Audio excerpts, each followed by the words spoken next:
The Wages of Whiteness. Race and the Making of the American Working Class.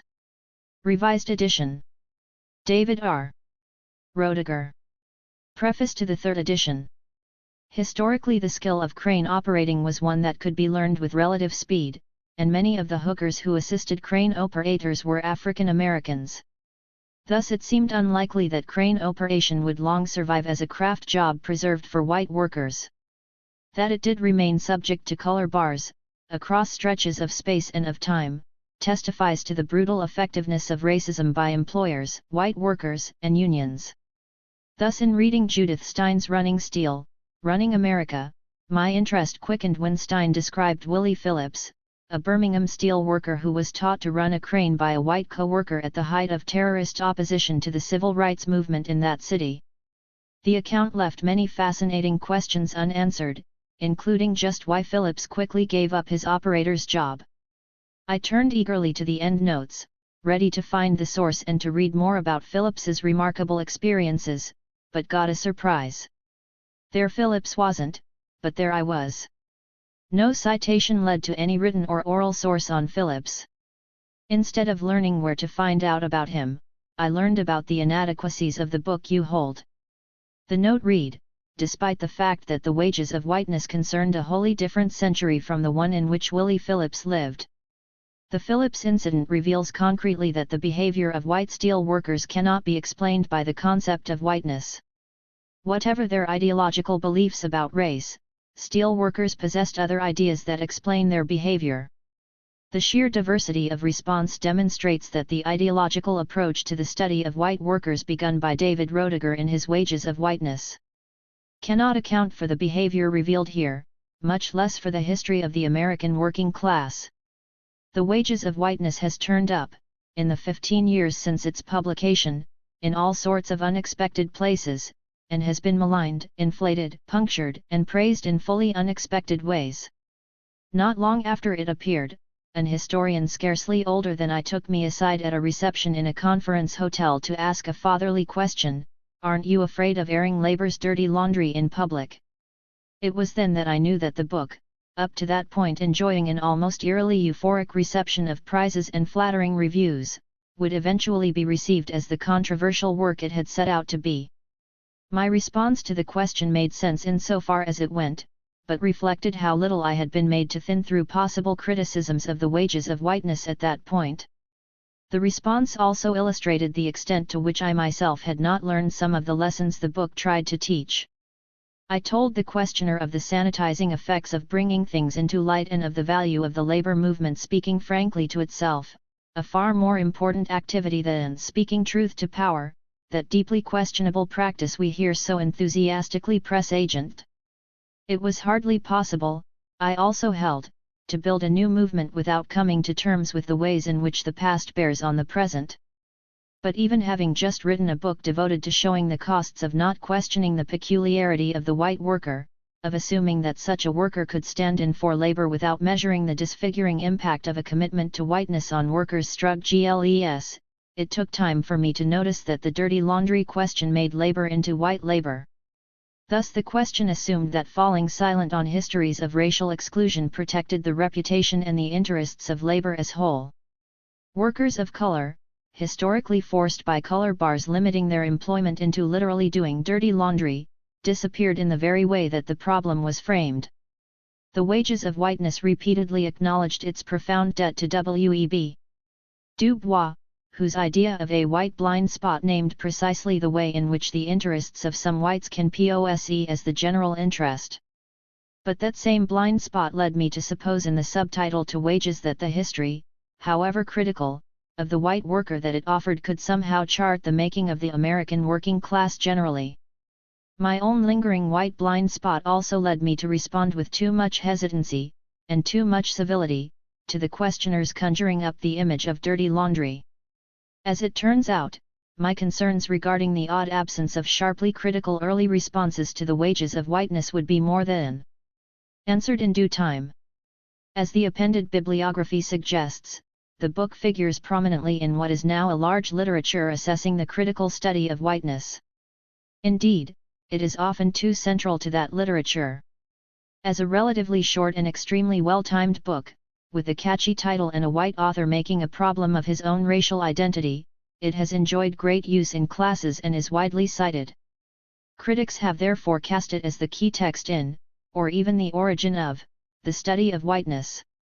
The pop music magazine Spin found it the Celestine prophecy of a new field. The most recent critique, by Alexander Marriott in Capitalism magazine, uses the book to demonstrate sweepingly the futility of using any Marxist approach to examine not just whiteness, but any conceivable topic on all of human history. Thus Wages, along with Noel Ignatieff's equally well noticed How the Irish Became White, once praised by William Clinton at presidential press briefings, is both overpraised and overblamed, according to the tastes of the reviewer. By comparison, the weightiest recent historical works on whiteness, by such historians as Alexander Saxton and Theodore Allen, seem at times less central to studying whiteness critically than they deserve to be. 2 Moreover, the inflation of the stature/menace of the wages of whiteness has served to underwrite the offhand assumption by both journalists and professors that the study of whiteness as an historical, political, and moral problem is brand new and that it is an enterprise conceived by white scholars. As my introduction to the collection Black on White, Black Writers on What It Means to Be White argues, such study began with slave and American Indian folk knowledge of the white problem. Moreover, such writers of color as Du Bois, Cheryl Harris, Vine Deloria, J.R., Toni Morrison, Americo Paredes, Leslie Marmon Silko, Cherry Moraga, and, above all, James Baldwin, have produced the most searching inquiries and deep insights into whiteness.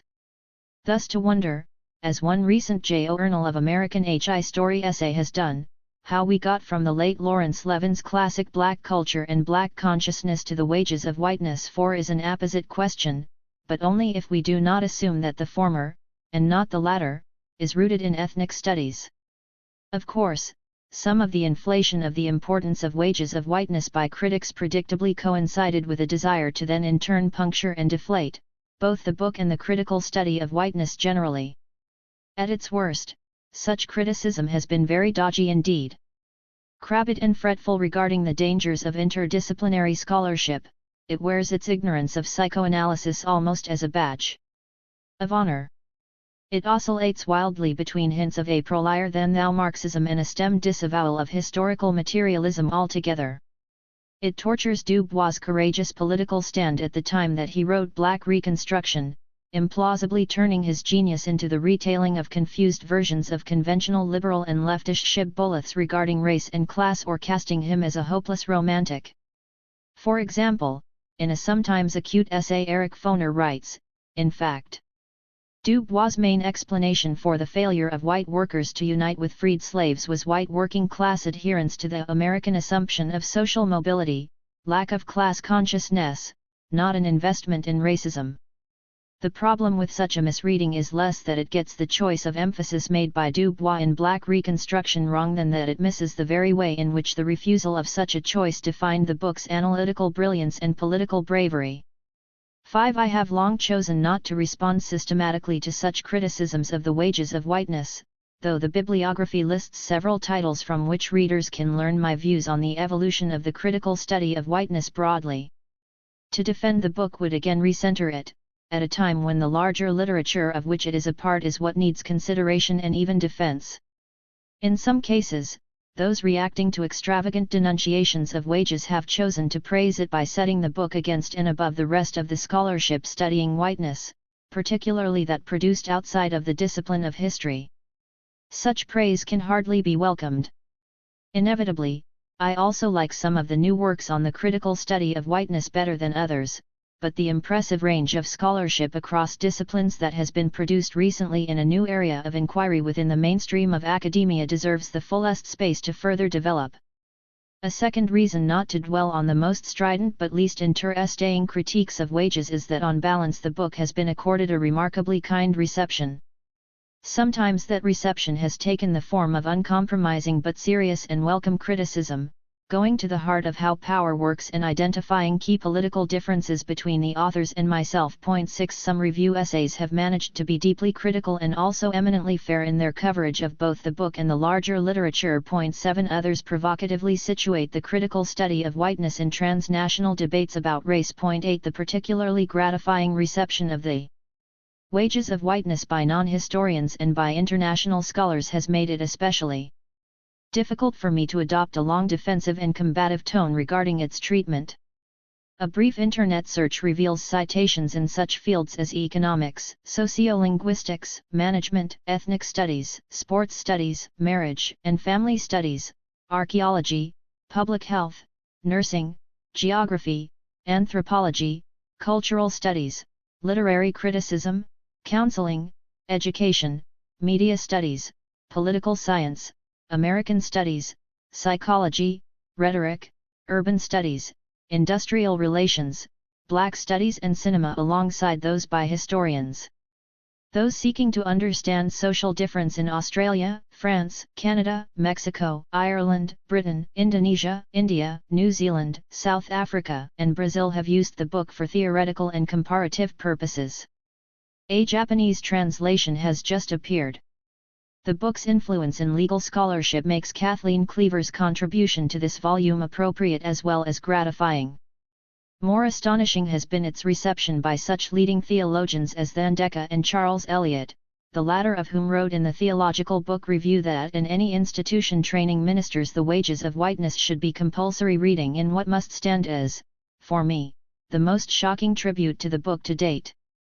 Finally, my non-combatant status in any warring over wages stems from sound advice that I heard from the important historian and opponent of empire William Appleman Williams many years ago.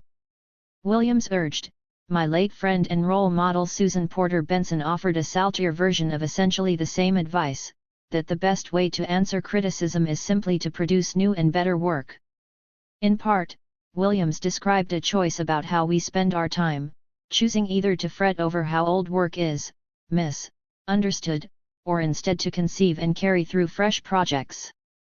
But Williams's deeper point was that new work offers the best chance to act positively on what critics have taught us. For example, although Wages was at times praised as a study of the connection of masculinity, class, and race, the insufficiency of its episodic attention to women workers soon became a part of the best of the critical literature, especially Dana Frank's superb 1998 essay /VIII Working Class Women and the Race Question 10 My Race, Labor, and Gender in the Language of Antebellum Social Protest 11 does not try to defend the wages of whiteness against such persuasive critiques but, by producing new research, to think through some of the issues raised by critics. Similarly, accounts of racial formation by Aileen Moreton Robinson and other important Antipodean scholars, who probe whiteness as formed largely through contact by settlers with indigenous others, have energized both my reading and my writing. Such studies made me eager to reread classic and new histories of American empire and settler colonialism and to write about the pursuit of whiteness in United States history in their light. 12 Catherine Egan's impressive analysis of the ways in which wages misses the extent to which Irish immigrants brought racial knowledge with them in crossing the ocean became a centerpiece of my approach to how immigrants learned us style whiteness in my study of race in the 20th century, working toward whiteness. 13 Knowing that most readers of The Wages of Whiteness are now college students and young people wanting to understand how race works in the United States, I want to close by explicitly addressing a pair of concerns that I can imagine such readers as having and that I, in fact, encounter in speaking to them. The first concern grows from my previous remarks regarding the ways that emerging scholarship has revealed the incompleteness of parts of the book, especially where gender, immigration, and empire are concerned. Given this reality, it might be argued that a new edition ought to rewrite the book entirely, incorporating this recent work. As fine studies appear on a regular and daunting basis, in addition to the authors mentioned above, the recent works of Moon Ho Lung, Dana Nelson, Gerald Horne, Peter Linnebaugh, Marcus Roediger, Shelley Strebe, Paul Fuss, Gunter Peck, and Robert Lee, as well as older ones by Jean Boydston, Michael Rogan, Herman Melville, and Ron Takaki, are indispensable. I sometimes incline in that direction. However, an add and mix approach to revision in these matters does not quite work. There is always yet more new work appearing, making each revision dated even as it appears. More importantly, the real task is to fully bring gender and empire into the conceptualization of a study, not into its editing. My current work is much interested in finding ways to write within such an interpretive framework and to participate in what I think will have to be collective efforts to understand race across national boundaries. The project of the Wages of whiteness, and its cohesion as a short work of synthesis, research, and political engagement, reflected different priorities and more partial visions, but ones whose strengths and weaknesses can continue to teach us, especially if read in combination with works reflecting other approaches. For that reason, except for the correction of small typographical errors, the body of the book is reproduced here as it first appeared. The final concern speaks to students' reactions to Wages. I never assign the book in classes, but do hear at times from those reading it in other courses. If my emails are any guide, an occasional reaction by students is that the book is down on white people. One student troubled herself to emphasize that she had not been so upset since she had to read Malcolm X, a complaint that I confess to treasuring very much. However, neither the faculty who assign the book, nor many of the students who read it and directly contact me, suggest that the book is widely perceived as anti-white in the sense of being against people who are categorized as such, though it is of course necessarily against whiteness as an ideology. I suspect that part of the reason for the lack of this particular critical reaction, despite energetic attempts by David Horowitz and others on the right to stir up student suspicions of whiteness studies, lies in the book's willingness to associate the ideology of whiteness with the misery of white people.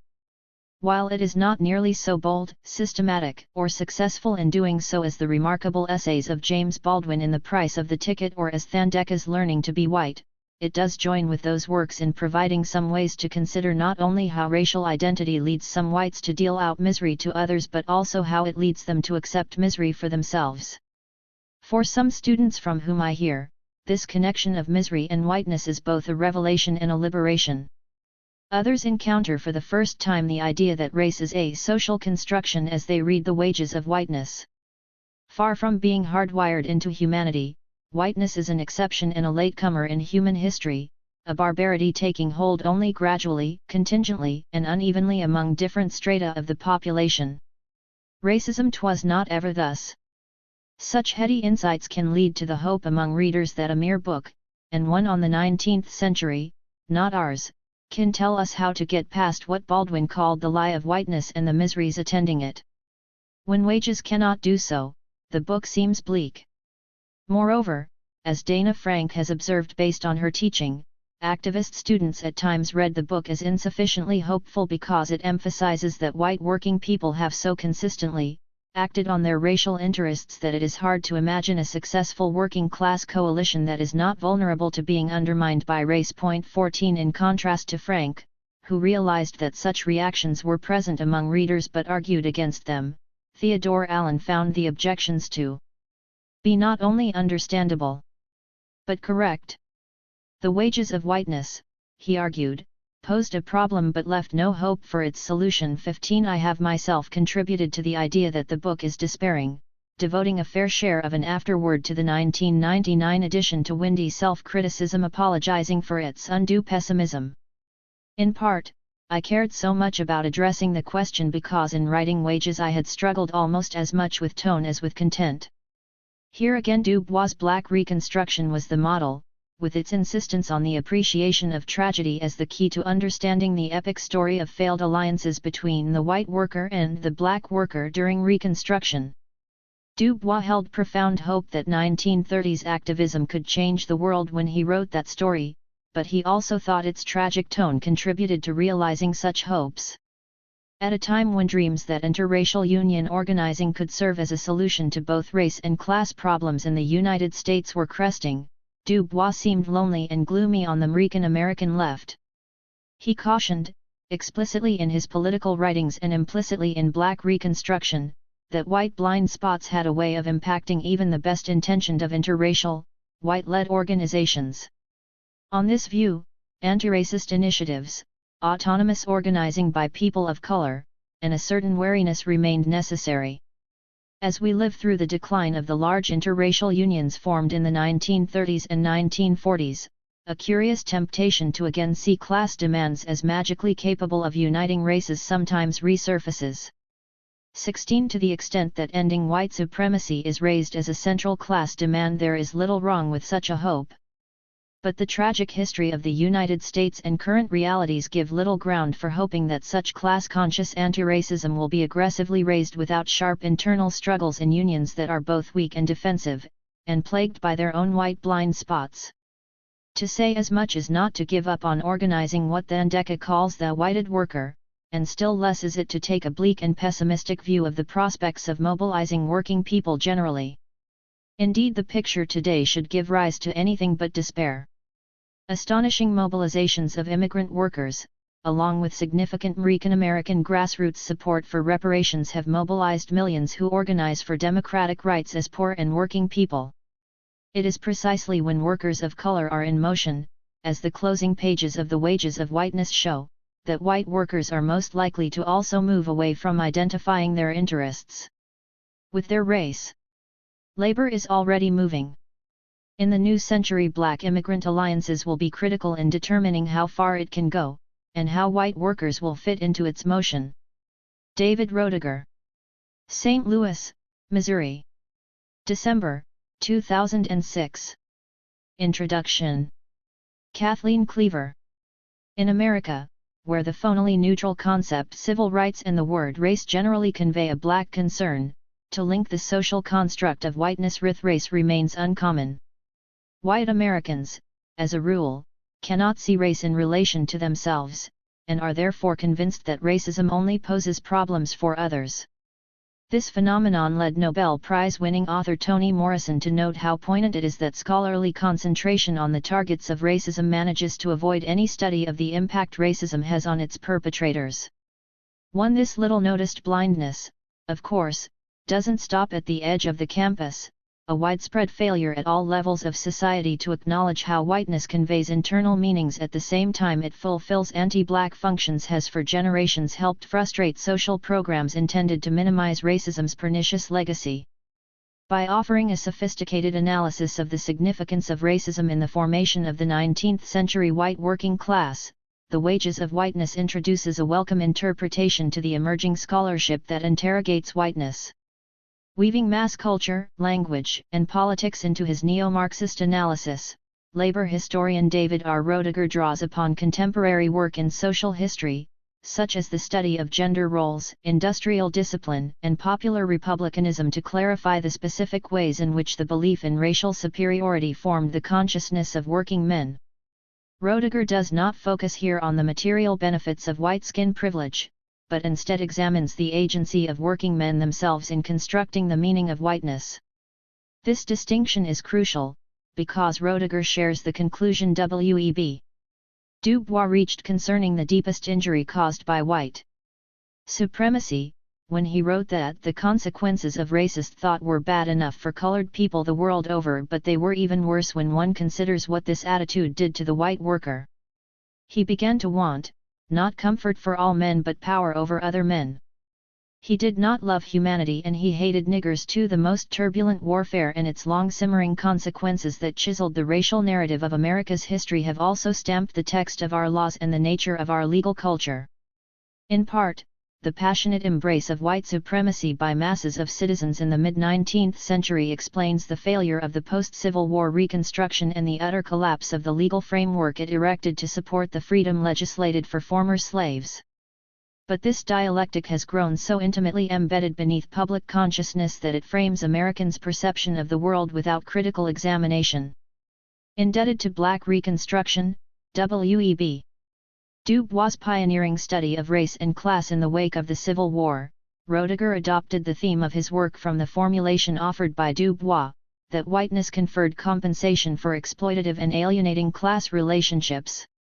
Explaining why white Southern workers were willing to accept low pay, Du Bois pointed out that the political success of the doctrine of racial separation, which overthrew Reconstruction by uniting the planter and the poor white, was far exceeded by its economic results.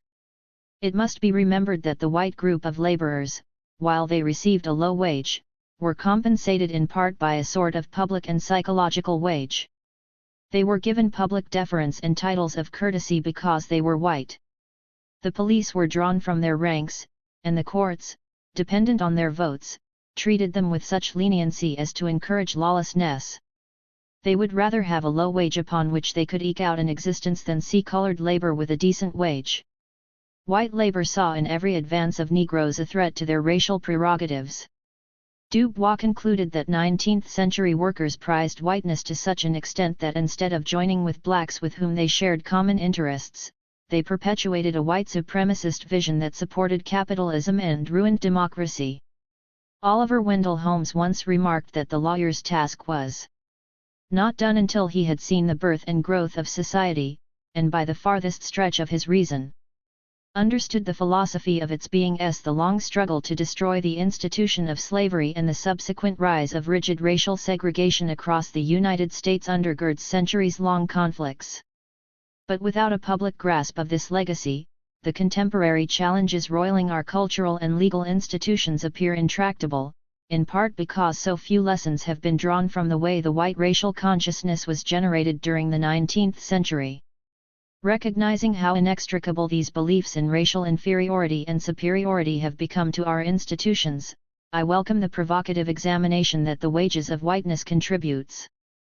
Until the 1860s, the United States was not only a rapidly expanding nation but also a slave-holding republic. In the Republican conception of a nation composed of small independent producers, suspicion ran deep, both against those with power and those who were powerless. The radical ideas of Republican government during the early 19th century eschewed dependency and elevated independence. Francis Scott Key, drawing on the experience of the War of 1812 with Britain when mercenaries and freed slaves burnt down the White House, penned this rarely sung verse of the Star-Spangled Banner. No refuge could save the hireling and the slave from the terror of flight, or the gloom of the grave. Hireling was a term of disgrace at the time this verse was written. Roediger argues that the gradations of dependency that whites knew during the 18th century, such as apprenticeship, indentured servitude, impressment, and convict labor prevented them from drawing hard distinctions between an idealized white worker and a pitted or scorned servile black worker. He asserts that racial attitudes that were common during the 18th century were more promiscuous and contradictory than they grew afterwards due to the varieties of unfreedom whites were experiencing and due to the flourishing of popular denunciations of slavery that accompanied the Revolutionary War era. But as the class of hireling expanded between 1800 and 1860, the gradual transition into an economy in which wage labor was widespread generated problems for Republican ideology. The particular constellation of social attitudes and developments that connected white with worker, Roediger argues, did not solidify until the 19th century.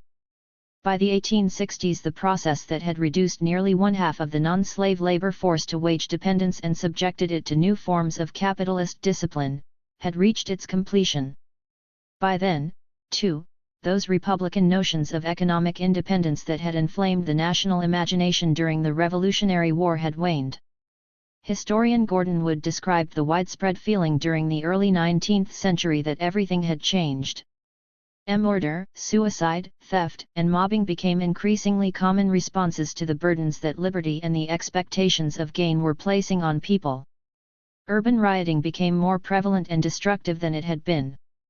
Street, tavern, and theater rowdiness, labor strikes, racial and ethnic conflicts, all increased greatly after 1800. America may have been still largely rural, still largely agricultural, but now it was, perhaps the most thoroughly commercialized nation in the world. 6. America's emerging commercial empire in formation was something unprecedented. The new types of production and social relations that arose during the raucous transition to capitalism produced a new political rhetoric that wrestled to define the altered working conditions, variously called wage slavery, white slavery, or free white labor. The claim to Republican citizenship and a corresponding assertion of maleness, Roediger asserts, was central to the 19th century workers' devotion to whiteness. Prior to the Civil War, blackness almost perfectly predicted lack of the attributes of a freeman. No surprise in this, but Roediger proceeds to demonstrate that blacks were perceived then as anti-citizens, enemies of the social contract. Thus, the political agitation to expand male suffrage to include all freemen was joined to strenuous efforts to bar free blacks from exercising the franchise. To put further distance between the despised black worker and the emerging white employed man, new terms for servant, such as help or hired hand, became current. Innovations Roediger demonstrates were initiated by the white workers, not, as some historians have claimed, by their employers. Similarly, they repudiated the term master because of its association with the slave, and replaced it with the Dutch word boss, not yet included in the 1829 Webster's Dictionary, which, ironically, has the exact same meaning but not the same sound. The intriguing evolution of the slang term coon, initially a country bumpkin, or a city slicker, into a racial slur gives a sting to Roediger's analysis. During the 1840 presidential campaign, Davy Crockett's coonskin cap became the symbol of the Whig Party, and Democrats denounced their rivals as coons, who were attacked by New York City Democrats as the federal Whig Coon Party. 7. But later in the century, the blackface minstrel character Zip Coon personified the stereotype of an irresponsible, dandified free black in the North. By the end of the century, the coon song craze soared to such intensity that millions of copies of the sheet music were sold. In Roediger's view, the phenomenal popularity of this music after the Civil War grew from its ability to let working-class whites project onto emancipated blacks those values and actions that both fascinated and frightened them. Democrats attempting to smear their political opponents who favored abolishing slavery coined the word miscegenation, from two Latin words miscere, meaning to mix, and genus, meaning race. It was introduced in an 1863 pamphlet in which Democrats insinuated that supporting Republicans would bring about the feared race mixing, which was typically called amalgamation. Their term stuck, and became a stock phrase in the political rhetoric of the day that denounced the impending mongrelization of the United States. In the Wages of Whiteness the concept of Herrenfolk democracy. 8. That sociologist Pierre L. van den Berg applied to the elected governments in South America and the United States, which are politically democratic for the master race but tyrannical towards the subordinate racial groups, is paraphrased into Herrenfolk republicanism.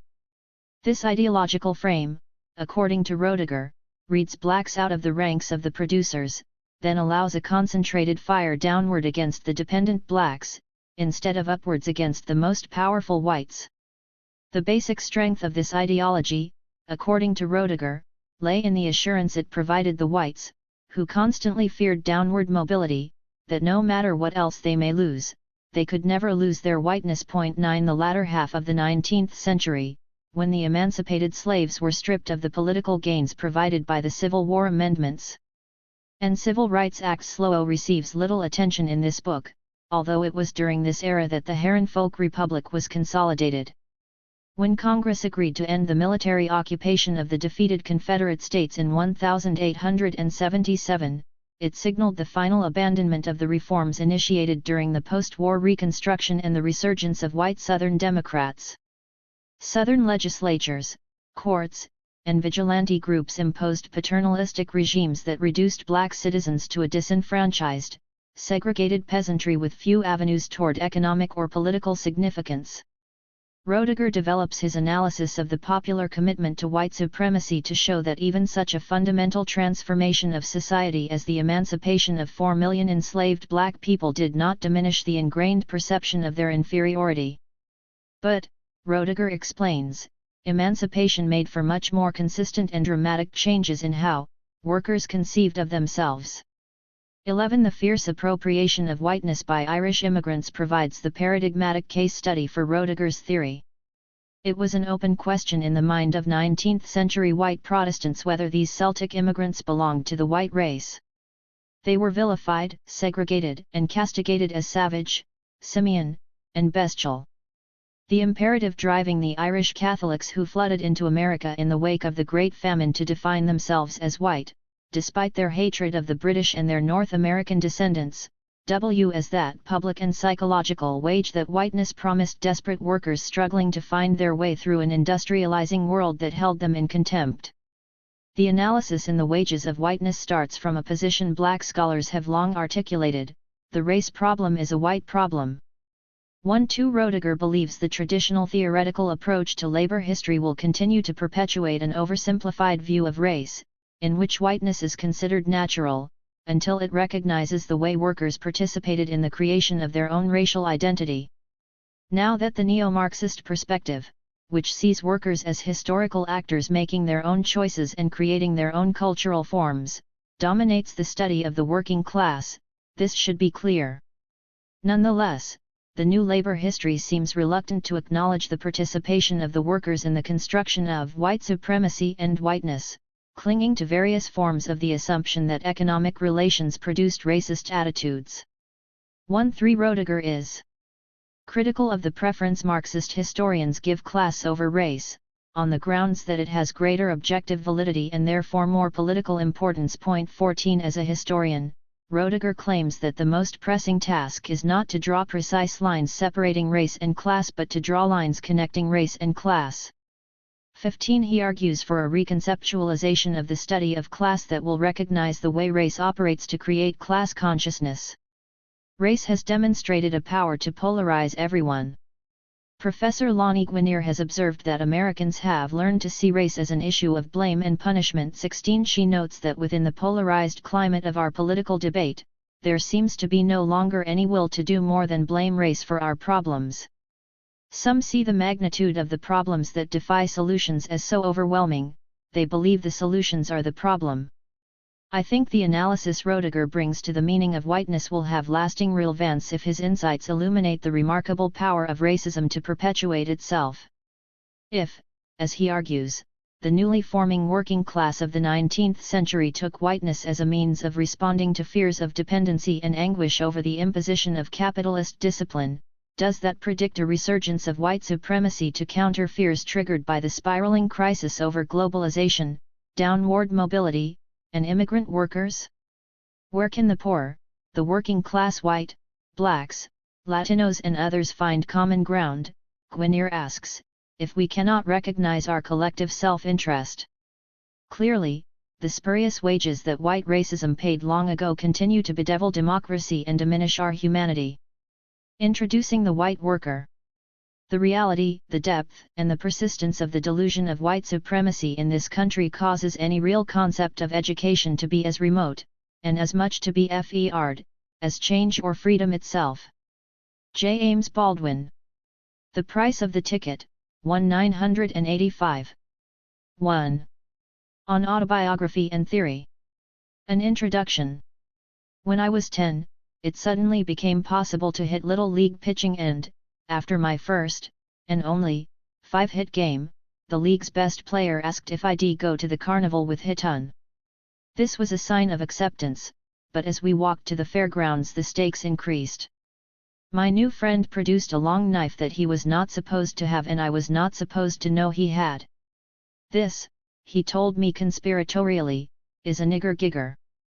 Neither of us knew if this meant that the knife was for attacking blacks or of a sort used by them. Neither of us knew any blacks. None lived in the small German-American quarrying and farming town in which we were growing up. Local folklore held that laws barred blacks from being in town after sundown. And yet the value of that knife, in terms of preteen male bonding, attached at least as much to its name as to its fake pearl handle. Even in an all-white town, race was never absent. I learned absolutely no lore of my German ancestry and no more than a few meaningless snatches of Irish songs, but missed little of racist folklore. Kids came to know the exigencies of chance by chanting eeny, meeny, miny, mo/catch a nigger by the toe to decide teams and first batters in sport. We learned that life, and fights, were not always fair, 2 against 1, niggers fun. We learned not to loaf, last one in is a nigger baby. We learned to save, for to buy ostentatiously or too quickly was to be nigger rich. We learned not to buy clothes that were a bright nigger green. Sexuality and blackness were of course thoroughly confused. My mother's family came from Cairo, the half-black city where the Ohio and Mississippi rivers meet, and we spent lots of each summer in a changing Cairo neighborhood.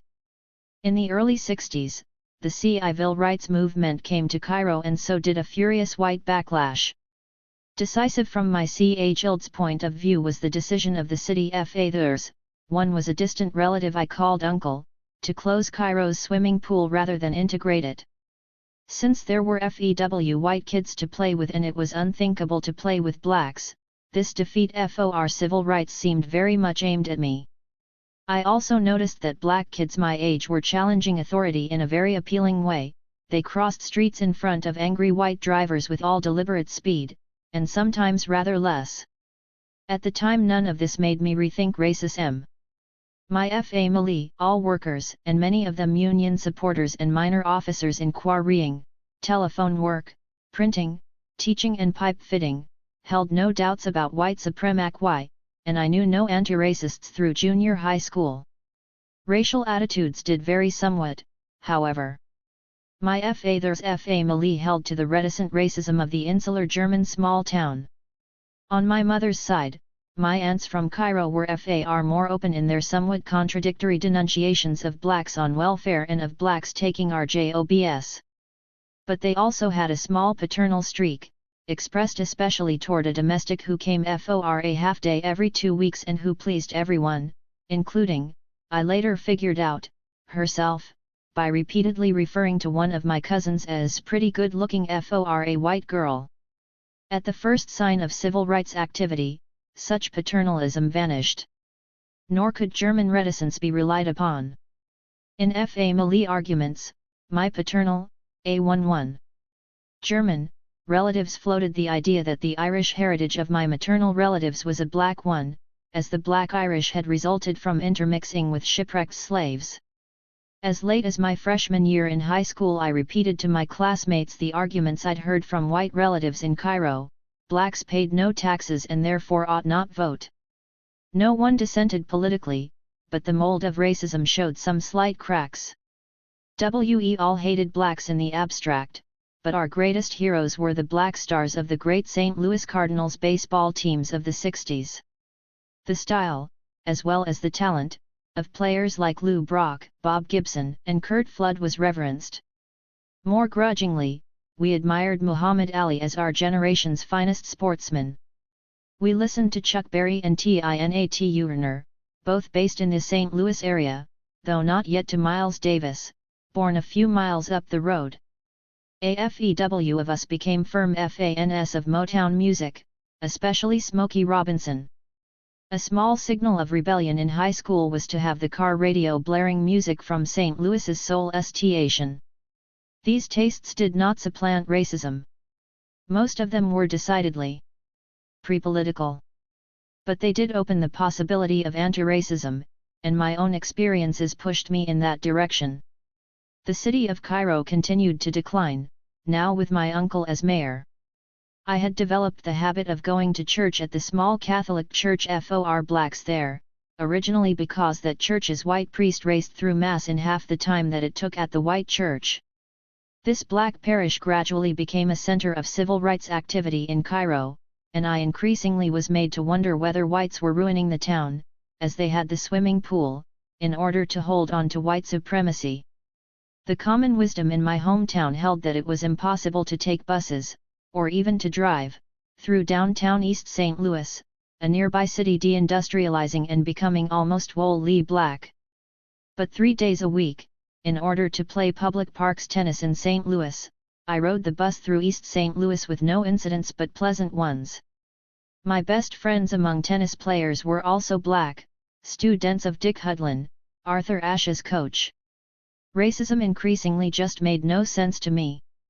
In my junior year of high school, 1968-69, George W. Ailes swept votes in the school's mock presidential election after a student's nominating speech, which declared, to a full assembly of students, "I have nothing against niggers. Every American should own one."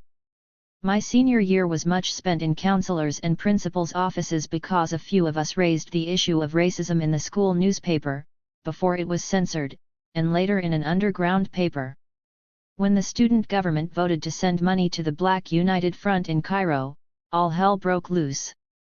As VVE were threatened with expulsion, some of the rebellious students who had spoken most vociferously FORWALS, oddly or maybe not, became our best supporters.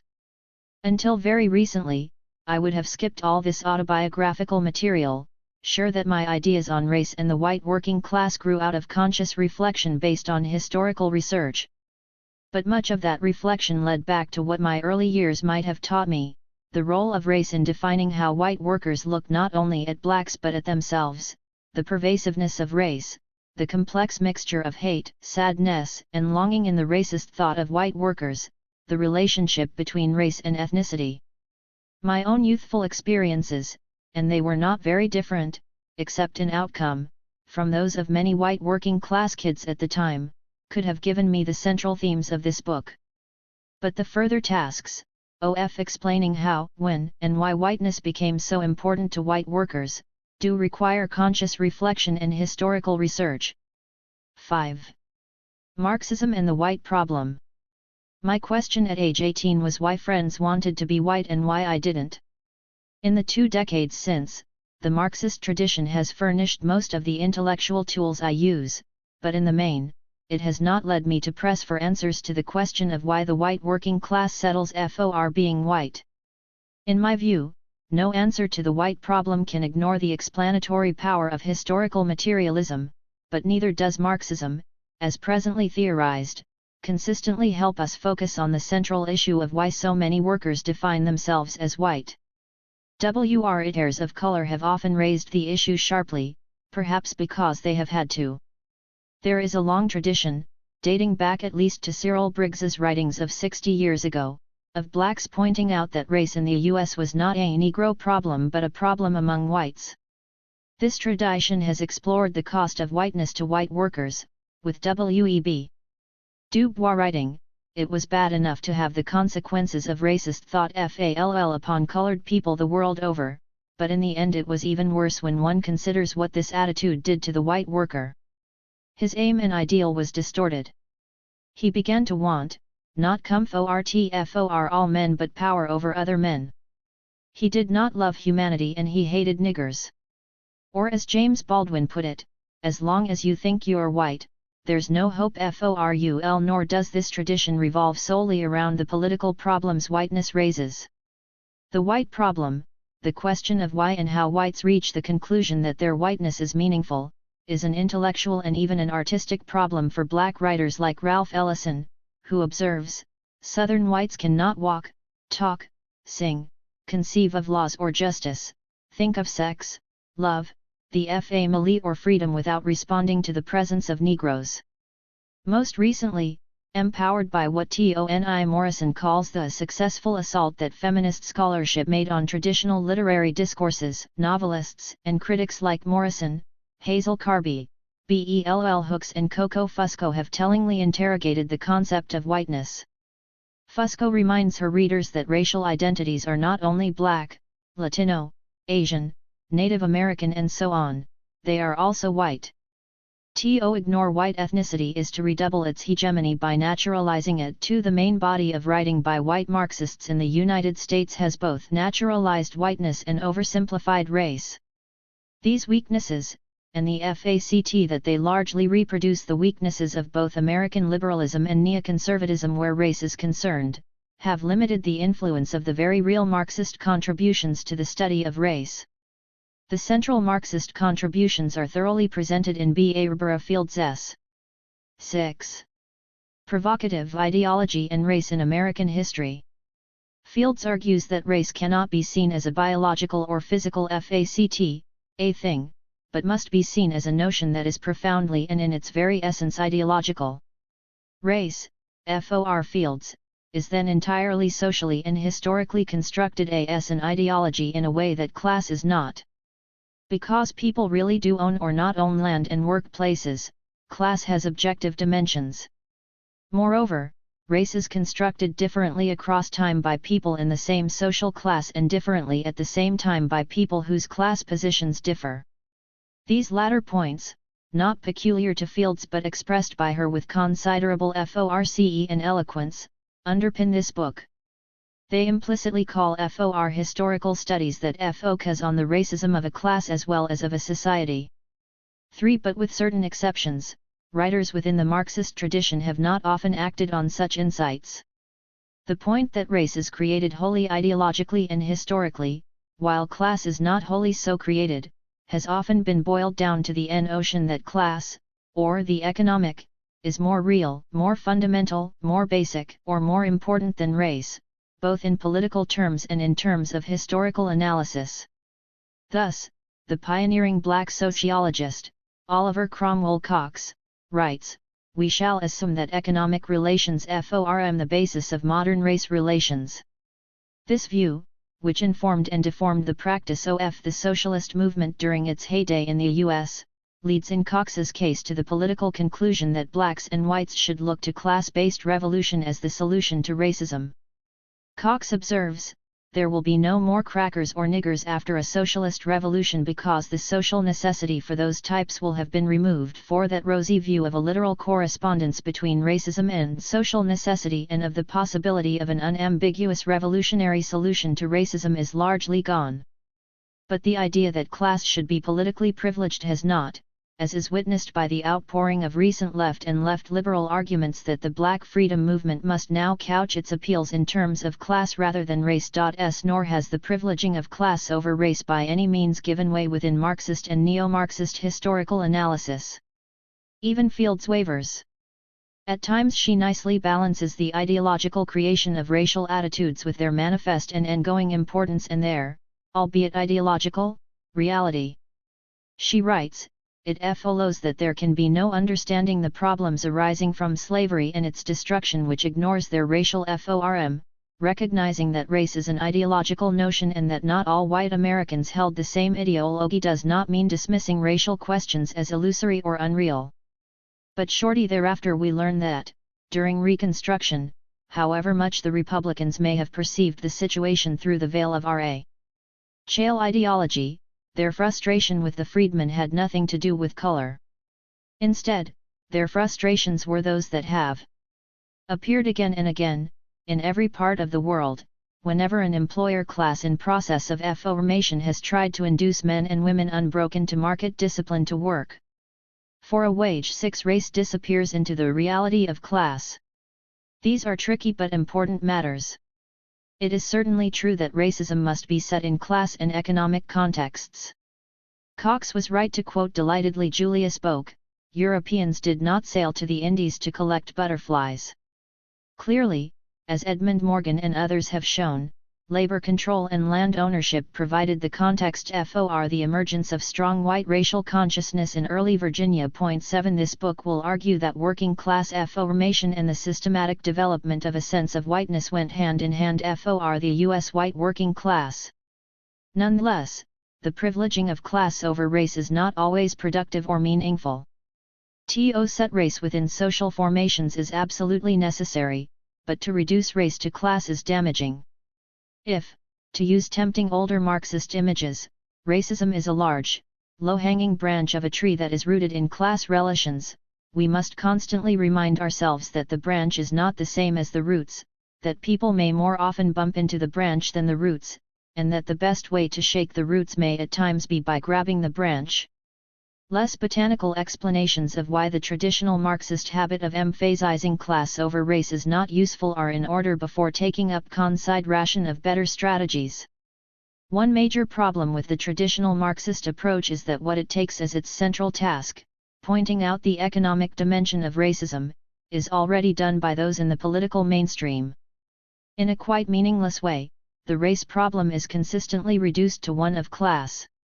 For example, when the outspoken racist and former Ku Klux Klan leader David Duke won a seat in the Louisiana legislature in early 1989, one expert commentator after another came on the morning news shows to announce that unemployment was high in Duke's nearly all-white district and therefore the election turned on economic grievances rather than racism. Viewers were thus treated to the exotic notion that, when white workers react to unemployment by electing a prominent white supremacist who promises to put welfare programs, they are acting on class terms, rather than as working class racists. Such an argument is to be expected from the Today Show, but a viable left must find a way to differentiate itself strongly from such analysis. Similarly, it is worth noting that both neoliberalism and neoconservatism argue that race is not, or ought not to be, the issue, but that economic growth, needy, separable from race, will solve conflicts that only seem to revolve round race. A second problem with traditional Marxist analyses of race is that, while trying to show the class dimension of racism, they have tended to concentrate on the ruling class's role in perpetuating racial oppression, and to cast white workers as dupes, even if virtuous ones. Communist Party leader Earl Browder's account of Jack Johnstone's experiences in the packing house union struggles of 1919, struggles in which the working class was deeply split by race, provides one revia.ling, if extreme, example. All obstacles to unity and solidarity came not from either group of workers themselves, but from the enemies of the working class, from the capitalist press, from the bosses, from the bourgeois politicians, and from the reactionary AF of L officialdom. 9. Cox echoes this view in theoretical language.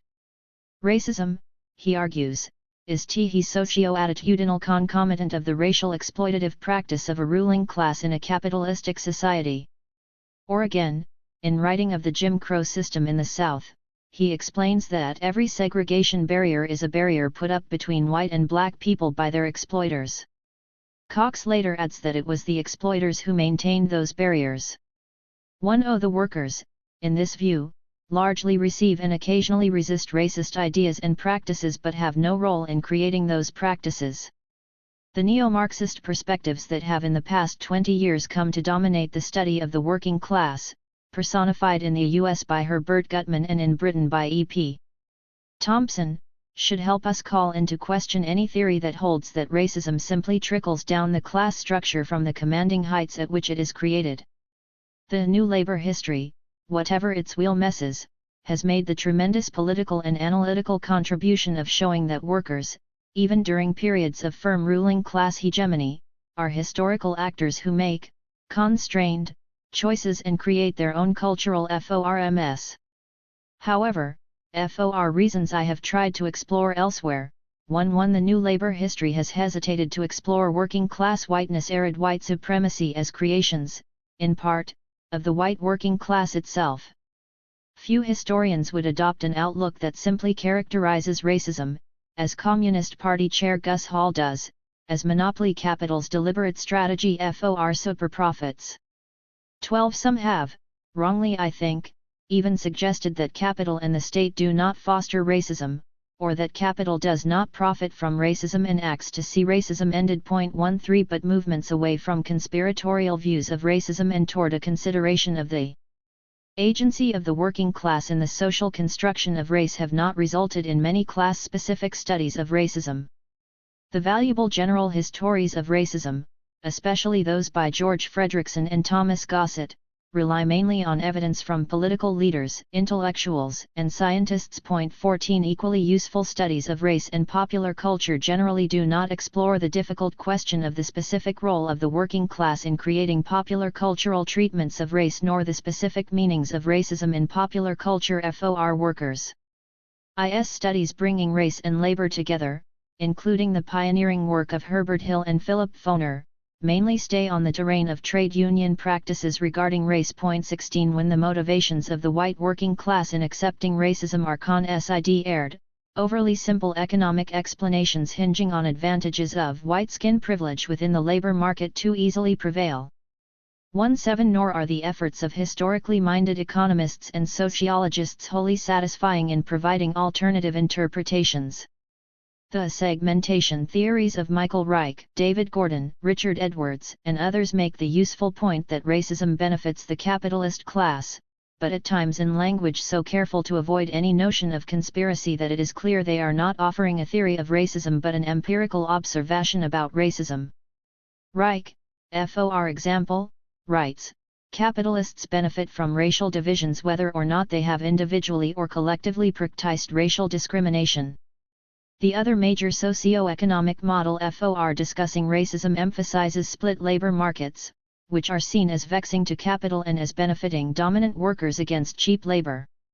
But this theory at best explains the results, not the origins, of white working class privilege. Edna Bonasich, the most prominent theorist of split labor markets, holds that the dominant workers did not originally gain their position by racially exclusionist movements but rather by historical accident. Typically, neither segmentation theory nor split labor market theories offer the possibility that racism comes from both above and below. Neither entertains the possibility that racism is not a matter of bread alone, but is in addition a way in which white workers have come to look at the world. L8 There are signs, in the ongoing work of such scholars as Gwendolyn Mink, Robin D.G. Kelly, Eric Arneson, Dan Letwin, Joseph T.R. Otter, Dolores Janiewski, Roger Horowitz, Michael Honey, Daniel Rosenberg and, above all, Alexander Saxton, that a flowering of a new social and cultural history of race and labor may be beginning. Certainly the new areas opened by scholars in social history, the study of gender, of popular republicanism and of the roles of labor control and industrial discipline in class formation, for example, make possible FAR more sophisticated studies of working class racism. Indeed, this study begins with the insights of the new labor history and is within that broad tradition. In many ways it represents an attempt to apply to the question of race relations scholarship that takes the agency of working class people seriously. It sees working class whiteness as a gendered phenomenon, particularly expressing and repressing male longings and the perils and pride of Republican citizenship among men. To the extent that it can range widely over space, time, and subject matter, frankly depending on secondary accounts supplemented by primary research, it rests on the rich, if too often separated, bodies of historical writing on class and on race in the United States. But some of the old problems found in the work of Oliver Cox still recur in recent labor historiography. Perhaps most serious is the continuing tendency to romanticize members of the white working class by not posing the problem of why they came to consider themselves white and with what results.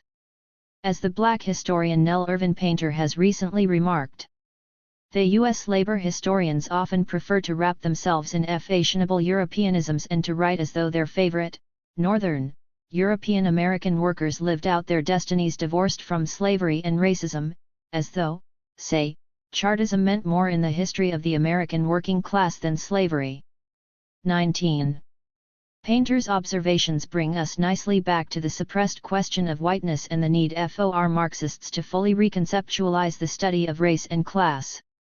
There can be no assumption that the whiteness of the white working class deserves exploration only when we begin to discuss the history of race relations in labor organizations. Rather, race has at all times been a critical factor in the history of U.S. class formation. The analysis offered in the preceding section suggests that, at least in the U.S., the most pressing task for historians of race and class is not to draw precise lines separating race and class but to draw lines connecting race and class.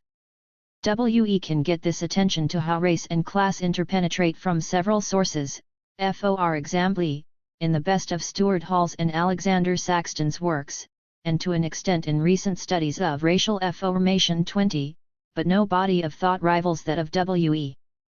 V. Du Bois for an understanding of the dynamics, indeed dialectics, of race and class in 1.1. The U.S. Du Bois wrote as a Marxist but also brought additional perspectives to the study of race and class.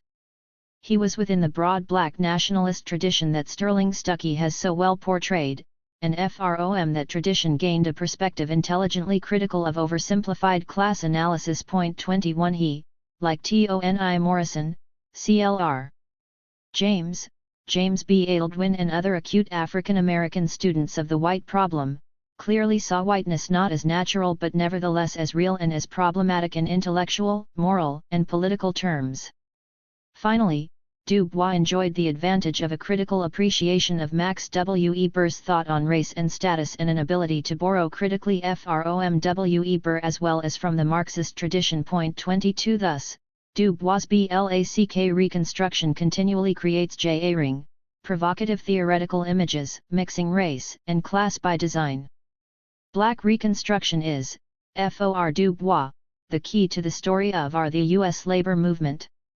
The book is organized around the activities of workers, but those workers function, for Du Bois tragically, within racial categories. The first chapter is entitled The Black Worker and the second The White Worker. White labor does not just receive and resist racist ideas but embraces, adopts and, at times, murderously acts upon those ideas. The problem is not just that the white working class is at critical junctures manipulated into racism, but that it comes to think of itself and its interests as white. 23 Du Bois regards the decision of workers to define themselves by their whiteness as understandable in terms of short-term advantages. In some times and places, he argues, such advantages showed up in pay packets, where the wages of white, native-born skilled workers were high, both compared with those of blacks and by world standards. 24 But vital for the white workers Du Bois is studied most closely was, as he puts it in a brilliant, indispensable formulation, that even when they received a low wage they were compensated in part by a public and psychological wage. Here Du Bois not only emphasizes status but the extent to which status was bound up with real social gains. He continues. They were given public deference. Because they were white. They were admitted freely, with all classes of white people, to public functions and public parks. The police were drawn from their ranks and the courts, dependent on their votes, treated them with leniency. Their votes selected public officials, and while this had small effect upon the economic situation, it had great effect upon their personal treatment. White schoolhouses were the best in the community, and conspicuously placed, and cost anywhere from twice to 10 times colored schools. 2s.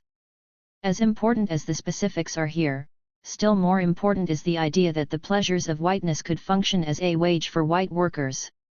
That is, status and privileges conferred by race could be used to make up for alienating and exploitative class relationships, North and South. White workers could, and did, define and accept their class positions by fashioning identities as not slaves and as not blacks. When they did so, Du Bois argued, the wages of whiteness often turned out to be spurious. America's supreme adventure. For that human freedom which would release the human spirit from lower lust for mere meat, and set it free to dream and sing, gave way to a racism that caused capitalism to be adopted, rewarded and approved by white labor, and that ruined democracy. Race feeling and the benefits conferred by whiteness made white Southern workers get their practically identical interests with the black poor and accept stunted lives for themselves and for those more oppressed than themselves. 26 Du Bois argued that white supremacy undermined not just working class unity but the very vision of many white workers. He connected racism among whites with a disdain for hard work itself, a seeking of satisfaction off the job and a desire to evade rather than confront exploitation. Du Bois held that this would have been a better and more class-conscious nation and world had the heritage of slavery and racism not led the working class to prize whiteness.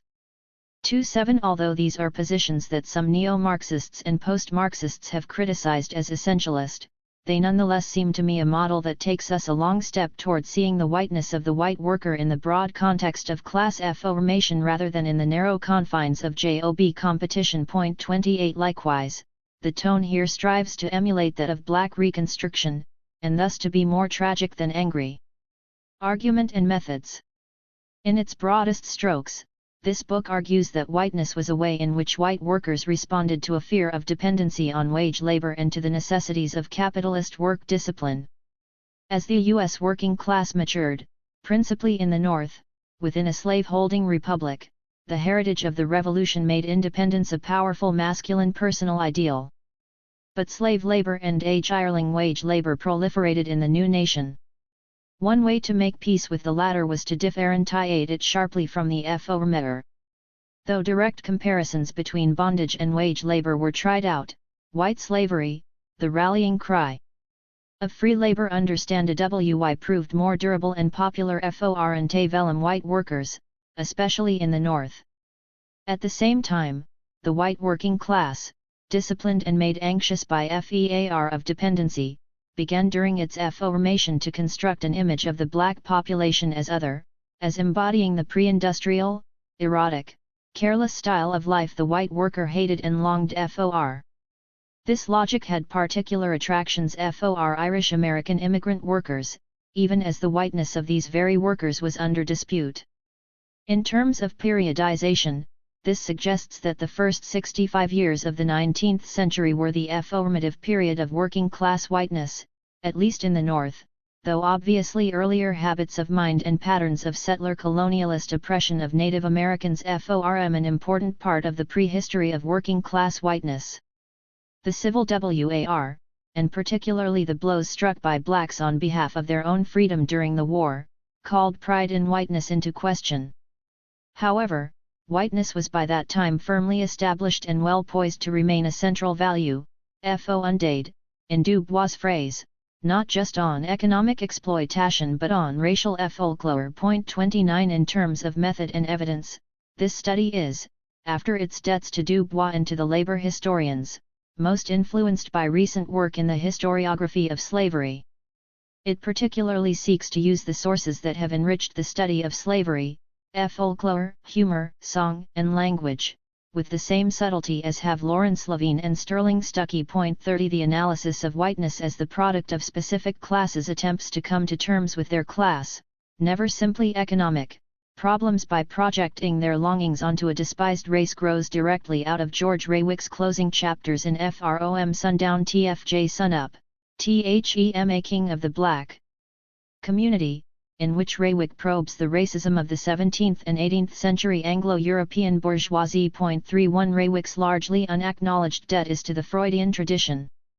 A similar debt, especially to the work of Frantz Fanon and Joel Kovel, who forcefully insist on the need for dialectical and materialist approaches within the psychoanalytic framework. Just as the creation of white wealth pushed blacks down, Kovel writes, so must the presence of degraded black bodies have exerted a continual stimulation to the continued pursuit of abstracted money. 32 In the work of both Raywick and Kovel, projection of desires onto others is very far from being an idealist enterprise. Because I have emphasized construction of identity through otherness and have often used changes in language as complex evidence of race and class perceptions, this study might appear to bear heavy influences from post-structuralist literary theories. In FACT, it does not do so except in Mac. 1.4. In use of the older ideas of Mikhail Bakhtin, ideas rediscovered by post-structuralism.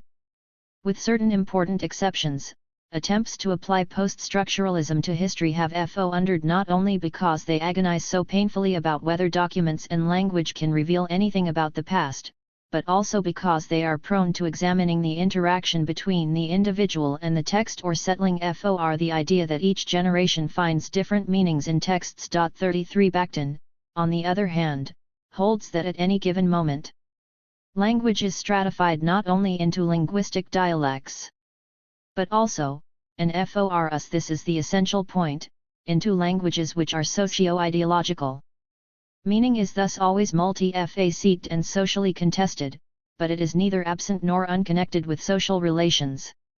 Indeed, for Bakhtin and for such brilliant modern, but not post-structuralist, students of language as Raymond Williams and Archie Green, the ambiguity of language affords it meaning. 34 The point that language is fluid and yet meaningful will have to be carried at this early point by a brief example.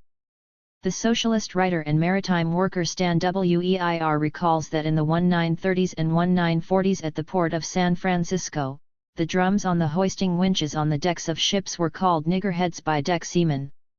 Within 2 years of the outset of the second WORLDWAR, the longshore workforce in San Francisco went from having only a tiny African American minority to a black majority. Though the union representing the deck seamen continued to exclude black American members, the seamen acknowledged the presence of black longshoremen by changing their language.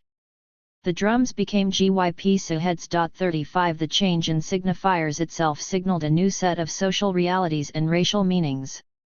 These meanings were different for the white seaman in a Jim Crow union, the white longshoreman in an integrated union, and the black longshoreman. Gypsies might well have had still another view. If such a simple local example yields such complexity, we can approach discussion of a diverse working population defining and redefining terms such as hireling, master, boss, white slave, coon, servant, and free white labor with considerable trepidation but also with excitement. 2. The prehistory of the white worker, settler colonialism, race, and republicanism before 1800. When US elections are won or lost these days, the voting patterns of the white worker receive considerable attention. In popular usage, the very worker often presumes whiteness, and maleness, as in conservative Democrats calls for abandoning special interests and returning the party to policies appealing to the average worker, a line of argument that blissfully ignores the fact that the average worker is increasingly black, Latino, Asian and/or female. Most fascinating are sociologist David Halley's recent observations on the self-identification of white workers. Halley writes that the New Jersey chemical workers he has studied prefer to call themselves working men, and lower middle class or middle class when describing their consumption patterns. The phrase working men speaks at once, Halley observes, of a class identity and of a gender identity. But its actual usage also suggests a racial identity, an identification of whiteness and work so strong that it need not even be spoken. That is, the white chemical workers do not describe as working men blacks who do similar jobs and who are more likely to be AFL-CLOMEM bears than are the white chemical workers' neighbors. That category is instead seen as naturally white, and black workers become intruders who are strongly suspected of being loafers as well. Perhaps the naturalness of the category of white worker has likewise blinded historians.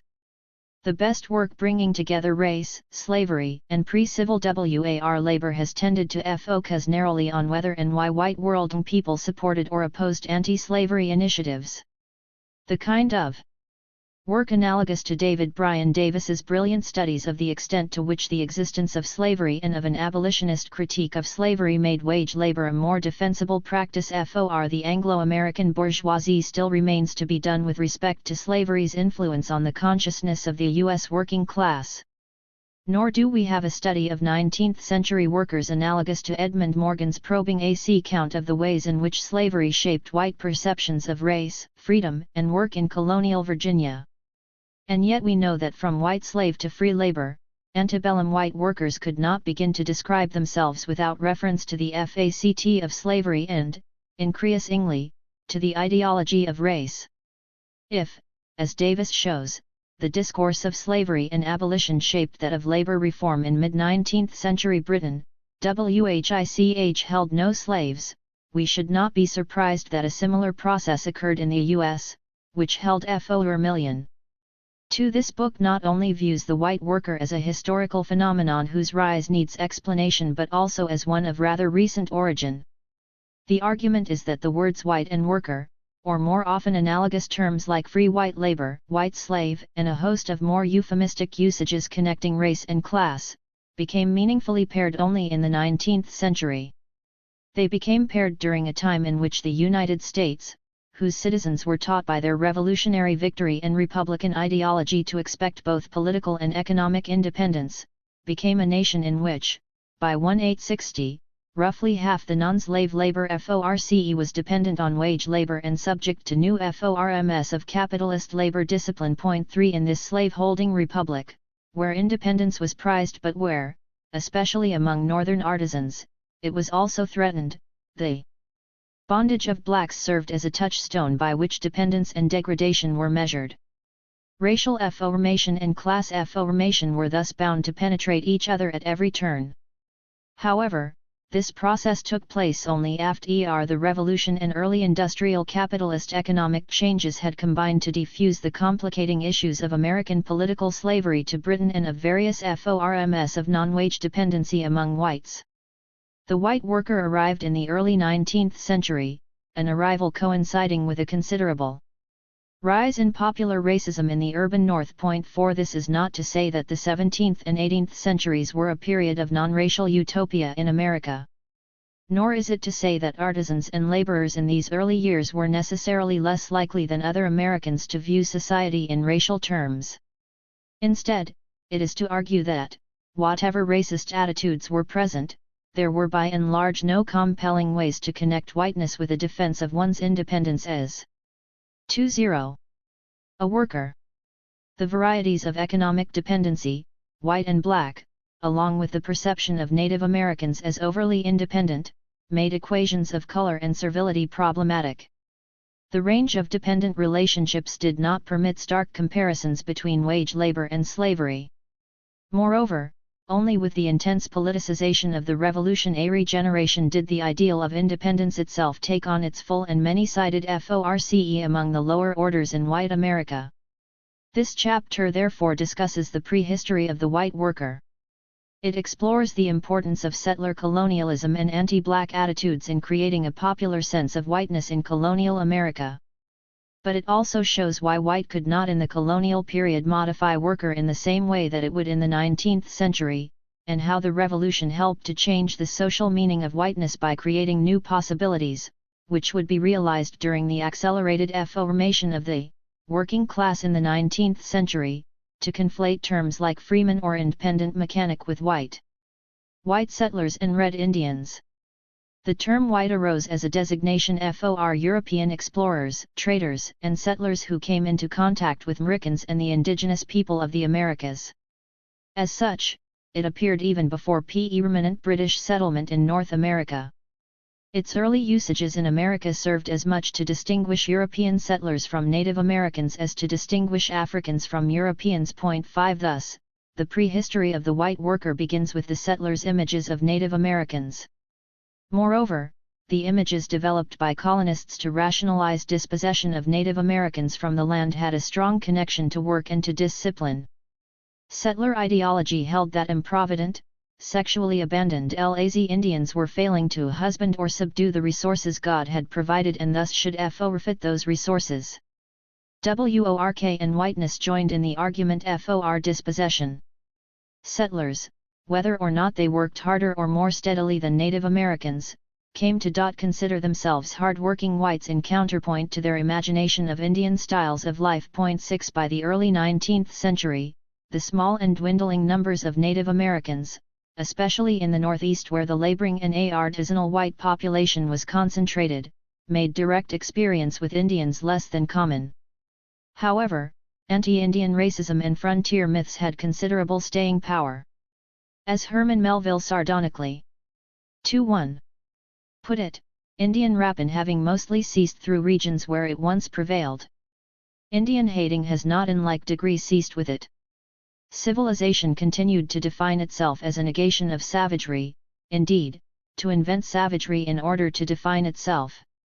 White attitudes toward manliness, land use, sexuality, and individualism and violence were influenced by real contacts with, and fanciful ideas about, Native Americans.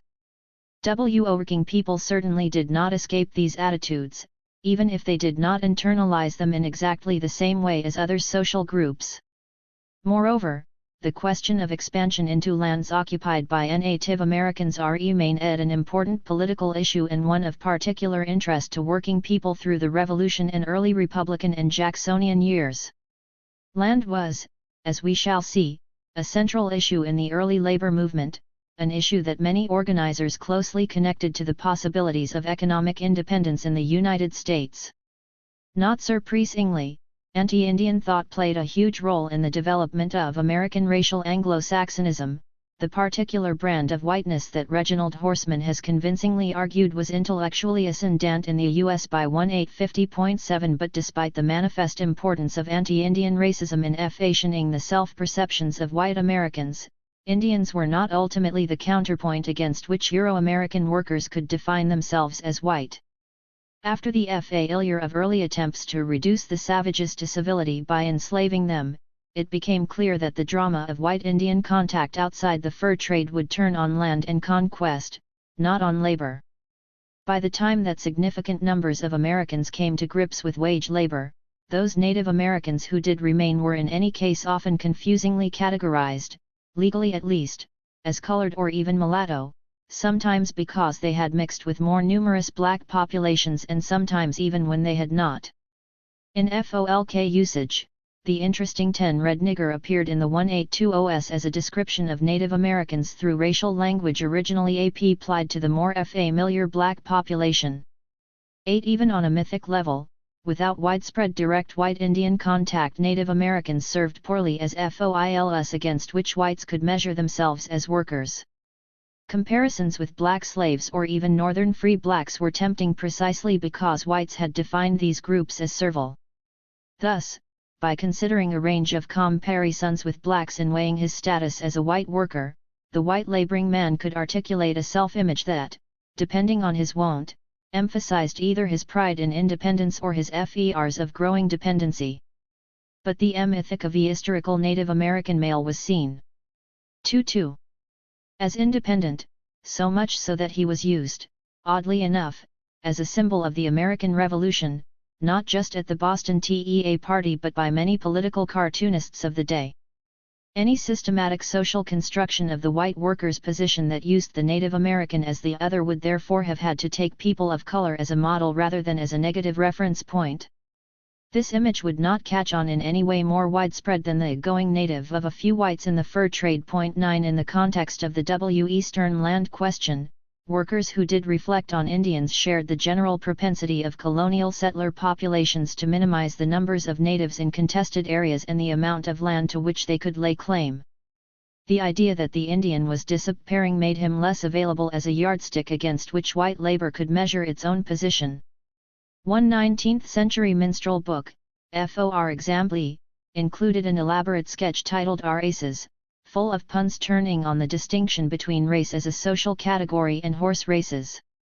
The short, single pun on Native Americans simply observed, the Indian's race is nearly run. For a variety of reasons, the white worker could meaningfully speak of being a wages slave but not of being a wage Indian. He could complain of having to work like a nigger but not of having to work like an Indian. 10. White over black. If the white worker developed as a self-conscious social category mainly by comparing himself to blacks, we might ask whether this process did not begin in the 17th century rather than the 19th. Indeed, Winthrop J. Oden's full and eloquent White over Black traces the roots of American racism before Jamestown, showing that the animus toward things and people who were dark was already a powerful force in the British worldview. Whether the package of American attitudes toward race gave rise to a full-blown and coherent ideology of racism able to shape white supremacist actions before 1800 remains a matter of sharp debate among historians.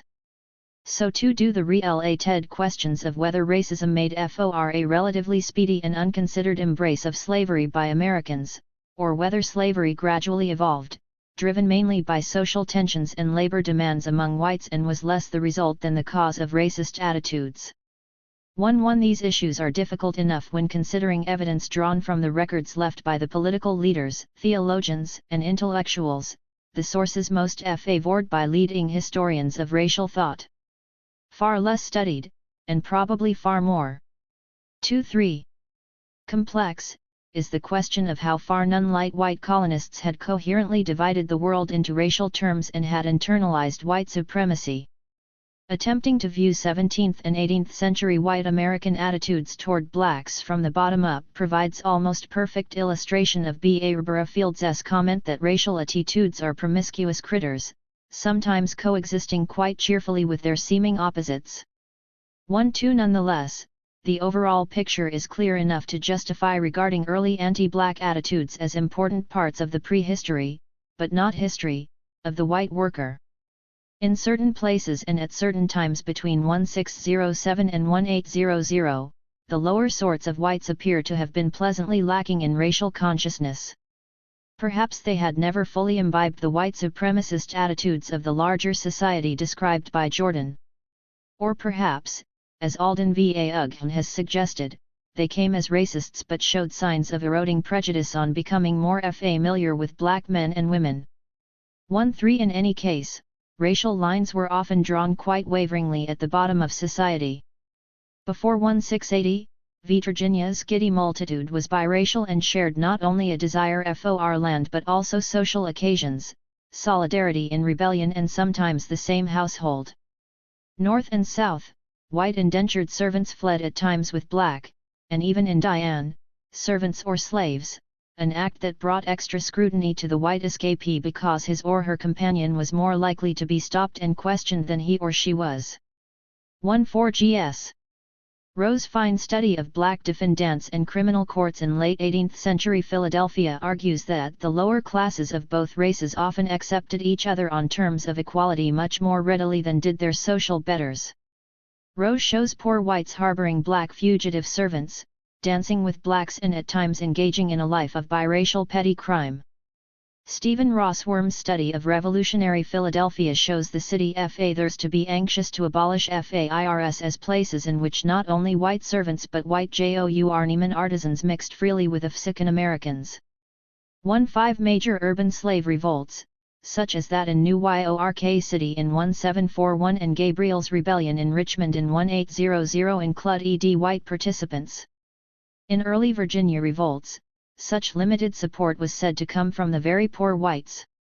16 blacks dominated late 18th century community festivals such as the huge Negro Election Day celebrations held in a score of New England cities and the Pinkster festivities in New York and New Jersey. These events greatly worried authorities, not the least because of sizable participation by the lower class of our own complexion, as James Newhall of Lynn, Massachusetts put it. Indeed, mixed lower-class entertainments throughout the year were common in New York, and black. 24. Influence on white popular entertainment was marked. 1-7 Some artisans, most eloquently Benjamin Franklin, defended not only the slaves' right to freedom but also the intellectual abilities of blacks. 18 In the Revolutionary era and the very early Republic, artisans generally prepared to have favored abolition of slavery in the North and even to have exhibited some unease, in Maryland, about formally disfranchising free blacks. 19 And the proportions of black artisans among urban craft workers were greater than they would ever be again. In Philadelphia, 14% of identifiable black male occupations in Gary Nash's sample FOR 1795 were artisanal, and in Shane White's New York City research a surprising 3.78% of male free black heads of households held artisanal jobs in 1800, a proportion that was to decline by a within the next decade. 20 The many gradations of unfreedom among whites made it difficult to draw fast lines between any idealized free white worker and a pitted or scorned servile black worker. Indentured servitude, impressment, apprenticeship, convict labor, farm tenancy, wage labor, and combinations of wage labor and free farming made FOR a continuum of oppression among whites. Of course, notwithstanding scattered references to white enslavement in colonial court cases, that continuum did not extend to the extreme of chattel slavery as was inflicted on people of color. 21 But neither were sweeping and unambiguous distinctions between stations in life and kinds of work appropriate for whites and those to be confined to blacks yet possible. One could occasionally find attempts to make such sharp distinctions, as in the comment a Carolina merchant is said to have made to the Earl of Edgemont in 1740. Where there are Negroes, a white man despises to work in the fields, saying, "What will you have me a slave and work like a Negro?" 22 But in general, wide varieties of whites, not just indentures, were called servants and the same term was used, with adjectives like perpetual and ro to describe slaves. This usage, which would become absolutely intolerable to employed whites within 3 decades after the Revolution, reflected the fact that in labor-short 17th and 18th century America the work of slaves and that of white servants were virtually interchangeable in most areas. 23 None of this is to argue that working people in the 17th and 18th centuries were not aware of race or that they were unwilling to use white supremacy when it could work to their advantage. Racial attitudes did behave promiscuously and coexist with their opposites. Thus the egalitarian Franklin could also hope to make America a land of white people and consider whiteness, in which he regarded even the swarthy Germans as insufficient, as the complexion of my country. 24. Similarly, the race-mixing whites of Virginia's giddy multitude of the 1670s were 25. After a series of economic, political, and demographic changes, recruited to the cause of white unity. Artisans were frequently slaveholders, indeed they were the largest slaveholding group in New York City through 1790.25, but in most places, and the point is crucial for present purposes, such attempts to connect a consciousness of whiteness with a consciousness of status as a worker failed. There was certainly a long tradition, centered in New York City and Charleston, of protesting against the use of slave labor because it so much impoverished white workers, as a late 17th century complaint put it. But though this hatred of having to compete with slave labor was expressed sporadically in many cities and towns, it fought an uphill battle. In AFEW cases, white workers succeeded in gaining public policies supporting their demand for limits on competition from slaves, but enforcement was uncertain. It is unclear how much of this agitation was racially based. Some appeals seem to conflate slave and black, implying calls for color bars against free blacks as well. But there were also organized complaints about the employment of outsiders, and soldiers. Not surprisingly, workers tried to enhance their position in the labor market. They did so by making appeals as Your Majesty's white subjects or by whatever other logic had a chance of working. On the whole, as Jordan puts it, what is impressive about the evidence of economic competition with blacks is its occasional character. Faced with the rights of powerful slaveholders to use their property as they wished, having no compelling evidence that they were better off competing against white indentured servants than against slaves, and perhaps hopeful of one day acquiring a slave themselves, most artisans continued to work in relatively open labor markets. 26 Even after the Revolution, the abolition of slavery in the North cannot be regarded in any simple way as a victory for white workers seeking to limit labor competition. 27 A brief discussion of New York City's carters, a group of atypical colonial workers who did manage to become white workers, illuminates the difference between episodic agitation for labor market advantages based on racial appeals and a self-image that brought together race, work, and citizenship. The carters, who transported commodities in one-horse carts, monopolized their trades because they were, after 1695, licensed by the city government as freemen. The municipal government secured a licensing fee in compliance with regulations from the cartmen. The cartmen received protection against competition from transient, usually farm-based, laborers and got the right to vote in city elections and protection from being seized by press gangs for impressment as sailors. Based on Dutch and declining British traditions of freemanship, this licensing 26. Arrangement offered to British officials the opportunity to cultivate loyal political support by conferring freeman status. The system extended, after Leisler's rebellion of 1689–91, to TWNT8 trades and became a significant way to defuse class divisions and Anglo-Dutch tensions. Among the carters particularly, freemanship became the centerpiece of a prideful ideology. It combined civil rights, a trade, and white supremacy, in that blacks were never allowed freeman status. Moreover, and in contrast with other New York City occupations, the cartmen were able to use color bar legislation, passed even before the freemanship period, probably to cement ties between the young English regime and Dutch carters, and their own political power to keep slavs from being hired out as carters. Carters were not only insulated from competition from the city's large black population, and from merchants owning slaves, but they could and did hire blacks as helpers, paying a small fraction of white helpers' wages and sometimes paying only in alcohol. In such a situation, whiteness, civic entitlement, and job issues had become one and were summed up by one word: freemen. 28 The American Revolution would help create an America in which many more working freemen would be tempted to define themselves against slaves. Political slavery, white servitude, and Republican liberty. During the period of intense politicization surrounding the American Revolution, metaphoric usages of slavery to describe the political plight of whites abounded. The allusions to the political slavery of whites were rife, and some observers compared white indentured servants to slaves, though the servants generally did not openly make such comparisons themselves. But the plethora of metaphors did not yet signal the rise of the white worker as a form of self-identification in the United States. Instead, the constant references to unfreedom among whites spoke of a situation in which whiteness and independence were not firmly connected. Nor was blackness yet fully linked with servitude. But the success of the revolution in spreading independence as a reality and as an ideal among whites and its failures in addressing black oppression helped to change all that. In the rhetoric of Anglo-American freedom lovers, as Marcus Cunliffe points out, the opposite of liberty was slavery.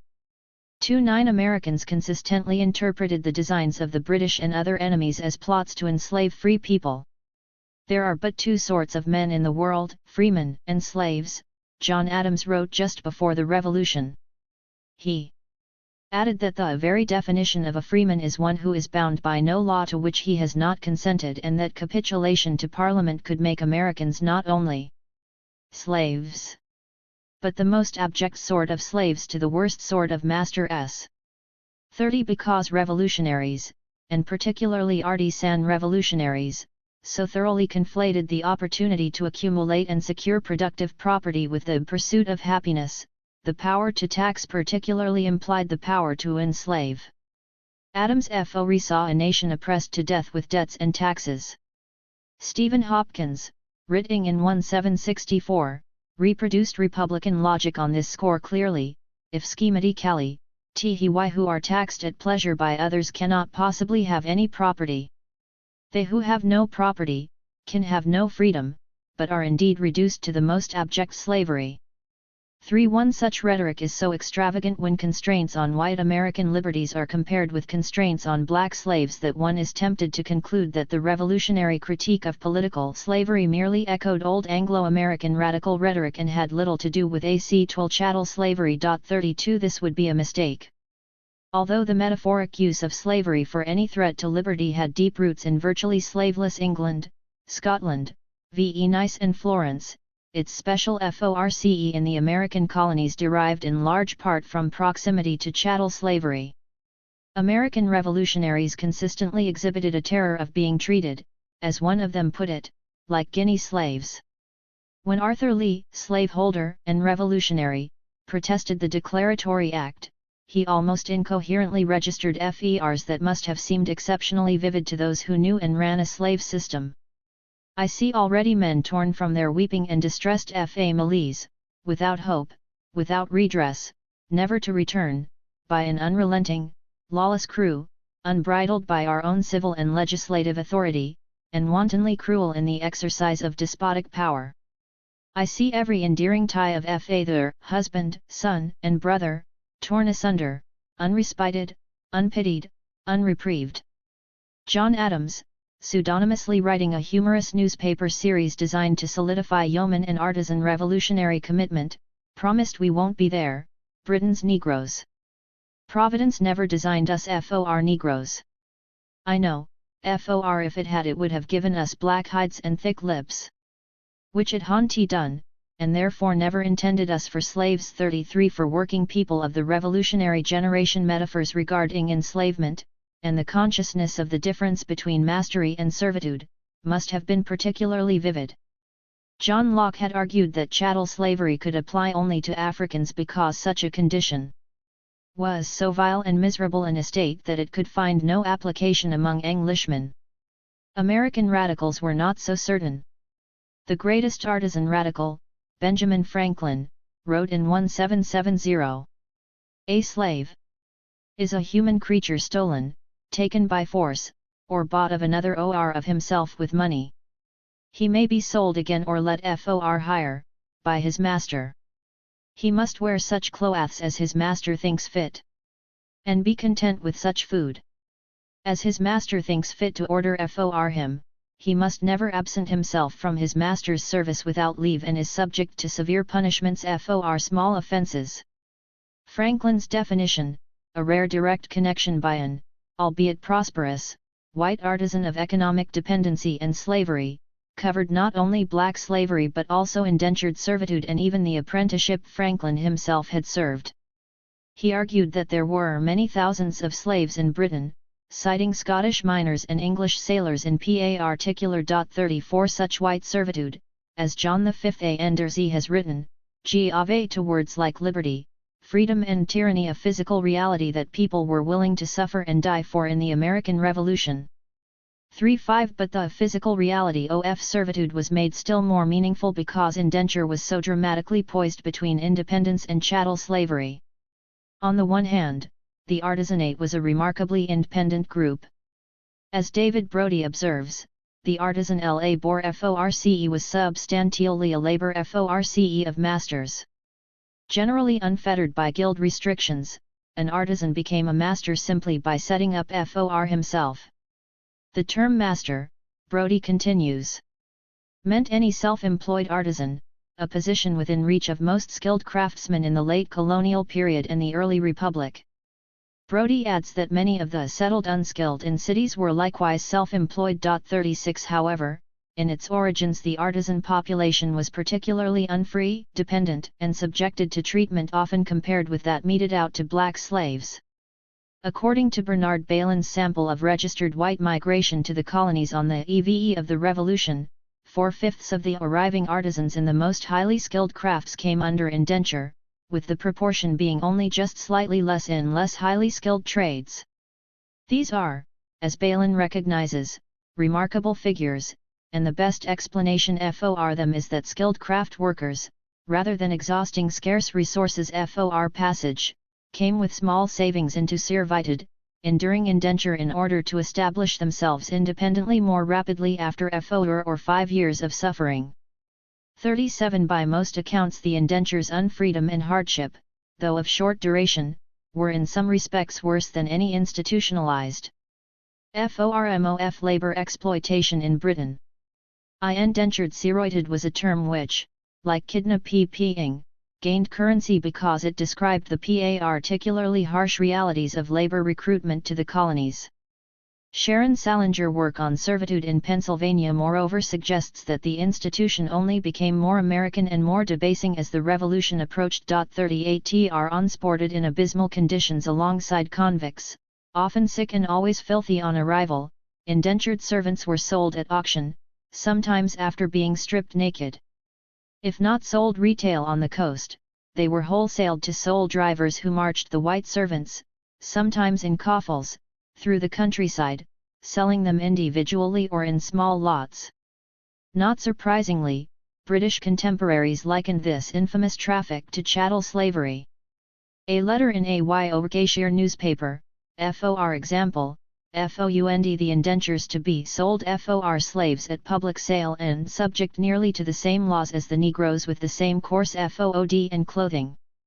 Unfree whites often worked alongside slaves in cities like Philadelphia and New York City and sometimes ran away with slaves. 39 The indentured servant was legally chattel of the master, though with greater protection, through custom, terms of indenture and recourse to magistrates, than slaves had and, of course, with an end to bondage in sight. 40 Indentured servitude, along with apprenticeship, imprisonment for debt, tenant farming, hiring out of convicts and impressment of sailors. 41 Gave ordinary whites of the revolutionary generation galling experience of a variety of social oppressions and increased their receptivity of critiques of white political enslavement. When, celebrating the 11th anniversary of the British evacuation of New York City, the artisan-based Tammany Society issued a ringing Republican call for a speedy abolition of every species of slavery throughout America. Its language reflected a tendency to subsume a range of evils under the heading of slavery. 42 The proximity of unfree whites and black chattel slaves on a continuum of oppression helped create sympathies that ensured that the contagion of liberty during and after the upheaval of the Revolution would result in attacks on racial slavery as well as on indentured servitude. Tom Paine, who had in 1774 sold his corset-making shop in London to avoid imprisonment for debt, made an attack on African slavery in America practically his first order of business in Philadelphia in 1775. Writing under the names Justice and Humanity in the Pennsylvania Magazine, Paine accepted the gist of Samuel Johnson's criticism that revolutionary ideas came from the drivers of Negroes.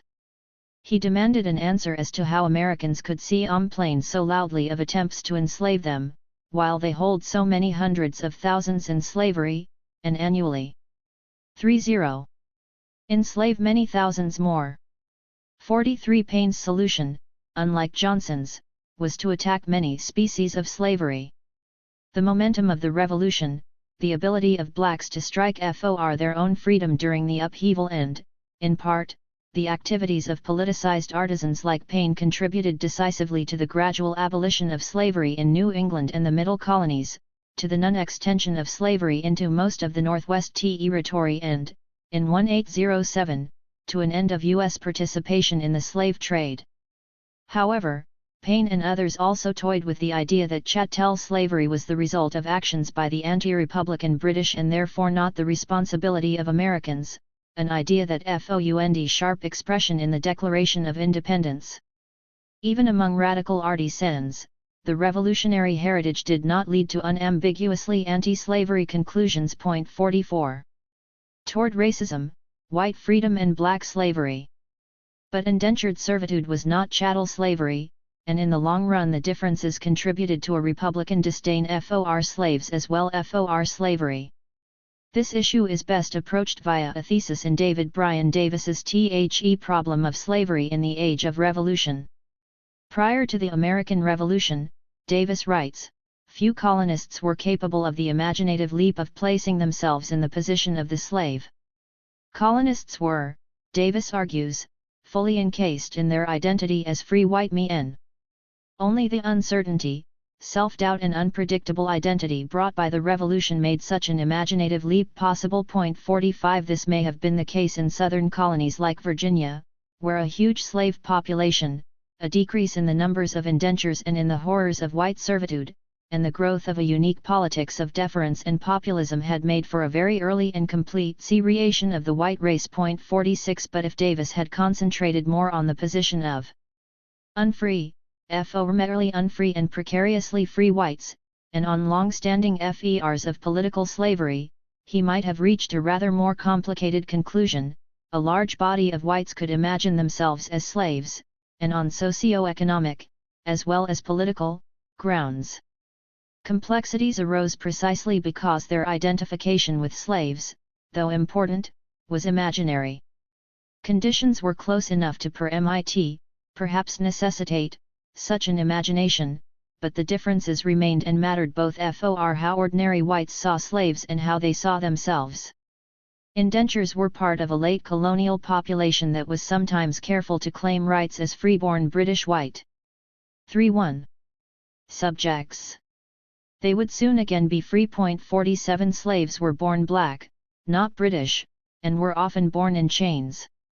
Those chains would last a lifetime and would be passed on to their children.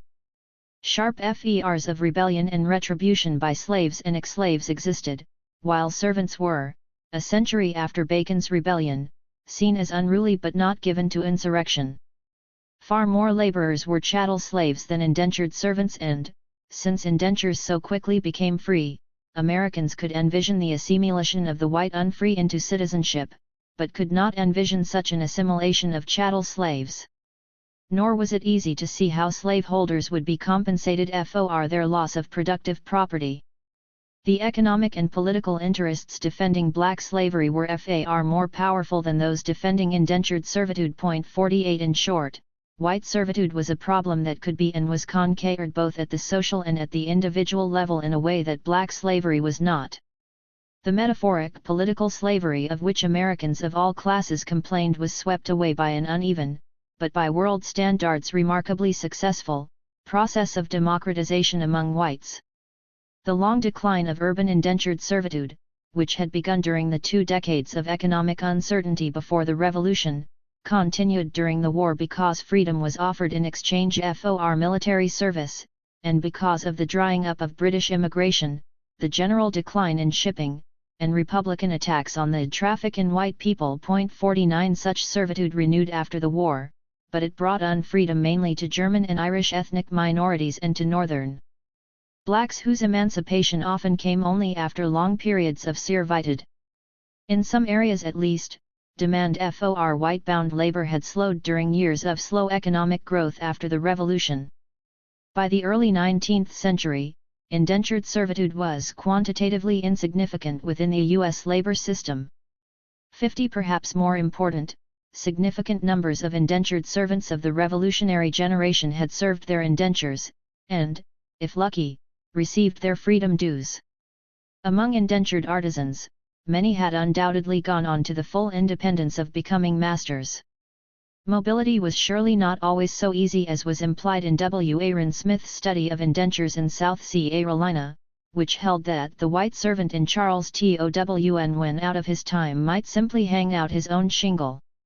But before, during and after the Revolution, American society was sufficiently open to the self-employed, if still poor, artisan to justify Abbott Smith's well-phrased contention that America offered a far better chance of attaining decent independence than did Europe. Bonds, for the whites in the young United States, were things to be broken, slipped or 3-2. Outlasted by free men.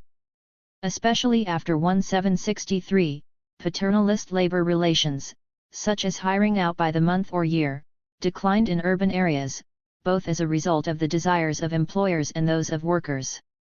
Fragile urban economies, before and after the Revolution, did not promise much opportunity for gaining teeth to the lower orders. But amidst poverty and anxiety, independence could be won.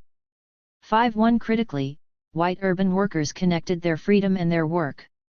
At the Independence Day celebration in 1788 of the ratification of the Federal Constitution, parading Philadelphia craftsmen swelled with pride and linked their trades and political liberty. BY Unity WE Support Society punned the chairmaker's banner, while that of the Hatters announced with the industry of the Beaver WE Support Society. 5-2 Old terms received new meanings and acquired wider currency to express such pride and self-confidence. Mechanic had carried negative connotations before the revolutionary movement began, describing low-werlanen and mean or even servile workers. But, as Howard Rock put it, for the mechanic, the revolution catalyzed previous economic and political gains into a new and prideful sense of being active participants in the creation of a new republic. 53 The very word mechanic took on a luster. Journeymen, employing artisans, and even rural artisans who had become considerable manufacturers, embraced the term as mechanics. Revolutionary organizations proliferated during the conflict with Britain, and mechanics banks, institutes, societies, charitable organizations, reading rooms, newspapers, firefighting brigades and insurance companies later arose. Mechanic consciousness unit masters and journeymen in the belief that those who produced, and especially those who produced useful commodities, deserved respect, full citizenship, value for their work and a measure of social power. Mechanics now claimed respect as men professing an ingenious art and as intelligent citizens.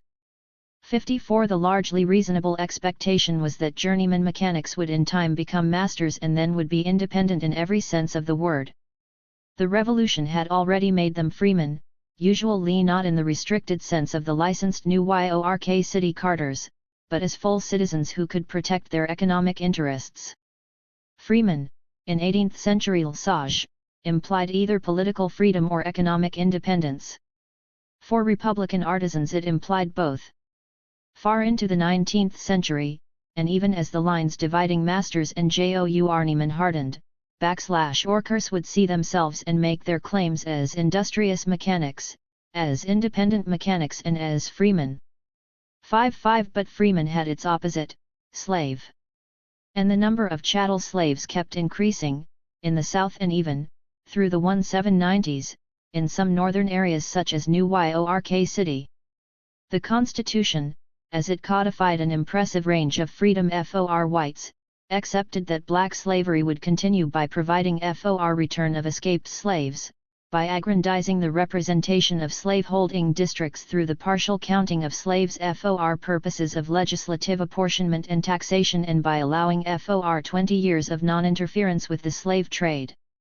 Remarkably, the framers did all this without using the word slave or slavery. The presence of whites bound to service for a term of yers was acknowledged in the course of providing that such Americans should be counted as full citizens for purposes of taxation and representation. 56 Even artisan patriots with substantial anti-slavery credentials supported the Constitution as a compromise necessary to secure the world's greatest experiment in freedom. This was the position taken by Paine and Franklin, though the latter caustically noted the difference between Northern and Southern property protected by the Constitution. He observed, using the animals to symbolize Northern property, will never make an insurrection. For many, even on the Paineite Jeffersonian left wing of the Revolution, chattel slavery had become by 1789 an necessary evil. Hopes lay in its gradual eradication over a period of decades. Indeed, even in the North it took decades for gradual emancipation schemes to eliminate black slavery completely. 57 It proved easy to suspect that those injecting the issue of slavery into politics were less advocates of black freedom than enemies of the compromise that undergirded America's great experiment in liberty among whites. In 1790, the writer of a letter to the Maryland Gazette eloquently expressed one kind of Republican logic in arguing for abolition and signing himself freeman. He was answered by another kind of Republican logic, which saw slavery, albeit regrettably, as part of the ongoing fabric of government in the South. That letter was signed "A true friend to the Union." 58 Revolutionary success in defeating the servile and slavish Tories provided, according to Reginald Horseman, an overt sign that Providence had marked Americans for great deeds. At the same time, the Revolution strengthened the case for pride in special American accomplishments and a distinguished historical heritage, often a specifically Anglo-Saxon heritage. 59 But by no means did such pride necessitate the growth of racism or even national chauvinism. The Revolution taught optimism and an awareness that people could change with astonishing speed, and therefore a belief that, especially given the American example, other peoples could build free institutions. Some theorists even held that skin color 3-4 was merely a short-term result of exposure to a given environment, and that blacks would literally whiten over time, without mixing of the races. Such extreme environmentalism was common but looked to quite long-range improvements, while whites saw changes in their own lives occurring at a rapid pace. Moreover, the plantation was seen as a powerful environment, one whose destructive, even degenerative, servility-inducing effects might be harder to change than skin color itself. It was increasingly difficult to find signs that such a transformation was occurring among people of color, either among the savage nations scattering before American expansion or the growing numbers of enslaved blacks. 60 Republicanism had long emphasized that the strength, virtue, and resolve of a people guarded them from enslavement, and that weakness and servility made those most dependent a threat to the Republic, apt to be pawns of powerful and designing men. 61 From such a stance it was not difficult to move toward considering the proposition that black oppression was the result of slavishness rather than slavery. White revolutionary pride could thus open the way for Republican racism. By 1805, black Philadelphians were driven from Independence Day celebrations. They could return in subsequent years only at their peril. Similar attacks on blacks on Independence Day also occurred in New York City. 6-2 It was less easy, for a time, for ordinary whites, now freemen, to imagine themselves, even inexactly, as slaves. They were by the 19th century, to use Davis's language, fully encased in their identity as free white men. To inquire too deeply into why the contagion of liberty had resulted in increased slaveholding in the South, and indentures and unfreedom for blacks elsewhere, was painful if not treasonous.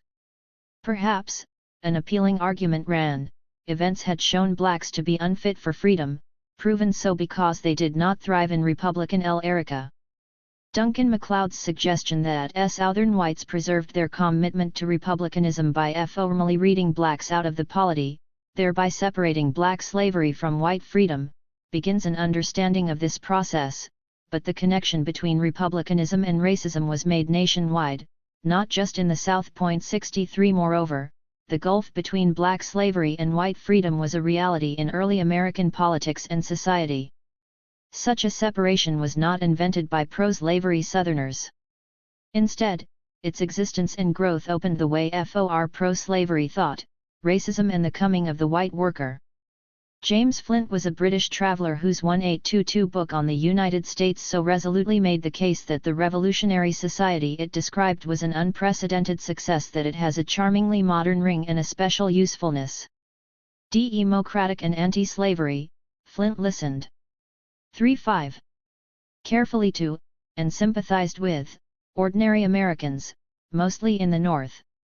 Flint's brief apologia for U.S. slaveholding, he opposed extension of slavery, distills what he heard. The Americans, no longer the vassals of England, were at liberty to pursue an independent course of policy regarding slavery, which had previously been supported by the Crown. The subject of Negro slavery engaged their attention at an early period, but, unhappily for the new government, their territory was overspread with an unfortunate race who, by education, habits and resentment of former injuries, were the enemies rather than the members of the social compact. 64. This remarkable passage suggests how easily historical and environmental explanations for black oppression could be conflated with racial ones.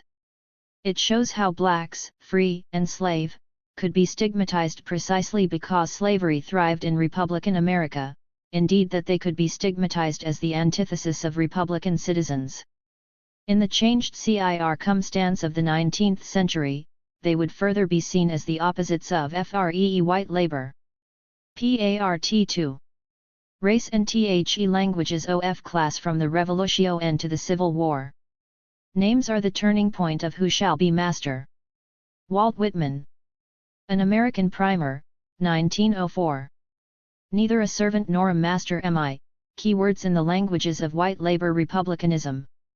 This chapter takes its title from a line in Walt Whitman's C. Ant's Democratic, a line that also is featured in the epigraph to the first section of Sean Willentz's recent study of the rise of the working class in New York City. 1 The idea that a recently revolutionary and strongly Republican working population tried in the 19th century to build a Whitmanesque economy and society without masters and servants undergirds not only Willentz's work but most of the best of the new labor history on the making of the American working class. The power of republicanism in informing labor's rhetoric and practice is now amply demonstrated. As Herbert Gutman and Ira Berlin have put it, when pre-industrial workers became a wage-earning class, republicanism neither disappeared nor remained a set of stale patriotic pieties. Instead, workers in Jacksonian America remade it into a distinctive and radical, but non-socialist, argument against the pervasive inequalities associated with 19th-century capitalism. To the insights, and considerable drama, of recent histories of early labor derive largely from a focus on this remaking of republicanism by labor. The new La Bour history illuminates the question of how workers creatively pursued the vision of a republic of small producers in which, again in Whitman's words, I will be even with you, and you shall be even with me, even as the United States became a land whose citizens increasingly worked in shops they did not own and control, at a pace often determined by others.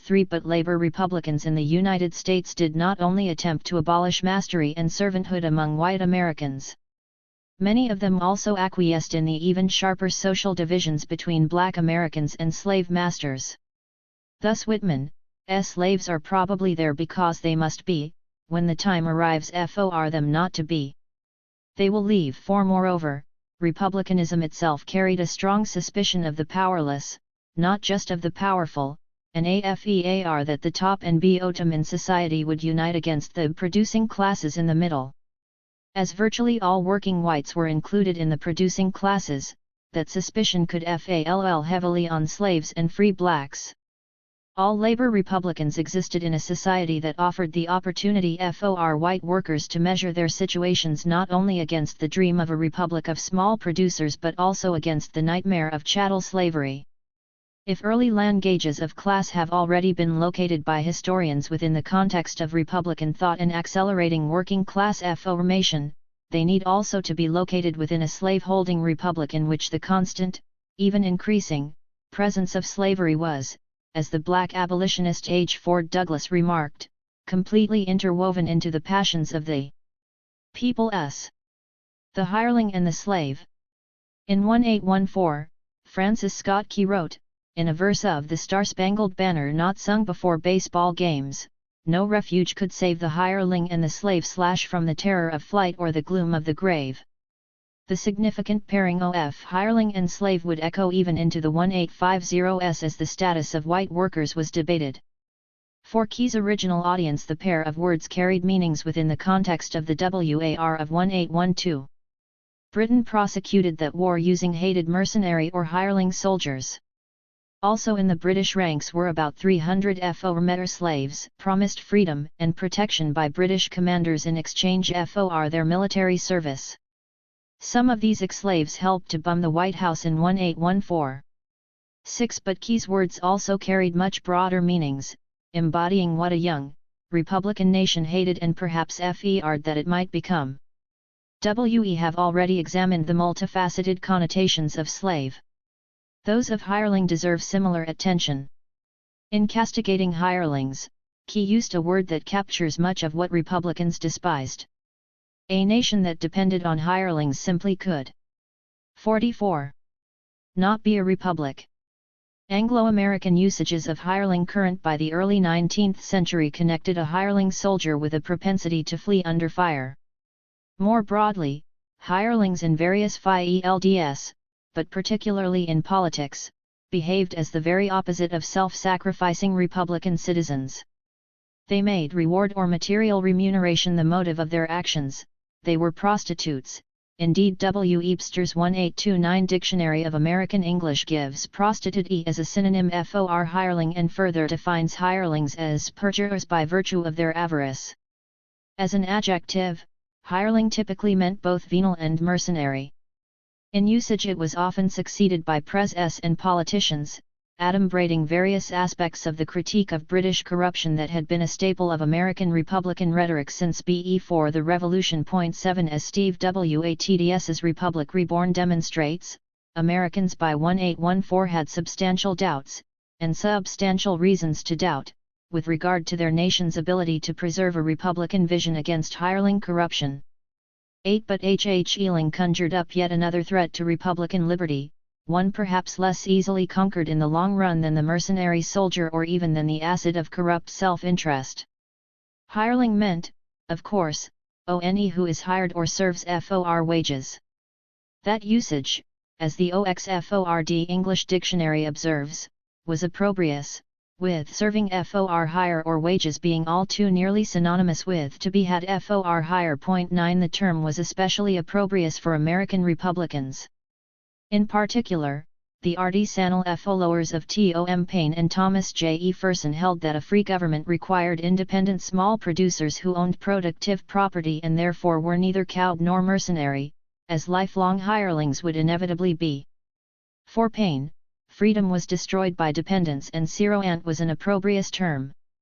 Hirelings and slaves were sometimes connected in popular logic, as in the observation that those who labor for others become mere Negroes growing lazy and careless, and in the frequent references to sailors, the outstanding occupational group of waged adult males, as children and as slaves. Thus, the gradual transition to wage labor from 1800 to 1860, and beyond, was an extremely serious matter for labor Republicans. There were, of course, elements within Republican thought that discouraged panic and encouraged long-term faith in Republican solutions. From Tom Paine to Abraham Lincoln ran a line of thought that held that wage labor was not degrading per se. For Paine, man was free in large part because he held property in his own labor. Wage labor could then be a rite of passage on the road to the economic independence of free farming or of self-employed craft labor. Moreover, many Labour Republicans shared with their British counterparts the view that political plots, the corruption, 45, and machination of the powerful and the acquiescence of the servile, gave rise to social inequality. In a republic of freemen, these political evils could be identified and checked, in the long run if not the short. 1-2. Finally, and this is the point is least understood by historians, forms of wage labor emerging in the late 18th and early 19th centuries were themselves sometimes seen as less productive of dependency and as more republican than traditional arrangements.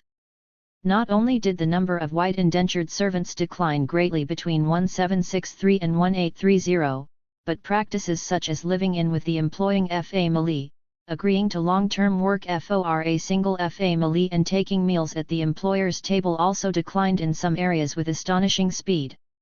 Apprenticeship even came regularly to involve cash payments. 13 We know far too little about whether these changes were initiated mainly by employers or workers, but it is clear that the worker who struck wage bargains by the day and boarded out was considered less dependent, if more anxious, than one who worked by the month or the year and boarded in.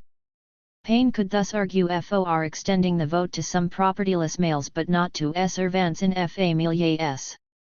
1-4 Sean Willents has nicely shown how, without stepping outside the bounds of Republican categories, labor radicals in New York City rehabilitated the wage relationship in the 1830s. They argued, admittedly with the rather significant exceptions, that journeymen should get the full value for their labor in wages and should themselves decide what that value was, that a wage relationship was compatible, at least temporarily, with a just society. As Asa Briggs emphasizes, populist leaders in early 19th century Britain who had labor followings lamented the loss of the chain of connection or the bond of attachment between the rich and the poor. Bonds and chains, seen as ties of dependency rather than of sharing, were far less valued in U.S. labor Republican thought. 16 But, as reference to bonds and chains should sharply remind us, it was impossible to think about dependency on wages merely in comparison with the position of labor in an ideal republic. The comparison with the truly enslaved also loomed. Such a comparison cut hard, and it cut in two ways. On the one hand, the specter of chattel slavery, present historically in no other nation during the years of significant working-class formation, made for a remarkable awareness of the dangers of dependency and a strong suspicion of paternalism. On the other hand, hard thought about the hireling and the slave could make the position of hireling comparatively attractive. The white hireling had the possibility of social mobility as the black slave did not. The white hireling was usually a political freeman, as the slave, and with very few exceptions the free black, were not. The comparison could lead to sweeping critiques of wage labor as white slavery, but it also could reassure wage workers that they belonged to the ranks of free white labor. In their early attempts to develop a language of labor, working Americans therefore expressed soaring desires to be rid of the age-old inequalities of Europe and of any hint of slavery. They also expressed the rather more pedestrian goal of simply not being mistaken for slaves, or neggers or negroes. And they saw not nearly so great a separation between these goals as we do. From servants to hired people.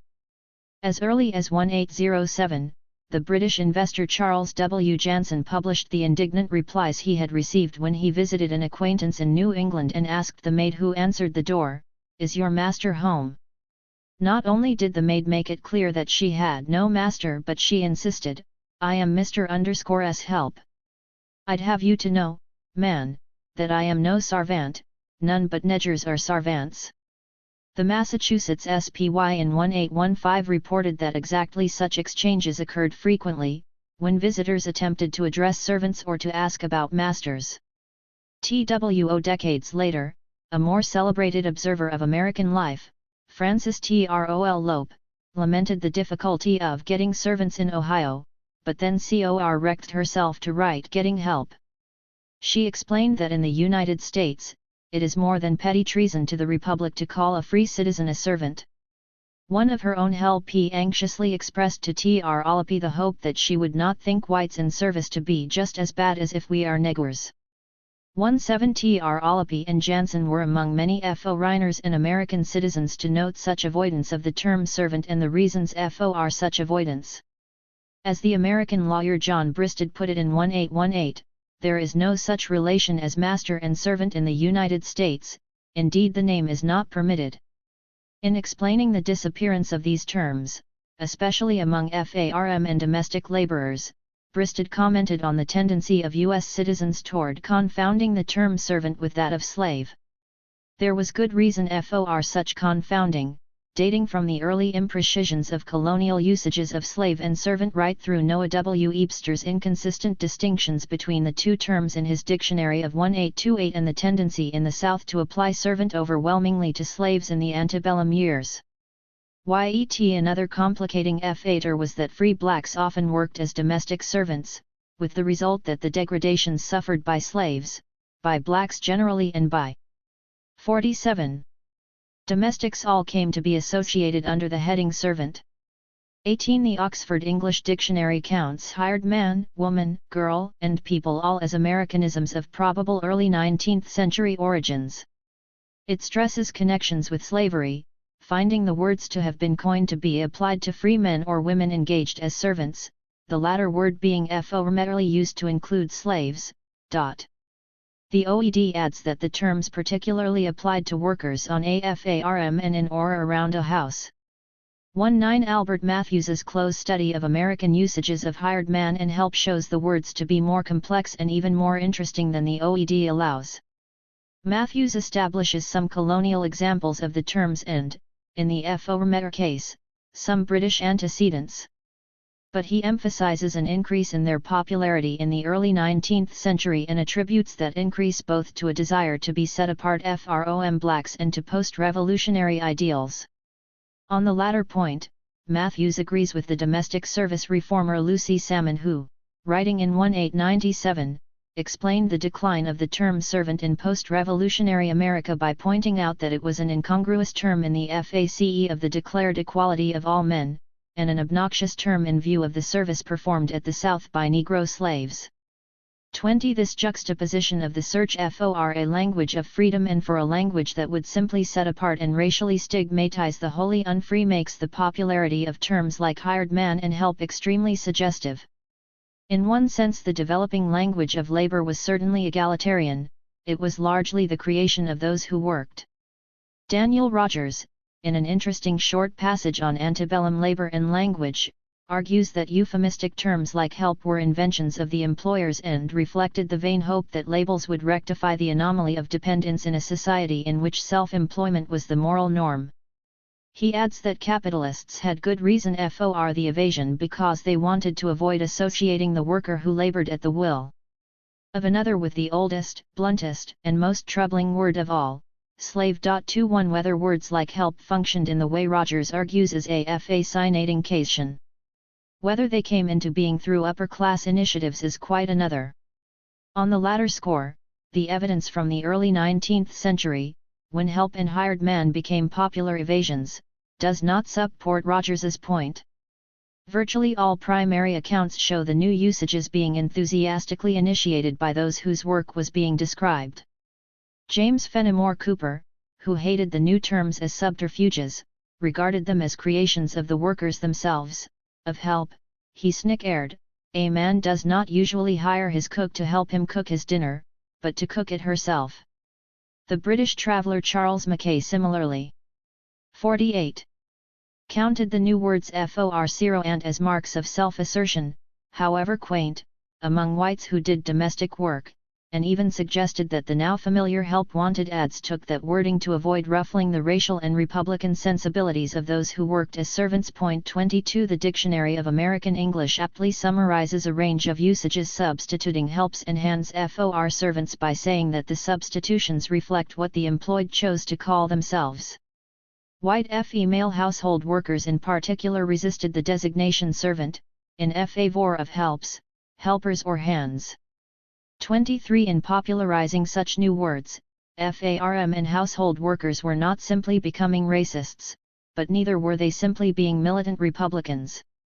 Rather, they were becoming white workers who identified their freedom and their dignity in work as being suited to those who were not SL2.VES or not Negroes.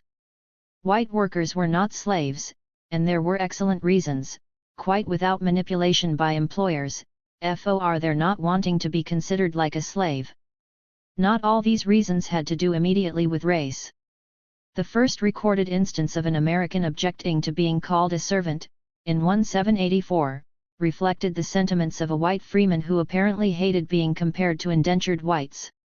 U.S. Republicans, moreover, were used to railing against those who sought to enslave others, and several primary accounts of the rise of substitutes for servants set the changes squarely in the context of a quest for Republican liberty and a desire to be rid of models that had been inherited from slavish Europe. 24 But in a society in which blackness and servility were so thoroughly intertwined, North and South, assertions of white freedom could not be raceless.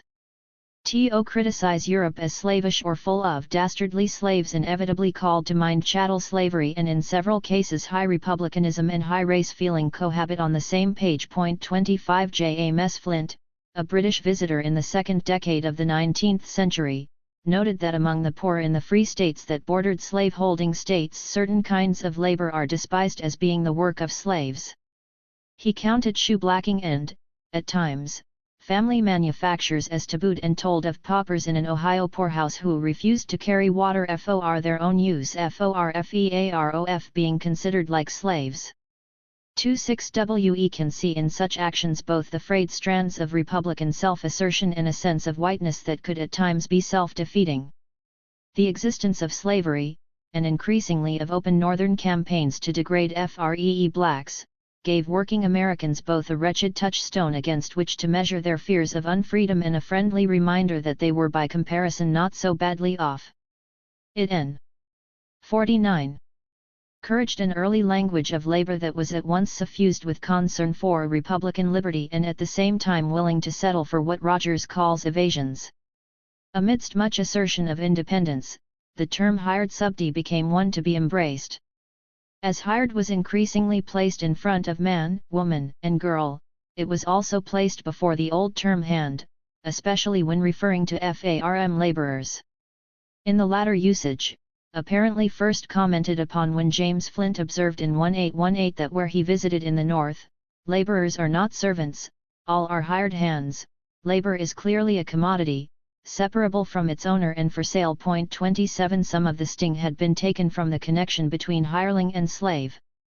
No masters, the mechanic gets a boss.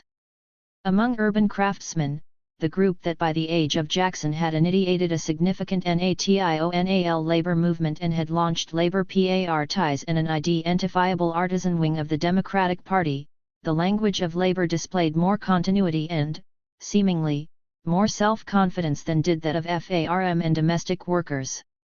The favorite terms to emerge after the Revolution continued to be popular, with mechanics societies proliferating and labor appeals being consistently addressed to freemen. 8 other terms, like artisan, member of the working classes, tradesman, and working man also achieved significant popularity. No surviving evidence suggests that these terms, with the partial exception of freemen, bespoke any conscious desire to set white workers apart from slaves. Mechanic and freeman blurred lines, or reflected the fact that lines were indeed blurry, between employed and employing artisans. Such words bespoke the tendency, so often remarked upon by historians of antebellum craftsmen, to see the interests of all of the producing classes, including working masters and small manufacturers, as united against the parasitic designs of bankers, undeserving paupers, monopolists, aristocrats, and corporations. 29 But the independence of wage-earning journeyman mechanics increasingly came under a double attack. With wage labor becoming more and more common, the prospect of rising through wage labor to run one's own shop became increasingly problematic. Moreover, journeymen complained that masters required harder, more subdivided work, with fewer informal breaks during the day. Since living standards for most urban artisans did not improve, and may in fact have declined, between 1820 and the 1850s, the extent to which artisans continued confidently to call themselves freemen and mechanics reflected the strength of the Republican vision associated with those terms. 30 On the other hand, since this very group was producing leaders who by the middle 18308 were cal-ing workers, white slaves, subterranean tensions and subtle worries about bondage also deserve attention. Nationally, groups representing the interests of journeyman artisans proliferated in the late 1820s and the 1830s. These organizations sometimes took care to call themselves journeyman mechanics groups, but usually they simply and assertively followed earlier local traditions and made themselves the embodiment of mechanic interests generally. One of the first great U.S. labor pamphlets was written by William Hayden under the pseudonym An Unlettered Mechanic. Hayden's Philadelphia witnessed, in 1827, the early rise of a city central, the Mechanics' Union, and, the following year, of a first experiment in trade union journalism, the Mechanics' Free Press. 31 Perhaps because skill with machines was becoming more vital in many trades, the meaning of mechanic as one skilled in making machines took on special importance. 32 In the early 30s, craftsmen in New York City's main shipbuilding district erected a bell to regulate the hours that masters required of journeymen. They called it the Mechanics' Bell L, and its earliest historian, himself a labor leader, observe that as the Liberty Bell rang out the proclamation of liberty from monarchical control, so the Mechanics' Bell proclaimed the liberty of leisure for the sons of toil. Mechanics' libraries and mechanics' institutes sprang up, often with explicit reform purposes. Advocates of Christian labor reforms, including temperance, would later also use the 10 to name their groups. Mechanic gave a name to New York's state labor organization, to important New England and New York labor papers of the 1840s, to secret societies and to the Nashville anti-convict labor forces of 1850. 33 In Sufi, mechanic had the capacity to unite craftsmen as proud Republican workers, to evoke images of social harmony among producers and to legitimate the challenges that employed artisans mounted to the powers of capital. Significantly enough, anti-labor organizations of employing master craftsmen and of merchant capitalists avoided calling employed artisans mechanics, prefer in journeyman.j4 but even mechanic was not an unproblematic term. It was too narrow for broad political and class mobilization, such as attempts to form labor parties, and therefore was at times supplanted by workingmen in the titles of labor groups. Organizations sometimes referred to mechanics and other workingmen in their rather unwieldy titles. 3-5 More important, mechanic, for all its egalitarian connotations, still could not avoid raison g. 5-1. The issue of dependency in a slave-holding republic that was unable to put aside fully long-standing suspicions of manual labor. W. Eebster's 1829 dictionary illustrates tensions within the ways the word was used. One noun definition of mechanic is neutral and descriptive, a person whose occupation is to construct machines or goods. A second definition is even somewhat exalted, one skilled in a mechanical art. But negative connotations appear among the definitions of mechanic as an adjective. Skilled in the art of making machines, one such entry flatly begins, before adding, bred to manual labor. Another reads, pertaining to artisans or mechanics, vulgar. 3-6 A brief item, filling space at the bottom of a column in the Radical Jacksonian, Urban Artisan-Oriented Democratic Exposition and United States Journal for the Country suggests that some artisans themselves embraced these prejudices. The mechanic who is ashamed of his frock is himself ashamed to his profession. 3-7 Moreover, in THESOF a large number of slaves and free blacks were still mechanics, and there was little denying that black workers could do craft labor. Mechanic was a term pridefully used by, and respectfully applied to, white artisans in the South. 38 Southern labor organizations and trade associations used the term. But at the same time there was a clear recognition that Negro mechanics and Negro mechanical labor existed. No small part of the activities of white mechanics and their allies was directed against black artisans and at times, in alliance with slave-owning artisans versus free black mechanics. In arguing for preferential treatment for themselves, white so other mechanics generally eschewed baiting niggers. Or did white mechanics often cast black artisans as inferior workers in their appeals? Instead, such appeals were grounded in the white mechanics' contributions to the communities as taxpayers and as citizens, and as white men, the legal, moral, and civil proprietors of this country and state. Moreover, it was argued in a way that somewhat undercut the dignity of existing white mechanics that a better class of artisans could be attracted if the trades were honorably associated by virtue of blacks being expelled. 39 Even with these complications, mechanic was a term that survived healthily, especially when interspersed with references to the rights of American freemen. 40 But journeyman mechanics had masters, according to time-honored usage, and it was here that Republican values, worries about wage labor, and anxieties about being compared to slaves conspired to change the language of Lahore. So long as the master was called high that term because of his craft skills, no violation of Republican principles occurred. As Marx observed, the master typically owned the tools used in production and the product and therefore was a capitalist. But it is not as a capitalist that he is a master, Marx went on. He is an artisan in the first instance and is supposed to be a master of his craft. Within the process of production he appears as an artisan, like his journeyman, and it is he who initiates his apprentices into the mysteries of his craft. 41 But real changes in small workshops in the U.S. in the early 19th century, changes often caused by pressures from merchant capitalists, made many masters act like masters of men rather than of crafts. 42 As the masters sought greater production and lower costs in a post-revolutionary and slave-holding society, their motivations were closely scrutinized by journeymen whose reactions mixed republicanism and whiteness.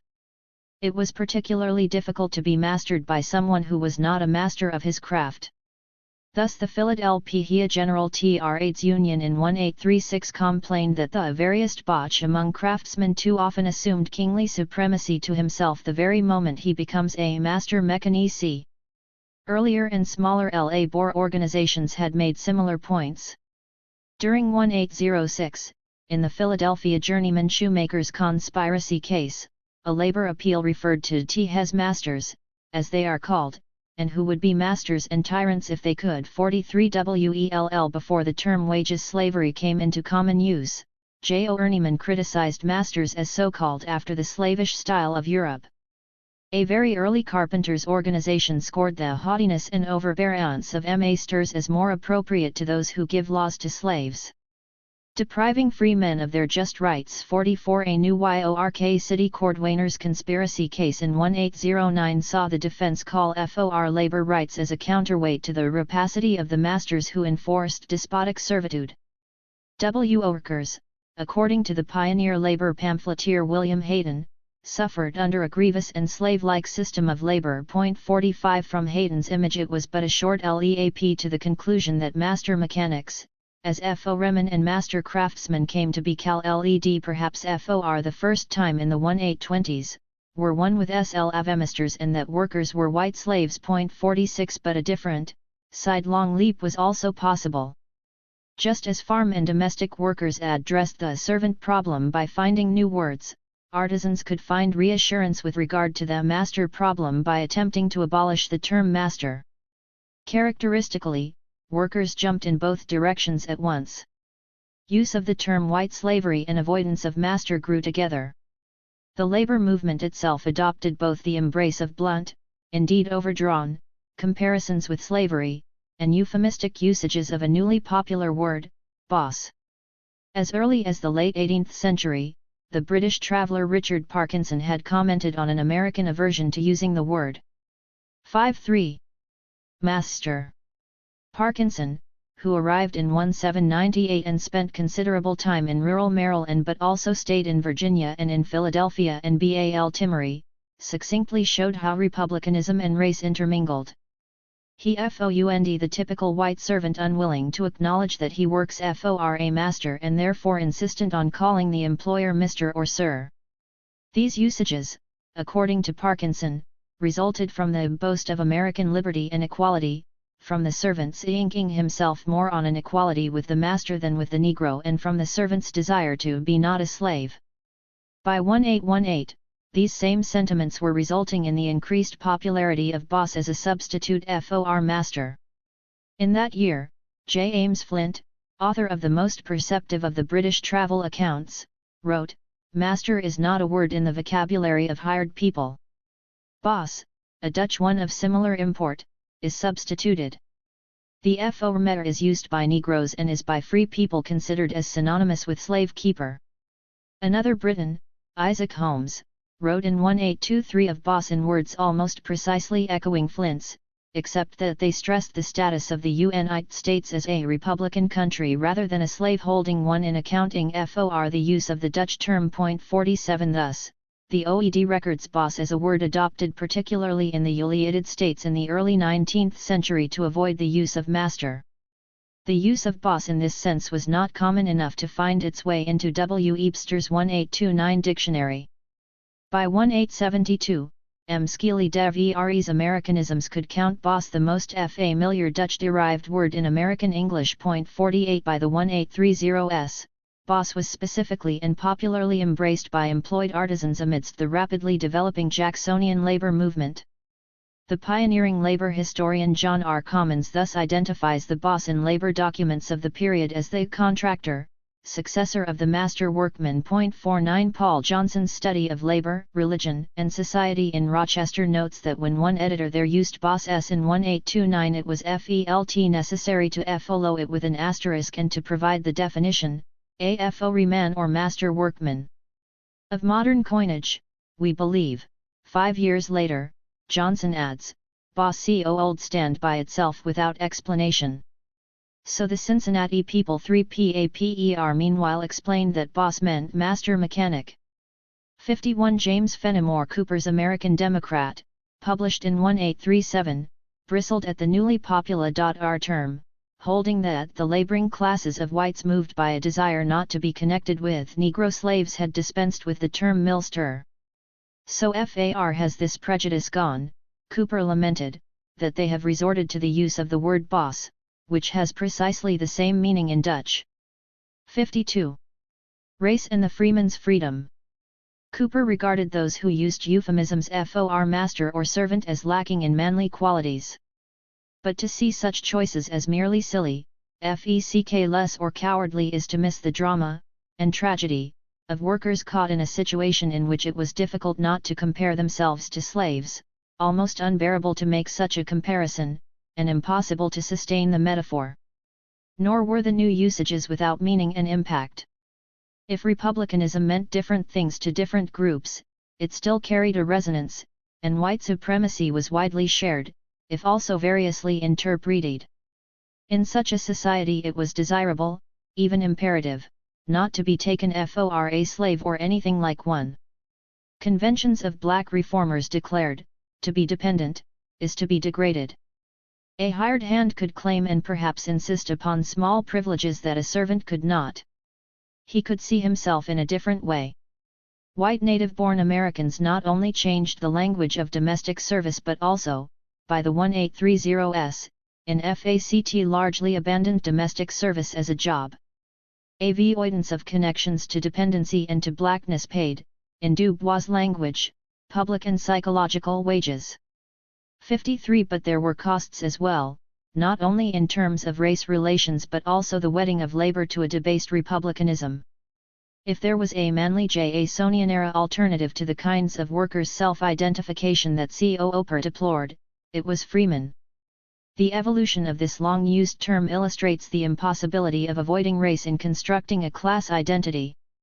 The evolution of freeman also richly suggests the payoffs of whiteness and the tendency of those payoffs to prove spurious, that is, if we regard an attack on lifelong wage labor to have been a legitimate goal of labor republicanism. The term freeman remained much prized in the age of Jackson. Indeed, in an urban society in which work and home became more radically separated and masculinity underwent extensive redefinition, its masculine ending may have had special appeal. Labor appeals often featured calls to men, a term that was sometimes used without working, trades, or journey in front of it to refer to wage earners collectively.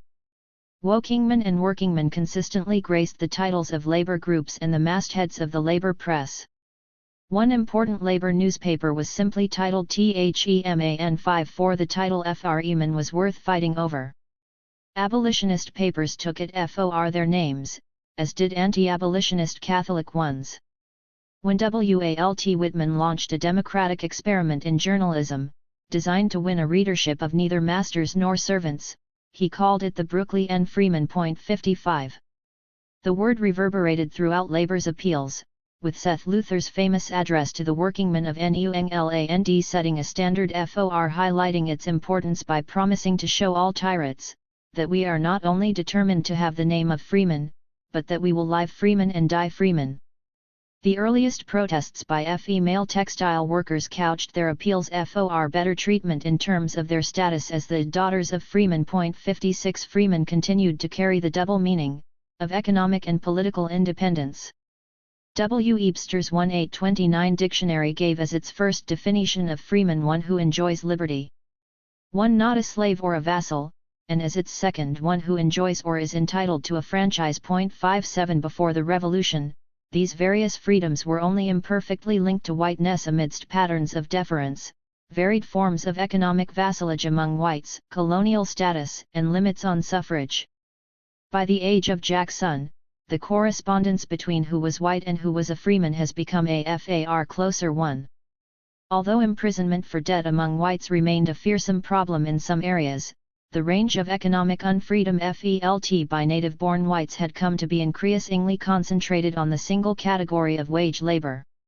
While this dependency was sometimes defined metaphorically as wages slavery, it could also be seen in Republican terms as merely temporary, as more free than older, paternalistic labor relations, and certainly as vastly more free, in Republican terms, than chattel slavery.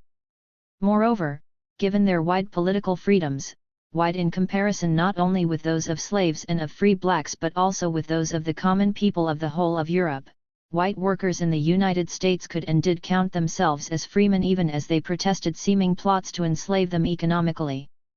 58. Blackness meanwhile almost perfectly predicted lack of the attributes of a freeman. In 1820, 86.8% of African Americans were slaves, in 1860, 89%. Free blacks in the South lacked political rights, as they did in the North to a nearly equivalent extent. As white manhood suffrage became the norm, perhaps one free black male in 14 could legally vote in the North by 1860, with tradition barring the participation even of many of these who were technically so qualified. With jury duty, militia service, and other civil responsibilities and rights barred to black Northerners, the typical free black had, as the historian Jean Baker has telling IY observed, a single accepted public role, that of the victim of rioters. 59 The very powerlessness of free blacks made them not only easy but, in Republican terms, appropriate and logical victims of the popular masses of white freemen. Because they were dependent, free blacks were seen as 56. Pawns of the rich and powerful. At exactly the moment that voting requirements reflected the tendency to drop the traditional Republican concern about voting by whites who were not economically independent, concern focused on the possibility that several blacks would vote. The 1821 Reform Convention in New York provided the vote to virtually every white male citizen under the new state constitution. The convention also instituted a steep $2.50 property requirement and harsher residence laws for black male voters. The logic of the Republican-dominated convention, blacks had largely voted Federalist, was, as one historian has recently summarized it, that many Negroes had been born in slavery and they were filled with a spirit of dependence and consequently would vote according to the wishes of their employers, which would foster an aristocracy. In 1825, about one New York City African American in 200 was qualified to vote. In 1846, when the issue of expanding black voting rights in New York was briefly raised, a printer and activist in the artisan wing of the Democratic Party stood on his republicanism and his race. "We want no masters," he began, briefly echoing Whitman before continuing, "and least of all no Negro masters." 60 In Connecticut in 1818, a similar pairing of expanded white suffrage and narrowed black rights occurred, in this case the elimination of black voting rights altogether.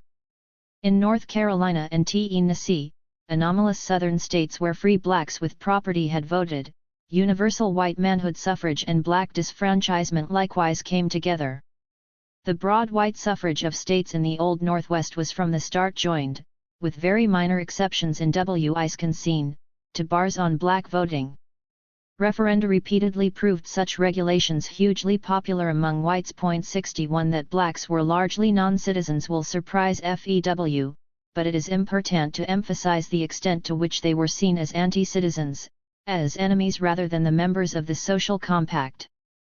As such they were driven from Independence Day parades as defilers of the body politic and driven from their homes by Sons of Liberty and Minutemen. 62 The more powerless they became, the greater their supposed potential to be used by the rich to make freemen unfree. Thus, it was necessary to watch for the smallest signs of power among blacks, and, since blacks were defenseless, it was easy to act on perceived threats.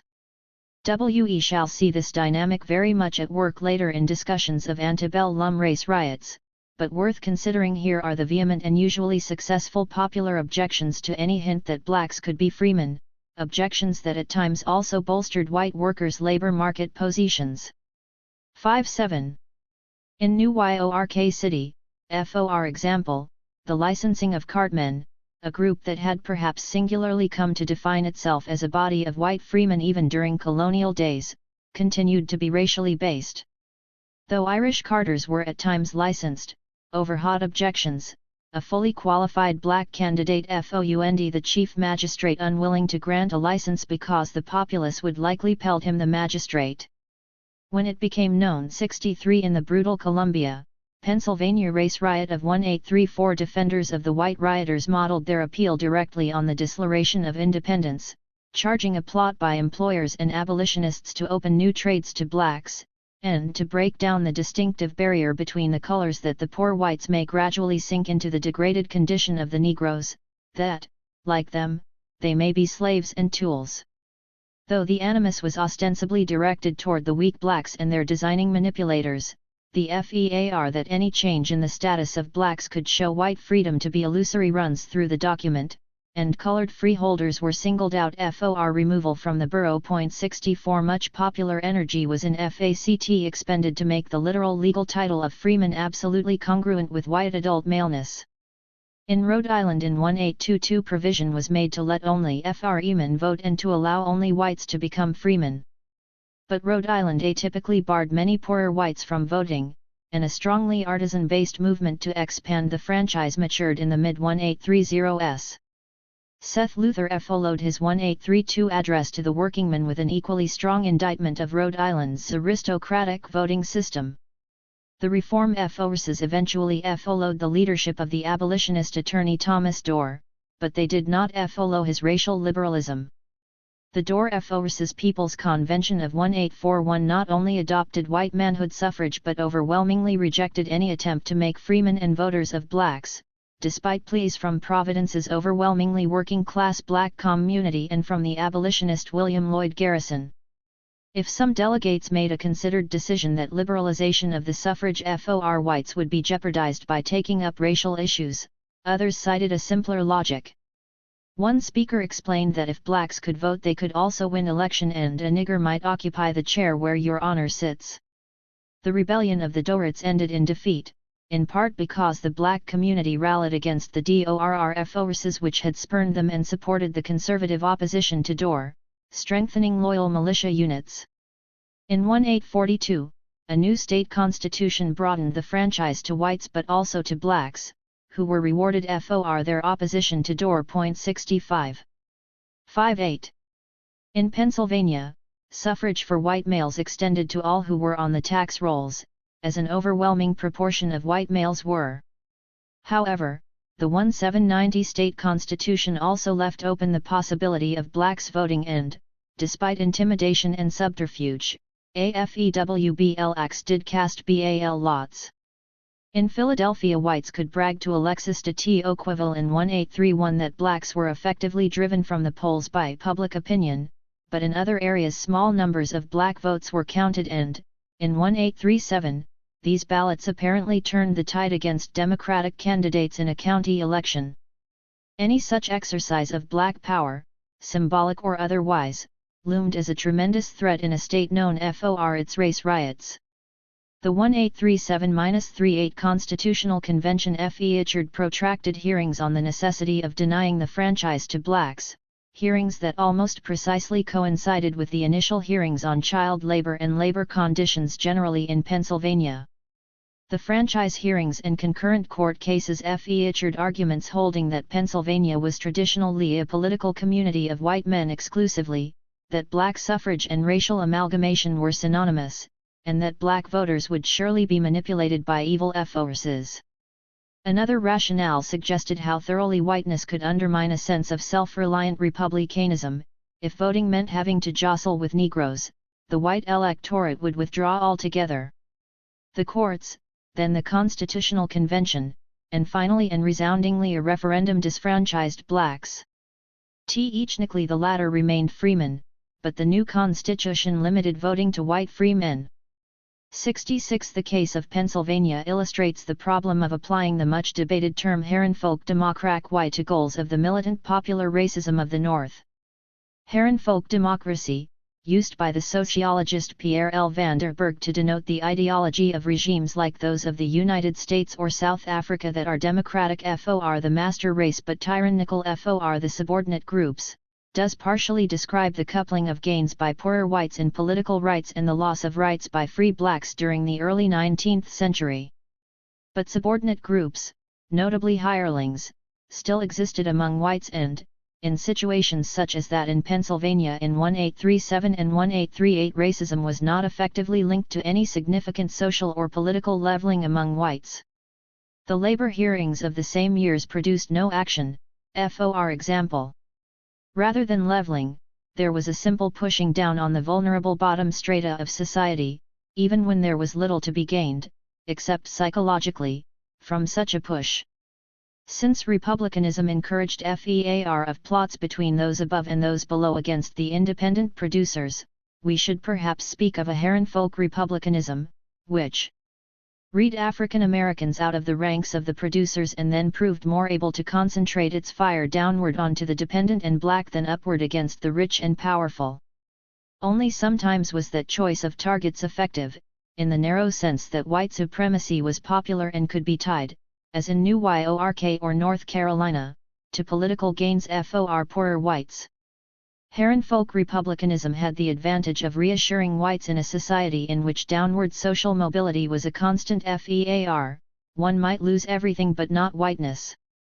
Like republicanism generally, for all its talk about a white people's government, Herrenvolk republicanism placed mainly negative demands on the state. And Herrenvolk republicanism could become an unconsidered habit, a turning into the easiest of possible roads. Sometimes this was literally so, as in the numerous antebellum riots that began with more controversial targets and then settled into attacks on the black community. 67 Plebeian goals could degenerate, for understandable though tragic reasons, from a Republican hatred of slavery to a Republican disdain for slaves and for free blacks, and then to a mere racial pettiness that robbed republicanism of any remaining grandeur. Identifying oneself by negation was a risky business. It was a long way down from Tom Paine to Huck Finn's pap, who railed, "Oh, yes, this is a wonderful government, wonderful. Why, looky here. There was a free nigger from Ohio, a mulatter, most as white as a white man. He had the whitest shirt on you ever see, too, and the shiniest hat. And there ain't a man in that town that's got as fine a clothes as what he had. And what do you think? They said he was a fessor in a college, and could talk all kinds of languages, and knowed everything. And that ain't the wust. They said he could vote when he was at home. Well, that let me out. Thinks I, what is this country a-coming to? It was 'lection day, and I was just about to go and vote myself if I warn't too drunk to get there, but when they told me there was a state where they'd let that nigger vote, I drawed out. I says I'll never vote again. 68. 4. White slaves, wage slaves, and free white labor. In 1836, supporters of New York City's journeyman tailors papered the city with handbills featuring a coffin. The tailors had just lost a conspiracy case and with it their right to organize. The handbill encouraged protest and demanded redress in strong Republican language familiar since the Revolution. It appealed to freemen and to the power of mechanics and workingmen. But confidence that the cause of independence would prevail was at an ebb. The coffin signified that the liberty of the workingmen would be interred. At the sentencing of the tailors, tyrant masters had the upper hand, and the handbill's authors made a direct comparison that had been unthinkable even a decade before: freemen of the North are now on a level with the slaves of the South. The coffin handbill shows both the new ease and the continuing hesitancy with which white workers in Jacksonian America began to describe themselves as slaves. Its unqualified North-South comparison is most striking, but the document also suggests some of the ways in which white workers remained beyond comparison with slaves. The whites, if slaves, were also simultaneously freemen. If tyrant masters had prevailed, according to one line of the handbill, another line settled FOR invoking the FEAR of would-be masters. Nor was it clear that the slavery of the tailors was wage slavery. They were cast as slaves not because they were hirelings but because the state had deprived them of the freedoms necessary for defending their rights. The emphasis on the slavery of the tailors in FACT proved rather short-lived. After hearing of a more favorable court decision in another conspiracy case upstate, the journeyman's fury abated. 2. Other instances of comparison between wage labor and chattel slavery between 1830 and 1860 were likewise both insistent and embarrassed. They could not have been otherwise. Labor republicanism inherited the idea that designing men perpetually sought to undermine liberty and to enslave the people. Chattel slavery stood as the ultimate expression of the denial of liberty. But republicanism also suggested that long acceptance of slavery betokened weakness, degradation, and an unfitness for freedom. The black population symbolized that degradation. Racism, slavery, and republicanism thus combined to require comparisons of hirelings and slaves, but the combination also required white workers to distance themselves from blacks even as the comparisons were being made. Chattel slavery provided white workers with a touchstone against which to weigh their FERs and a yardstick to measure their reassurance. An understanding of both the stunning process by which some white workers came to call themselves slaves and the tendency for metaphors concerning white slavery to collapse thus takes us to the heart of the process by which the white worker was made. It also furnishes us with an excellent vantage point from which to view the vexed relations between the labor movement and movements to abolish slavery. The winding road to whiteness law vary. Use of terms like white slavery and slavery of wages in the 1830s and 18405 presents an intriguing variation on the theme of American exceptionalism. U.S. labor historians are usually pressed to explain why American workers have historically lacked the class consciousness said to have existed elsewhere in the industrializing world. But if the antebellum U.S. labor movement was exceptional in its rhetoric, it was exceptionally militant as it critiqued evolving capitalist social relations as a kind of slavery. France, with a revolutionary tradition that forcefully used metaphors regarding slavery to press Republican attacks on political oppression, apparently saw but slight use of phrases such as wage slavery before the Revolution of 1848. The German states, though they produced a great popularizer of the concept of wage slavery, likewise did not witness frequent use of the term. Only Britain, where the metaphoric term wage slavery apparently originated in the second decade of the 19th century, rivaled the U.S. in producing a discourse that regarded white hirelings as slaves. But since the spread of the metaphor in Britain was as much associated with the Tory radical politician Richard Ostler as with its use by working-class Chartists, one might regard the antebellum U.S. labor movement as exceptional in being the world leader in militant criticisms of wage work as slavery. Point 3 Of course, concern over slavery was very much in the air in Jacksonian America, whose citizens worried variously that Catholics, Mormons, Masons, monopolists, Asian, alcohol, and the National Bank were about to enslave the Republic. Nonetheless, the use of the white slave metaphor for wage workers ought not be dismissed as merely another example of the paranoid style of antebellum politics, for it might instead be profitable to view the paranoid style itself as a Republican tradition much enlivened by the horrific example of chattel slavery and FERs engendered by the growing failure of the American Republic to produce a society of independent FERmeters and mechanics among whites. By the age of Jackson, several changes had created the setting in which white workers would begin to make and press, as well as deny and repress, comparisons between themselves and slaves. The rise, after 1829, of a highly visible movement to abolish slavery evoked re-examination of the line between slavery and freedom. Since free blacks and slave rebels played so central a role in the Black freedom movement, the tendency to equate blackness and servility was likewise called into question.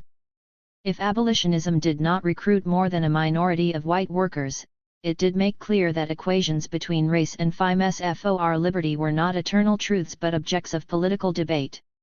5. Meanwhile, the experiences of the white artisans themselves encouraged the consideration of white slavery as a possible social category. In a nation agonizing over the fate of the Republic as the last of its revolutionary generation passed from the scene, urban craftsmen height monumental struggles, concentrated between 1825 and 1835, for a 10-hour working day. Linking these struggles to time for self-education and full citizenship, the growing labor movement advocated the 10-hour system as the key to workers' independence and to the nation's. Seeking the immediate freedom of being less bossed by increasingly profit-driven masters, and ultimately to be free from having a boss, artisans who undertook concerted actions contrasted the fetters they felt and the liberty they longed for at every possible turn.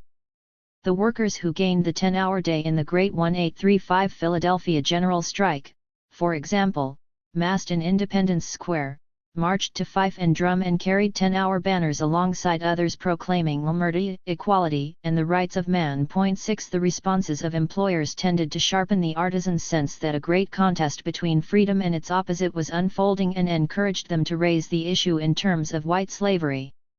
In some cases. 67. Employers made the initial comparison of free U.S. labor with British slaves and with black slaves. They insisted that the 10-hour system could not function in the United States because the nation had to compete with Britain. The response of the working man advocate to this argument in 1832 reflected labor's view of the British system as utterly degrading. Are we to slave 13 or 14 hours a day, the advocate asked, because the Manchester spinner or the Birmingham blacksmith so slaves?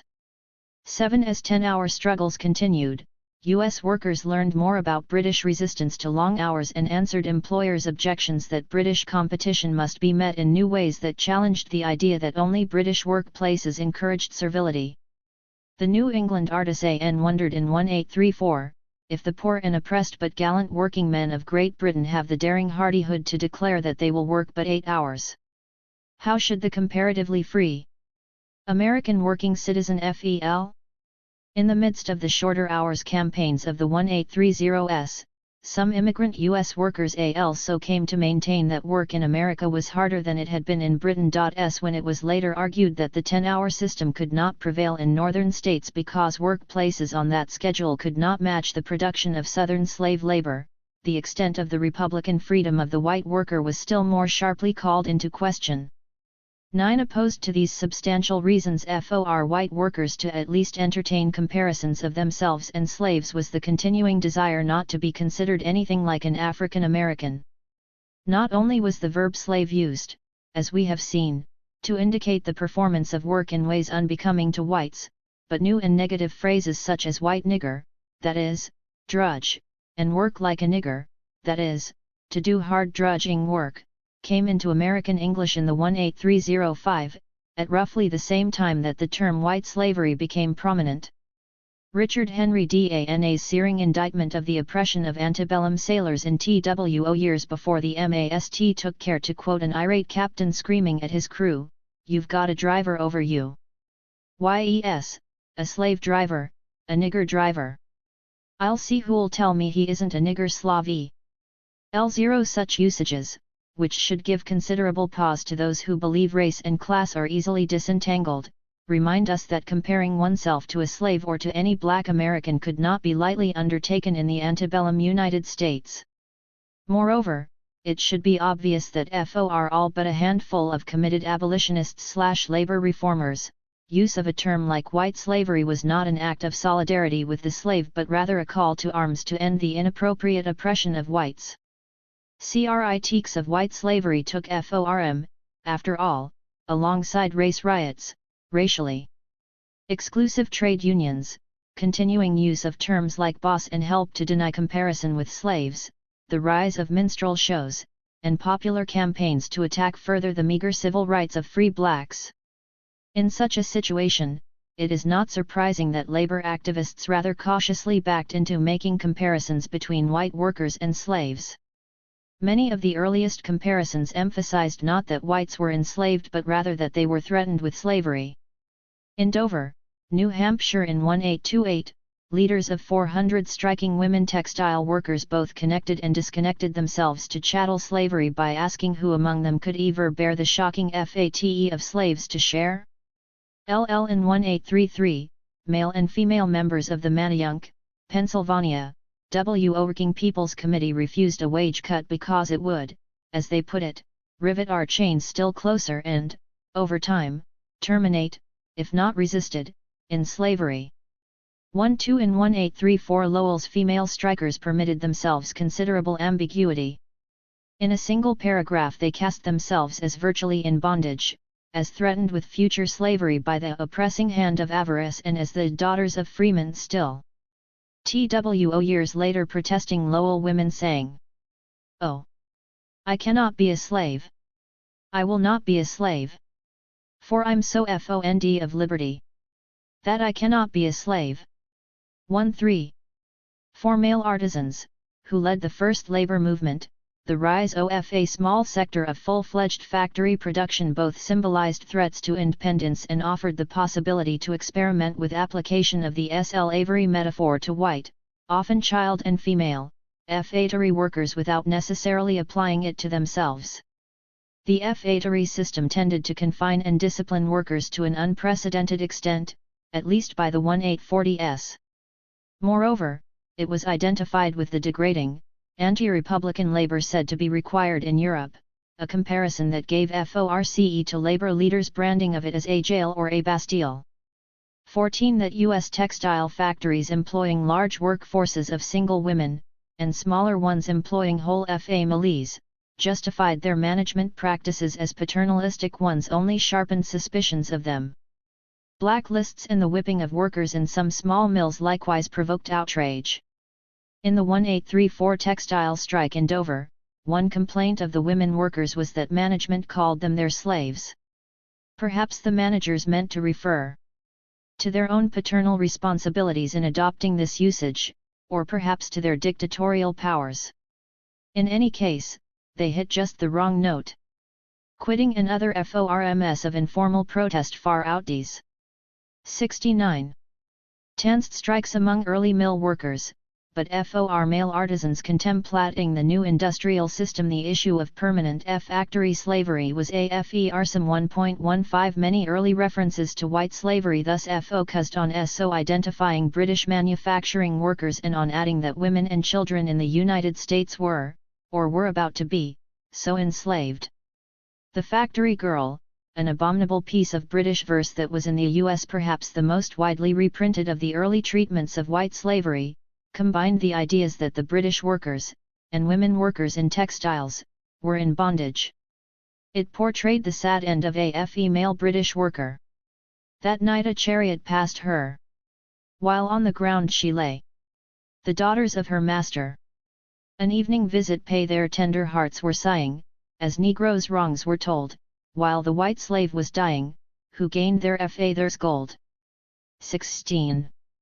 This highly sentimental pressing of the comparison with chattel slavery ran through much antebellum writing on white female and child workers by male activists. Seth Luther's stirring 1832 address to the workingmen of New England, for example, does not refer to American male journeymen as slaves, but it does find factory women in bondage and does quote sentimental verse describing child laborers as little sinless slaves. 1:7 Once made, comparisons to slaves could of course be extended, and artisans sometimes did come to be included in them. By 1835, for example, Luther was helping to write the 10-hour circular, which bitterly castigated slavery among white mechanics. 18 Stephen Simpson, intellectual leader and first congressional candidate of the Philadelphia Working Men's Party, began his 1831 working man's manual by arguing that factory slavery had taken root in Britain where a serf class worked in manufacturing but that it could never grow in the U.S., which had disconnected the age-old links among slavery, labor, and degradation and had made work the province of a community of freemen. Simpson then proceeded to take virtually all other possible positions. He noted the presence of huge numbers of slaves in the South, where he admitted that labor shares in disgrace, because it is a part of the Slavery.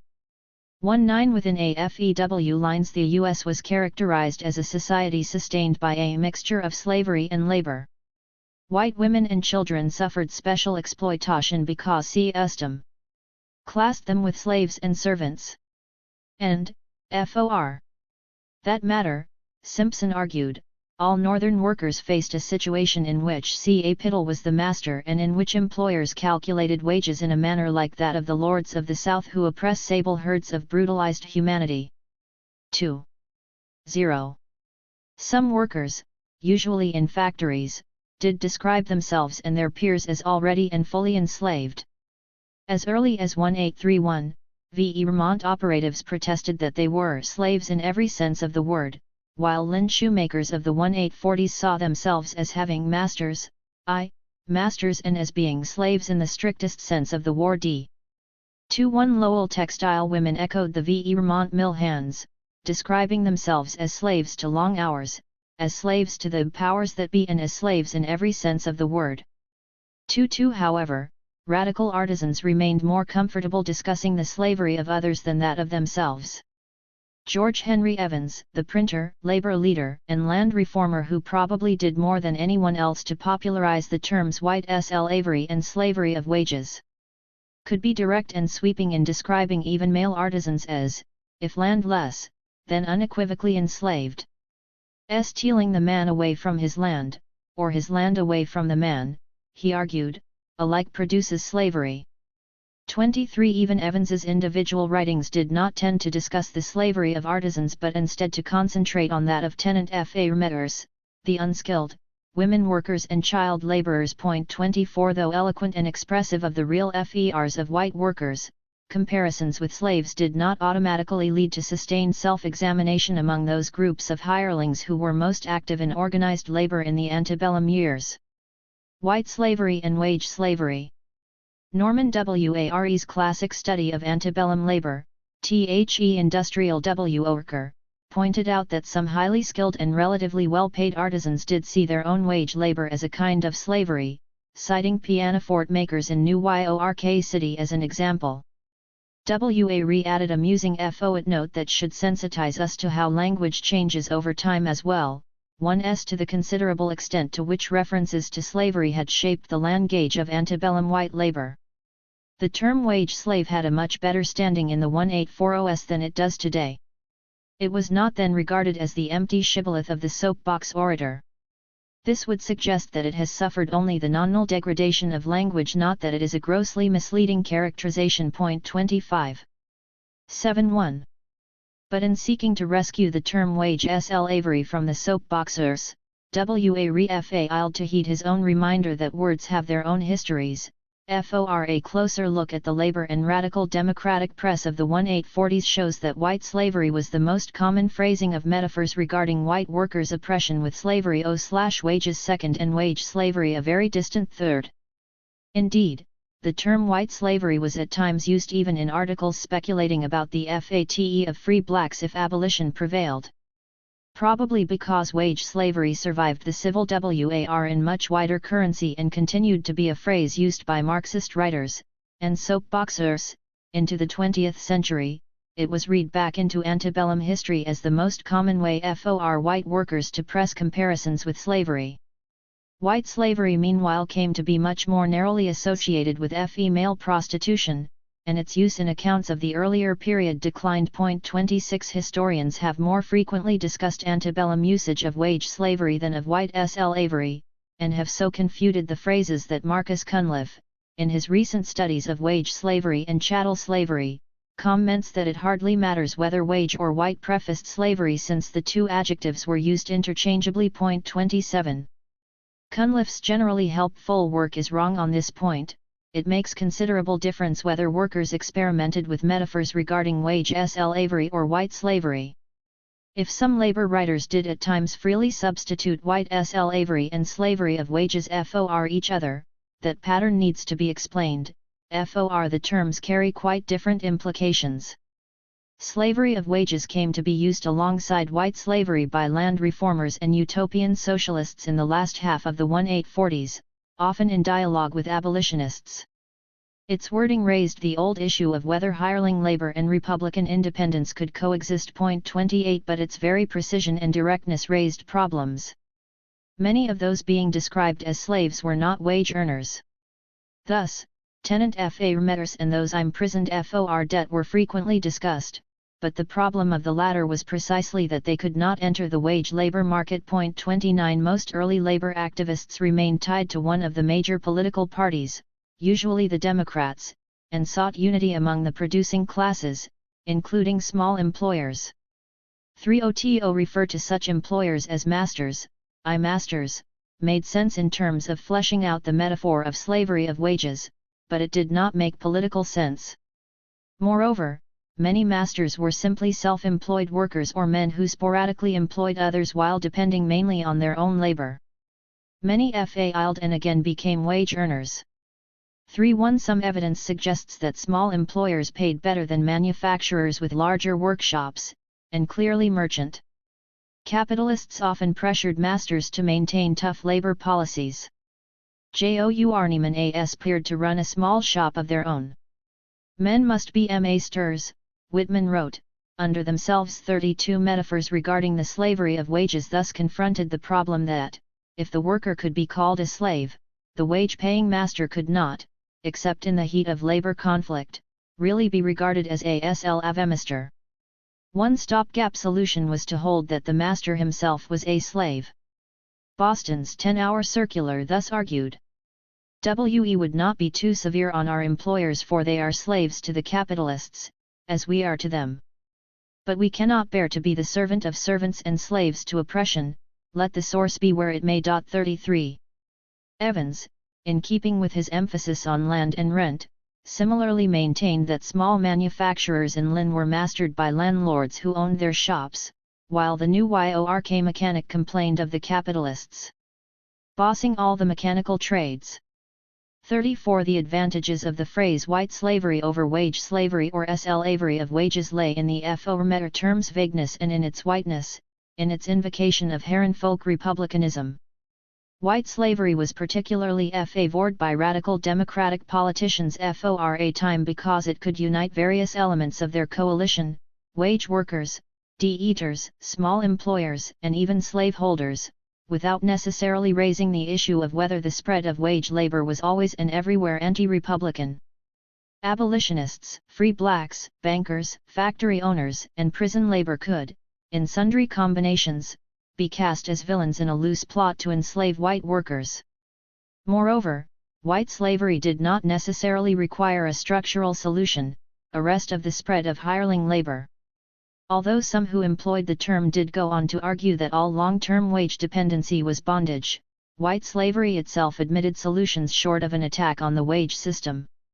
White workers could be treated better, reforms could occur, as they did in the coffin handbill case, and the comparison with slavery could be exorcised. 35 White slavery also served well because it did not call into question chattel slavery itself, an issue that sharply divided the labor movement, the Jacksonians, and the nation. Regarding wage slavery, Eric Foner has written, the idea of wage slavery contained condemnation of slavery itself. The central values of the early labor movement, liberty, democracy, personal independence, the right of the worker to the fruits of his or her labor, were obviously incompatible with the institution of slavery. 36. 7.3. Foner is largely right that such values ran through the term wage slavery and implicitly called all slavery into question. But the far more common term white slavery immediately undercut any such implications by leaving open the possibility that it was the slavery of whites that deserved censure. Much of the labor discourse on white slavery took just that stance and at times strongly supported the slavery of blacks.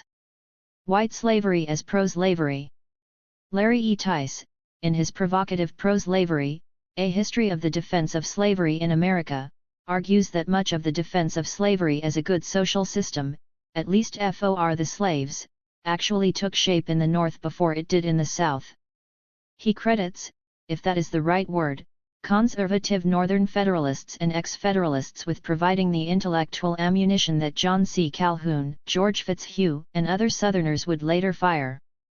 But some pro-slavery Yankees discussed in Tice's book are far better characterized as Heron folk Republicans, even labor radicals, than as conservatives.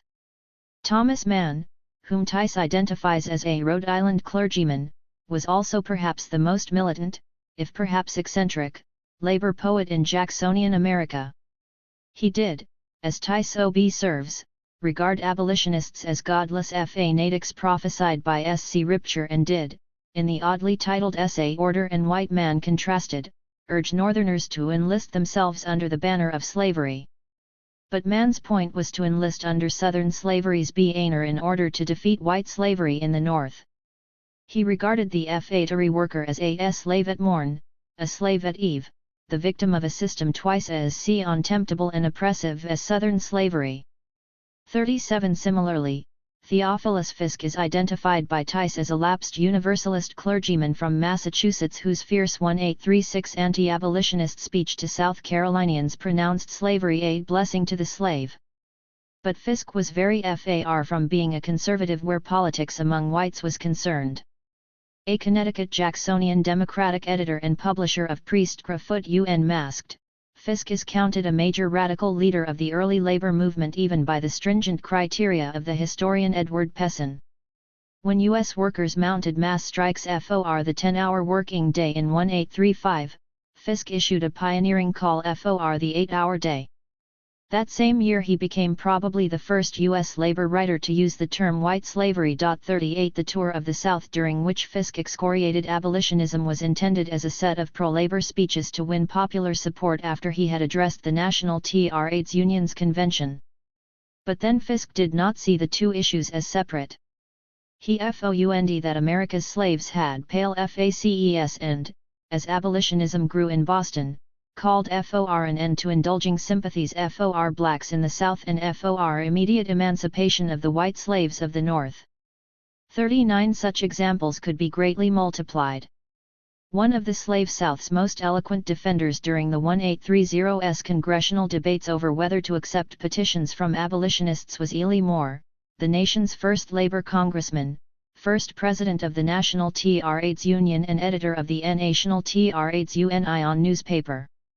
Moore denounced abolition not only as a blind, reckless, feverish fanaticism but also as a plot to rob whites of their independence. 40 These charges found substantial echoes, though also some opposition, in the early labor press. The ex-Chartist Philadelphia typesetter, bookseller, and labor reformer John Campbell followed his 1848 book, A Theory of Equality, 3 years later with Negromania, a cranky and vicious early attempt to popularize racist pseudoscience. Both the books were pleas for white unity inside the Democratic Party. America's Own and Fireman's J. O. Ernle, a labor paper of the 1850s, approvingly republished Las Casas as a plea for slavery. 41 In the New York City labor movement, despite George Henry Evans's tempering influence, the tendency to indict white slavery and to support black slavery was especially strong. The historian Bernard Mondell, in arguing that only an insignificant element of the early labor movement took an actively pro-slavery stance, dismisses Mike Walsh, the charismatic, labor-supported U.S. congressman from New York City, as a drunk who idiosyncratically endorsed every policy put forward by the politicians of Dixie. Whatever one's view of WALSH, and I am inclined to credit both Sean Udalant's characterization of him as a major contributor to the preservation of labor radicalism in hard times and W.E.B. Du Bois as that living embodiment of subterranean filth and fury, he cannot be so easily set aside. 42 WALSH's wild popularity from the early 40s to the early 50s stemmed from the resonance of his freewheeling attacks on what he called white wages slavery, with the accent on both of the adjectives. "You are slaves," he thundered to his followers, "and none are better aware of the fact than the heathenish dogs who call you freemen," while outspokenly supporting Southern slavery and even its extension into Kansas and Nebraska. 43 WALSH's bitterest factional opponent within New York City's artisan democracy, the Lachlan-Acre Levi Slam, echoed this combination of pro-slavery and attacks on black-hearted tyrants who held white slaves. Slam, editor of The Plebeian, organized the Coffin Handbill protest, whose dramatic characterization of white workers as slaves begins this chapter. 44 John Comerford, the New York chair makers leader, who Pessin argues may have been the most popular Jacksonian labor leader, joined a number of trade unionists and radical Democrats who excoriated white slavery and gave political support to the South's premier pro-slavery politician, John C. Calhoun. 45 The pro-slavery affinities of those who denounced white slavery have attracted some passing notice from historians, who have offered various explanations. The FEAR of job competition with emancipated blacks has received emphasis, perhaps even overemphasis, in that only a minority of pro-slavery indictments of white slavery raised the issue of job competition, and that it was then usually raised in combination with broader FERs of amalgamation. 46 Labor's animosity to middle-class and moralistic abolitionist leaders has also been mentioned. So have the necessity to guard the Republic from potentially fatal divisions over slavery and the need to preserve the democracy as the party of reform, even at the cost of conciliating slaveholders. John Ashworth's work offers the most full recent restatement of the old, much debated view of the Jacksonian Democrats as, among whites, a party of political egalitarianism and social leveling. Surely the Democrats' positions on such issues as free trade, banking, imprisonment for debt, prison labor and, to an extent, land reform, gave some substance to their populism. Ashworth adds an inventive twist that makes the radical labor/pro-slavery position seem less anomalous, arguing that because Jacksonians could imagine no citizenship but full, equal citizenship, they were less able to imagine emancipation of blacks than more elitist parties. 47 Other historians have even held that Yankee labor radicals were engaged in a sophisticated attempt to exploit splits within the ruling class by allying for time with pro-slavery Southerners. This last position probably credits the labor radicals with more acumen than they in fact had, but it may describe what a particularly cerebral radical like Orestes Brownson thought he was doing for time. 48 However great the value of existing explanations for the considerable coming together of radical labor and pro-slavery, these explanations deserve to be supplemented by a simpler one. The very structure of the argument against white slavery typically carried pro-slavery implications. As Eric Foner has recently observed, radical labor's comparisons of white and black slavery often found the latter less oppressive than the former. Radicals argued, on shreds of evidence, that Southern masters worked their black slaves far fewer hours per day, perhaps only half the number required by Northern employers. 49 They computed rates of exploitation that putatively showed that a much greater proportion of the value produced by a black slave was returned to him or her than was returned to the white slave in the North. 50 Even writers who argued that white and black slavery were roughly equal nonetheless showed a sharp tendency to cite only comparisons favorable to this latter. For example, a comparison of the two labor systems in the Mechanics' Free Press in 1830, probably the first such direct and significant one made by organized labor, set out to show that the two differed only in name. But it then compared the life of a free laborer, full of the threat of starvation, overexertion, deprived children and uncomforted sickness, with that of the slave with a master interested in prolonging his life. Even Evans, who strove for balance, found that the slave to the landlord and capitalist class is in a worse condition than the slave who has a master of his own, and reprinted arguments that emancipation without land reform would worsen and black slaves' positions tenfold. 51 Artisan radical and early historian John Finch cited the well-known fact that the blacks of the South enjoy more leisure time and liberty and quite as well as the operatives in the northern or eastern manufacturing districts. He added that the same comparison more or less applied to whites in other mechanical pursuits. 52 Orestes Brownson, who at times found white workers closer to freedom than blacks, could at other junctures argue that slave labor is, except so far as feelings are concerned, decidedly the least oppressive. The laborer at wages has all the disadvantages of freedom and none of its blessings, while the slave, if denied the blessings, is freed from the disadvantages. S3 The most common comparison, repeated by Walsh and several others, was that the poor Negro was a farm horse with one master who would protect him when he could toil no more, while the poor white man was a horse in a livery stable hired to many masters and therefore overworked by all and without protection when infirmed. 54 Chattel slavery was, in this view, better than white slavery, a point fraught with pro-slavery paternalist implications and not lost on the Southern editors, who reprinted articles carrying such opinions. 55 George Henry Evans, White Slavery and Anti-Slavery. Attacking white slavery did not, however, necessarily mean accepting black slavery. The very title of the new York Society for the Abolition of All Slavery, an organization active in the 1840s, sig NALLED that some militants favored attacks on both chattel slavery and the wage system. 56 Some artisans, heirs to the radical democratic and anti-slavery traditions of Tom Paine, Benjamin Franklin, and Robert Owen, did attempt to apply the principles of liberty and equality to both races. Craft workers and native-born women textile workers were important supporters of the abolitionist movement in the 1830s and 1840s. On a few occasions labor organizations took abolitionist positions and labor papers more often did so. 57 It was even possible, in theory at least, to hold that white slavery was more oppressive than black slavery, but that both deserved to be abolished. In practice, however, the "down with all slavery" position proved exceedingly hard to maintain, and its supporters were inconsistent in advocating emancipation.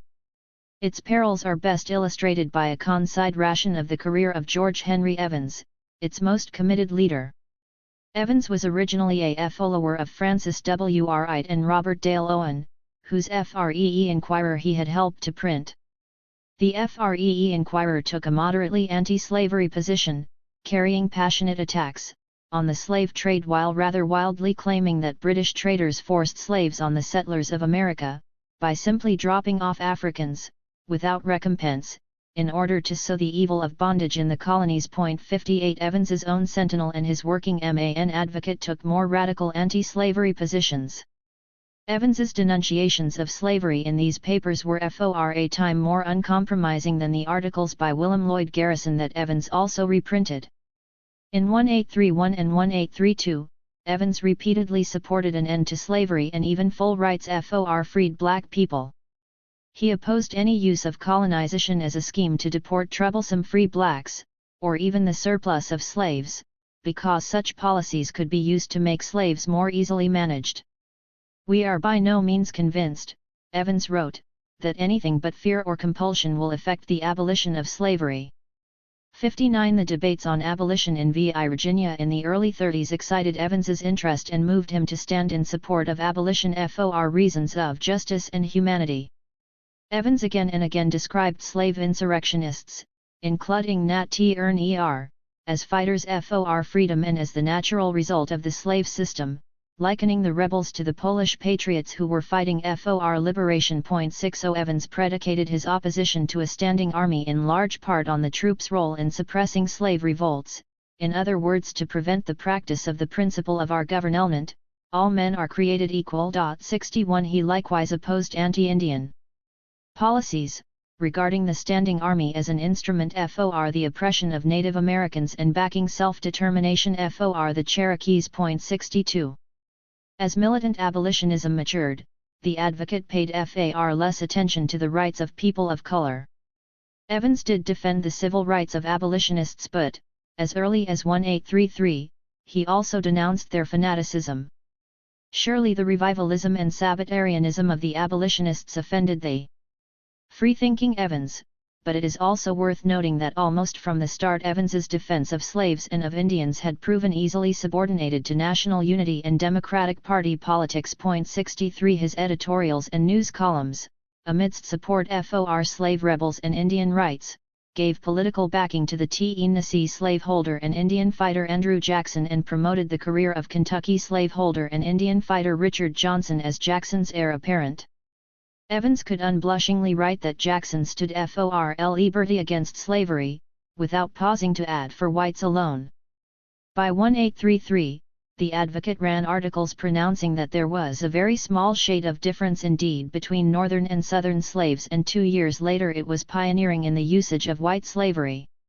The 10-point programs in the advocate said nothing of black or Indian rights, nor did such subjects appear among the many toasts at Tom Paine commemorations. 64 When Evans returned to labor editing in the 1840s, he clearly connected his diminished emphasis on slavery with his growing appreciation of the extent of oppression among whites.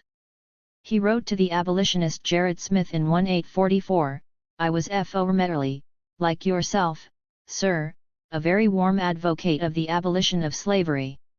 This was before I saw that there was white slavery." 65 This logic was almost word for word the same as that defended by such other land and labor reformers as Robert Dale Owen and Horace Greeley in the 1840s. 66 The position taken by Evans and his national reformers marked the first time that it was systematically argued that the oppression of people of color could be addressed only if white class oppression were first addressed.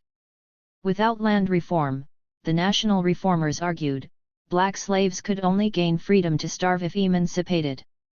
Therefore abolitionists not supporting free homesteads were really substitutionists. 67 The utopian socialists of the associationist movement made the similar argument that only the success of communalism could end all slavery. 68 Evans's stance infuriated the Garrisonian abolitionists, with Garrison running the reformers' views in the Refuge of Oppression column of The Liberator. 69 Even so, Evans and his co-thinkers did not argue for white supremacy, at times they bravely supported equal rights, but instead assumed that the position of white workers was central in any reform movement. Sometimes Evans and Greeley briefly justified this stance simply because white slavery was closer to home.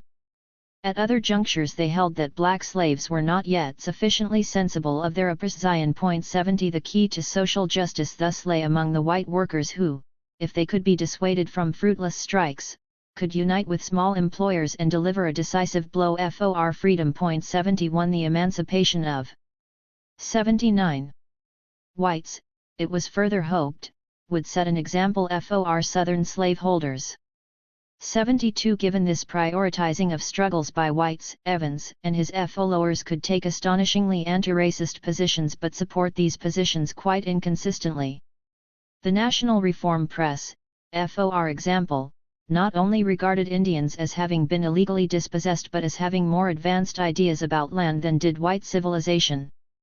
As part of the masthead of his paper, Evans during the FORD's long ran a quotation from the Indian leader Black Hawk asserting the Indians' right to land. But that same paper lavished far greater praise on Andrew Jackson, who presided over the conquest of Black Hawk. 73 Indeed, the national reformers took the view that free homesteads for whites were a major reform for Indians, claiming that there was plenty of land for all and that land speculation, not white expansion, caused tensions with Indians. Evans's associate John Comerford even argued that the Indians having been robbed of their land was an argument for letting not only them but the whole family of the American people enjoy it. 74 Similarly, Evans could insist that there was not another individual in the United States more sincerely desirous of abolishing slavery than himself, but still build a national reform organization that long ignored chattel slavery in its program and that included or supported such prominent pro-slavery Democrats as Comerford, Mike Walsh and Ely Moore. 75 He could endorse civil rights for free blacks, abolitionist candidates favoring land reform, and even the controversial admission of a black delegate to the Industrial Congress Convention. But he would still insist that laws requiring the return of freed slaves, though wrong, were of limited importance, since the escaped slave would not be free in the North anyway. 76 There was no room for oppression in Evans's world, but also no room for consideration of the special nature of the oppression of those victimized differently than his white constituency. Free labor, white slavery, and the fate of labor abolitionism. By 1860, Evans and many of his fellow labor radicals had come to support the Republican Party, where they were joined by a large number of abolitionists. Many of Evans's views became Republican positions. Free soil had been a labor reform slogan before it became an anti-slavery and Republican one. The Republican appeal "Vote Yourself AFARM" came straight from an 1846 land reform handbill.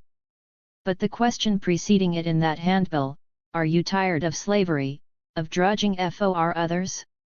did not find its way into republicanism. 77 Va reactions on the phrase slavery of wages still had some currency in novels and before Irish and German immigrant audiences. 78 But on the eve of the Civil War, phrases like free labor and free white labor had proven far more common and meaningful, even among skilled workers and labor journalists who had pioneered in comparing hirelings and slaves.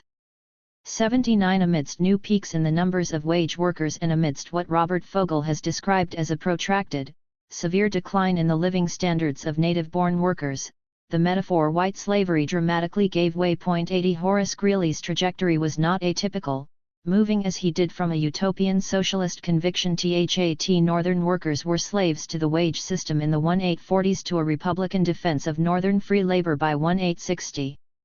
Republicans continued to spill tremendous amounts of ink over the threat of white slavery, but it was seen as just that, a threat and not a reality. And the threat was increasingly seen as corning, not from Capital, but from a conspiracy of slaveholders against the Republic. 81 Historians have not probed this important shift in rhetoric, perhaps because it was short-lived. Eric Foner, who perceptively notes that slavery metaphors were eclipsed in labor's language in the 50s, added that they rose like a phoenix after the Civil War.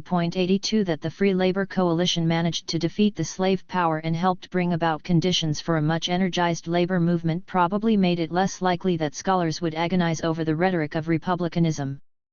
Nonetheless, a few writers, from Edward B. Lamy to Alan Dawley, have speculated that without the sectional conflict, individuals like Greeley and even groups like the Lin Shoe workers, might have moved quickly to a socialist critique of the wage system. 83 Such intriguing counterfactual arguments are, for reasons explored below, not wholly satisfying, but they do focus attention on the fact that the critique of white slavery developed in the 1830s and 1840s did not and could not survive strongly in the 1850s.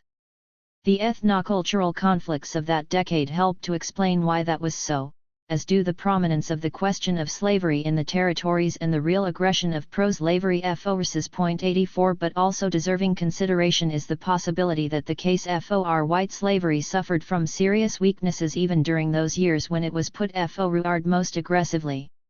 In examining those weaknesses we come to understand why it was exceedingly unlikely that any strong common movement against wages slavery and chattel slavery could emerge. One overlooked reason for the hesitancy of many workers to call themselves slaves was that a significant minority of the Northern working class was abolitionist. The recent and exciting studies of John Jentz, Herbert Aptheker, Herbert Shapiro, Edward Magdal, and others have made a strong case that artisans and workers in shoe and textile factories formed a significant part of the abolitionist rank and file, probably out of proportion to their share of the population. 85 And we have long known that black workers provided much of the energy of the abolitionist movement. It was, of course, possible to support abolitionism and to attack wage slavery at the same time. Whites like John A. Collins, William West, Sarah Bagley, Horace Greeley, Nathaniel P. Rogers and Evans sought to attack all slavery, and some free blacks even referred to themselves as slaves. 86 However, especially before the alliance of Evans and Gerrit Smith around a program of abolition and land reform in the late 1840s, a consistent lesson taught by abolitionism was that chattel slavery was a category of oppression much harsher than any other. Escaped slaves made this point especially vividly. Frederick Douglass's first autobiography, an agitational work of the highest order, made it clear that after escaping slavery he could not get work in New Bedford's shipyards because of the color bar. Nonetheless, he gloried in freedom while denied work in the North, but had chafed even when he had been allowed to hire himself out as a slave in Baltimore. Freedom, Douglass emphasized, was far more than an economic category. 87 Black abolitionists recounted telling stories about informing white slaves that their former position on the plantation was open after their escape, but never finding anyone eager to take the job. 88 The escaped slave and abolitionist William Wells Brown squarely confronted the chattel slavery/white slavery debate by reminding audiences that even in relatively anti-republican Britain, white workers were free to change employers, free to educate their children and free to make use of the judicial system. White abolitionists echoed these distinctions. 89 And they were heard. Even labor papers making the case for the existence of white slavery printed arguments sharply calling the metaphor into question. The letter of a factory girl to the voice of industry in 1845 came at the height of class struggle in the textile industry. It encouraged workers to listen to the eloquent appeals of Frederick Douglass and to realize that there is a depth in slavery beyond the reach of any, but those who have been made the recipients of its horrors. Its writer then considered specifics. Contrast the condition of the slave with that of your own, while you enjoy the liberty of conscience, and possess all the natural and enduring relations of human existence. The slave who is made in the image of God is bought and sold like cattle, families scattered, and hearths made desolate, infants torn from their mothers and sold by the pound. 90. Similarly, during the militant Lynn Shoe strike in 1860, women workers carried banners promising that they would not be slaves. At the same time a worker wrote, "You know we are not a quarter as bad off as the slaves of the South, though we are by our foolishness 10 times as bad off as we ought to be. They can't vote nor complain, and we can." 91 Similar care to distinguish white workers from slaves came from many other sources who did not necessarily write from an abolitionist perspective. As early as 1836, a mechanic wrote that though it had been argued in Congress that the mechanical and laboring population of the North was comparable to the South's slave population, he disagreed. So long as the white working class retains their power to right their wrongs peaceably through the ballot box, he reasoned, such assertions tend but to show the ignorance of those that give utterance to them. 92 A New England OFFE Ring editorial in 1848 began by allowing that the northern LA borer has not its rightful privileges, that in some things he suffers what a slave may never be called upon to endure, and that poverty and dependence are thraldom. But it added immediately that very freeman should repel with indignation the white slavery metaphor. The editorial argued that this was necessary out of self-respect and was required for the white worker to do justice to himself as well as to do justice to the slave. To call the white worker a slave, according to the OFFE Ring, not only obliterate nice distinctions but detract from the dignity of the LA borer. The editorial then raised a series of vital questions to those who termed white workers slaves. Is his right to himself, to his family, of so little worth? Is his hope for the future, his prospects for his children, for so slight a value? Is his liberty to acquire, perhaps for to, it may be happiness, but at all events character, is this so small a treasure? 93. It was when such questions were raised, when the debate moved away from stacking the material grievances of the slave against those of the white worker, that the white slavery metaphor collapsed. Information on slaves' standards of life as compared to those of white workers was vague enough to permit comparisons. Indeed, the issue still remains controversial among historians. If, as was sometimes the case, writers on white slavery used the plight of the famine-stricken Irish as a standard of comparison. The lot of black slaves could look materially good. 94 But to defend the concept of white slavery on Republican grounds was far more difficult. Only in the hottest moments of 10-hour campaigns could the case be made that the lack of time for intellectual life and for citizenship suffered by hireling labor subverted the Republic, that liberty is incompatible. 8.3. With ignorance. Only then could long hours therefore be said to have constituted a slavery of mind that destroyed a freeman. 95 The grounds for defending the white slavery metaphor were typically quite ill-connected to Republican traditions. In 11846 National Reform Debate on Slavery, for example, a speaker raised sharp objections to the phrase slavery of wages, pointing out that white workers could not be sold. True enough, came the reply, but the black slave has attendance in sickness not enjoyed by whites. A third speaker then added that such differences were as inconsequential as those twixt Tweedledum and Tweedledee.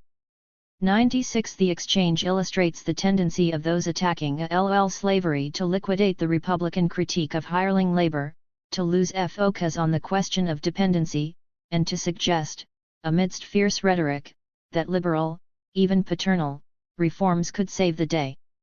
American ladies will not be slaves ran the motto of Lynn's striking shoe workers before concluding, give us a fair compensation and we labor cheerfully. 97 The prospect of speedy amelioration could not easily be discarded.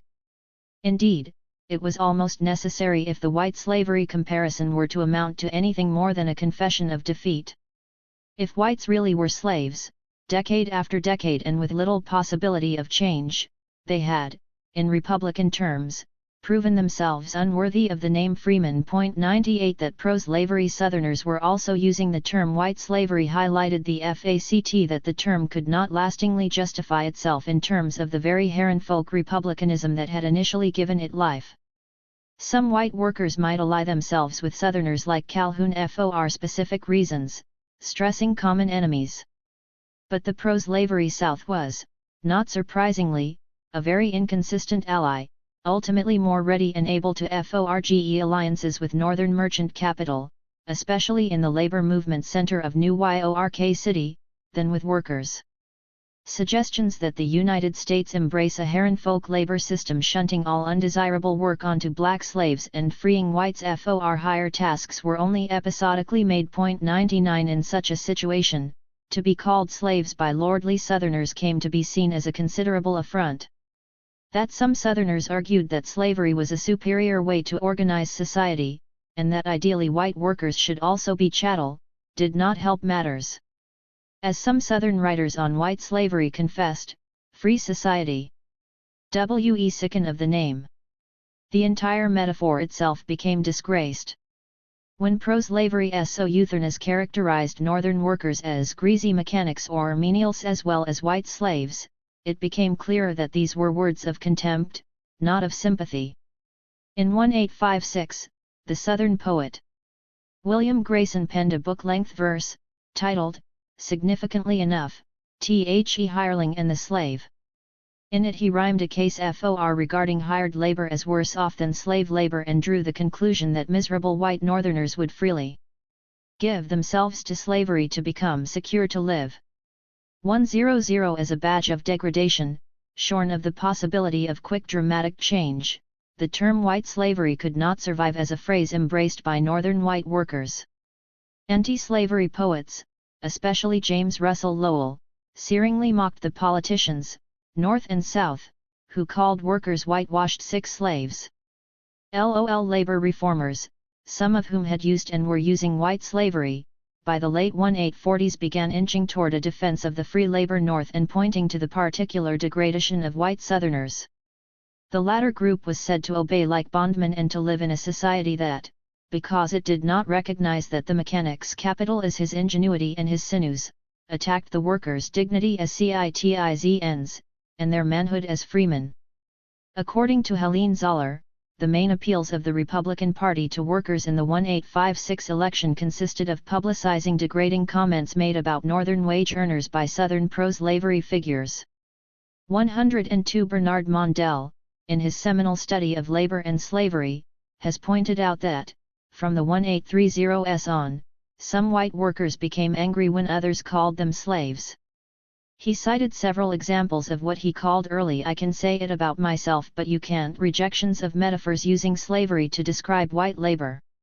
103 The process by which the term white slave came to be rejected by Northern workers when it came from Southerners suggests something of the same logic. But a deeper explanation, and one more able to account for the language and practice of Northern white workers all the way from the attacks on the word servant to the embrace of the term free white labor, would run, "You can't say it and I can say it about myself only with great hesitation and trepidation." That is, the term white slavery always fought an uphill battle in a nation in which racism, slavery, and republicanism conspired to make it exceedingly hard to cast oneself as in bondage. To be a slave, even a white slave, was to be associated with degradation. Gentile Fatary women who rejected the term knew this, and knew that slavery implied sexual exploitation as well.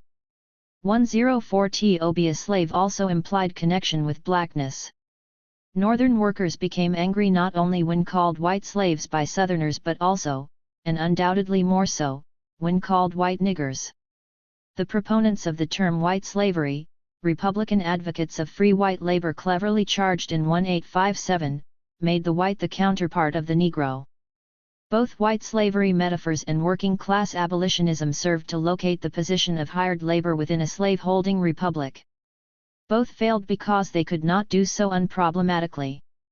Comparisons of white workers with slaves, which are too often considered as simply class expressions, were shot through with resonances regarding America's racial realities. 106 To ask workers to sustain comparisons of themselves and black slaves violated at once their Republican pride and their sense of whiteness. Since justifications for the metaphors tended to focus on the treatment of white workers, the Republican critique of hireling labor as a threat to personal and political independence was generally not sharpened or advanced by comparisons to chattel slave or working class abolitionism also takes on a different cast if we place it more squarely within the context of a slave-holding republic with an expanding wage labor force. The significant numbers of mechanics and of shoe and textile workers who supported abolitionism undoubtedly found reason to think about issues of oppression because they said and feared oppression. There was a sense in which, as Herman Melville has a character in his novel The Confidence Man say, abolitionism expresses the low feeling of slave for slave. 107 But there was also another possible logic to working class support for abolitionism, one that perhaps helps to answer the critical question of why no distinct labor wing of abolitionism developed. To take a radical anti-slavery position and to follow middle-class leaders who emphasized the differences between positions of the self-reliant free white mechanic and the black slave was a way to distance oneself from slaves. We know that many abolitionists were evangelical Christians who claimed control over their own moral and economic destiny. We know that mechanics and other workers were important parts of the mass base of abolitionism. We know that many mechanics joined the revivals and the temperance movement. In such a situation it is likely that only some of the mechanics supporting abolition were rebels also inclined toward trade unionism. In arguing for the importance of workers in early abolitionism, the anti-slavery leader Thomas W. Entworth Higginson referred, for example, not to freethinkers but to those afire with the Second Advent delusion. 108 Many were workers who, whatever their doubts and whatever their chances, sought to achieve independence through moral reform and steady habits. 109 They worried about being slaves to drink or slaves to sin but claimed the ability to change individually and to prosper. 110 In many ways this worldview salvaged American Samoa much of the Republican vision as the critique of white slavery did. But in a nation in which whiteness was so important and emancipation so hard to imagine, abolition was bound to be a minority movement within the working class as in the larger society.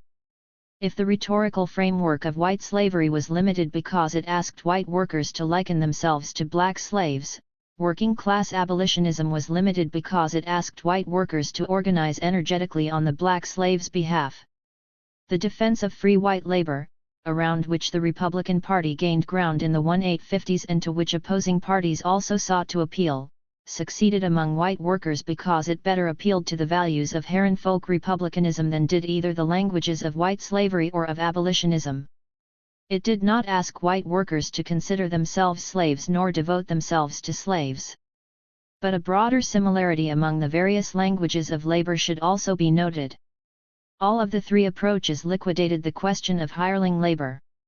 The abolitionist and free labor analyses tended to regard the wage bargain as freely arrived at, and perhaps temporary. The white slavery position had to force the comparison it sought to make through hyperbole by chronicling the ill treatment of white workers and often retreated from its criticisms at the first sign of liberalization. All this suggests that David Bryan Davis's provocative ideas concerning anti-slavery and the acceptance of wage labor need to be pushed further still. Davis has argued that attacks on chattel slavery made free labor, that is, wage labor, more easily acceptable during the first half of the 19th century.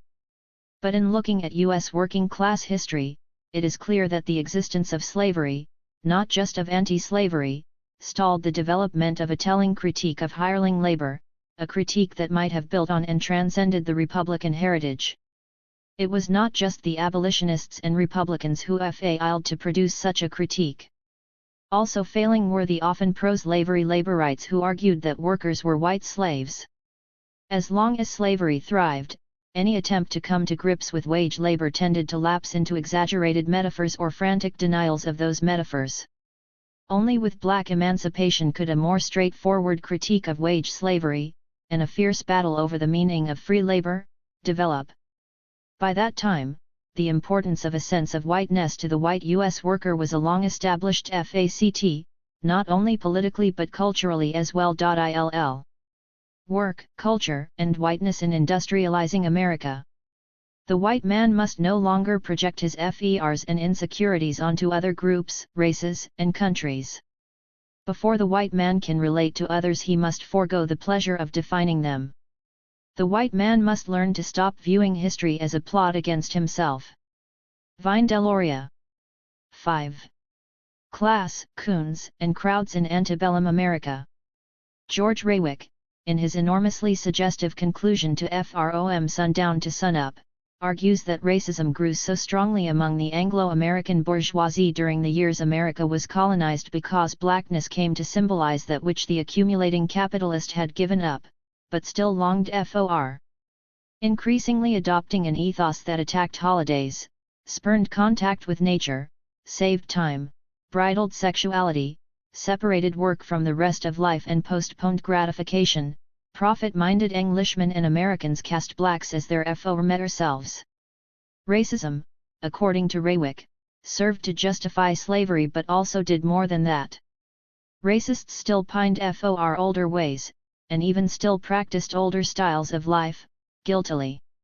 All of the old habits so recently discarded by whites adopting capitalist values came to be fastened onto blacks. As Raywick wonderfully puts it, Englishmen and profit-minded settlers in America met the West African as a reformed sinner meets a comrade of his previous debaucheries. The racist, like the reformed sinner, creates a pornography of his former life. In order to ensure that he will not slip back into the old ways or act out half-suppressed fantasies, he must see a tremendous difference between his reformed self and those whom he formerly resembled. Blackness and whiteness were thus created together. 1 During the last 2 decades, new labor historians following in the footsteps of Herbert Gutman and E.P. Thompson have shown how dramatically capitalist labor discipline reshaped the lives of American workers in the period from the WAR of 1812 until the Civil WAR. Gutman and his students, and in a broad sense virtually all recent labor historians have been his students, have chronicled capital's increasing demands for 95. Regular, timed and routinized labor and for industrial morality off the job. Industrial capitalism and speed-ups in smaller shops joined cultural initiatives to eliminate holidays, divorce the worker from contact with nature, bridle working-class sexuality, separate work from the rest of life and encourage the postponing of gratification. Even skilled workers in small shops and nominally self-employed artisans in the sweated trades were far from immune to such pressures. Point 2. Using and recasting the traditions of their crafts and their communities, workers often contested, and at sometimes successfully resisted, these new disciplines. But much of the new discipline was also internalized, both by those who used punctuality, regularity, and habits of sacrifice to further labor organization and by those who saw the same values as necessary to accumulate wealth and move out of the ranks of wage labor. 3. There was plenty of anxiety to go around. Those who sought to succeed by giving up traditional holidays and the social glass surely were tempted to create a pornography of their ephemeral lives. Those who continued to gamble, drink or take Saint Monday off, the picturesque traditionalists whom historians often have portrayed as holdouts resisting labor discipline, also had reason to fret. They faced social pressures, unemployment, and even the poorhouse. Although historians try to draw lines between hard-plugging loyalists, hard-protesting rebel mechanics and hard-drinking traditionalists, individual workers were pulled in all three directions, and changed categories often, especially during hard times. It was possible to feel guilty for taking a drink with a felo jour Naaman at work on Monday and for refusing to do so on Tuesday. Point 4. The changes were staggering, as Sidney Pollard, a historian of the growth of industrial discipline in Britain, observes in a passage equally applicable to the United States. There was a whole new culture to be absorbed and an old one to be spurned. There were new surroundings, often a different part of the country, new relations with employers, and new uncertainties of livelihood. New marriage patterns and behavior patterns of children within the family and without. 5. The ideas of Raywick and of Gutman have almost, but never quite, come together to inform an analysis of popular racism in the antebellum U.S. Historians have noticed the rise in racism in the urban North before the Civil War, a racism expressed in attacks on vestigial black civil rights, in physical attacks on blacks by white crowds, in the growth of racist invective, in color bars in employment and in the huge popularity of minstrel shows. They have argued that white workers often participated in racist mobs and constituted the mass audience for minstrelsy. 6. A few 96 historical accounts, most notably Nathan Huggins's account of minstrelsy, have, like Raywick, described the tendency of racist entertainments of the period to project white male anxieties onto blackface characters. According to Huggins, the minstrel showgoers were themselves consumed by the struggle for success and by fers of cultural inferiority. They were knotted with repression, sexual and otherwise. See old the antitheses of such men, Huggins asks, have been other than the loose and undisciplined creatures of appetite of the minstrel stage. But Huggins does not connect this anxiety and projection to the experiences of the working class men who formed so large a part of the minstrel show's audience. He tends to see the minstrel as reflecting the white American, male, character in toto, once adding the qualifier middle class. Nor has anyone else yet fully placed Gutman's buffeted but resistant early white working class in front of the minstrel stage or in a crowd attacking blacks, despite Gutman's suggestion in his seminal article on labor discipline that a consideration of racial diversity would need to occupy a central place in any comprehensive study of American work habits and changing working class behavior. 7. This three-chapter section attempts to combine the insights of Raywick and Gutman. It treats the attractions of blackface, not just on the minstrel stage but also in popular crowds and even in racist language, as the result of the desire to project onto blacks the specific behaviors that brought such conflicted emotions to whites during the formation of the first American working class. Gutman hints that anti-immigrant and inter-immigrant hostilities were in substantial measure conflicts between those recently, and perhaps uncertainly, disciplined to industrial morality and newly arriving pre-industrial populations. 8. This chapter and the next two argue that the growing popular sense of whiteness represented a hesitantly emerging consensus holding together a very diverse white working class and that part of that consensus derived from the idea that blackness could be made permanently to embody the pre-industrial past that they scorned and missed. Language in blackface. Just as the languages of class that developed in the United States in the early 19th century were shaped at every turn by race, so too did racial language reflect, in a broad sense, changes and tensions associated with class formation. In 1767, a featured BL-act performer in the first musical to be published in America sang a variation of what was to become Yankee Doodle as he portrayed a character called Raccoon, an old debauchee. 970 years later, the white entertainer George W. Washington Dixon had popularized Zip Coon as the blackface minstrel embodiment of the irrepressible, irresponsible, dandified free black in the North. 70 years after that, at the end of the 19th century, the Seton song craze swept the nation, with individual racist songs selling as many as 3 million copies in sheet music. Probably the best known of the coon songs, Ernest Hogan's All Coons Look Alike to Me, bore a title that suggested how thoroughly dehumanizing racist stage stereotypes could be. And yet even amidst this lineage of seemingly unrelieved prejudice, the Seton image carried a substantial and striking complexity during most of the years between 1767 and 1900. A song like All Coons Look Alike to Me could, quite simply, not have been written before 1848, because human coons were typically white until that point. It is true that Zip Coon and Raccoon strutted on early American stages, but the word coon referred to a white country person, to a sharpster or, in phrases like a pretty slick coon, to both. To complicate matters, the eagerness of the Whig Party to identify with rural white common people led it to adopt symbols like Davy Crockett's coonskin cap and, in the log cabin and hard cider presidential campaign of 1840, to nail coonskins to supporters' cabin doors and to use live coons as signs of party loyalty. Thus Whigs also became Setons, especially in the speech of Democrats, who cursed Whigs in Congress and Whig conventions, Whig coonism and a lack of Whig consistency.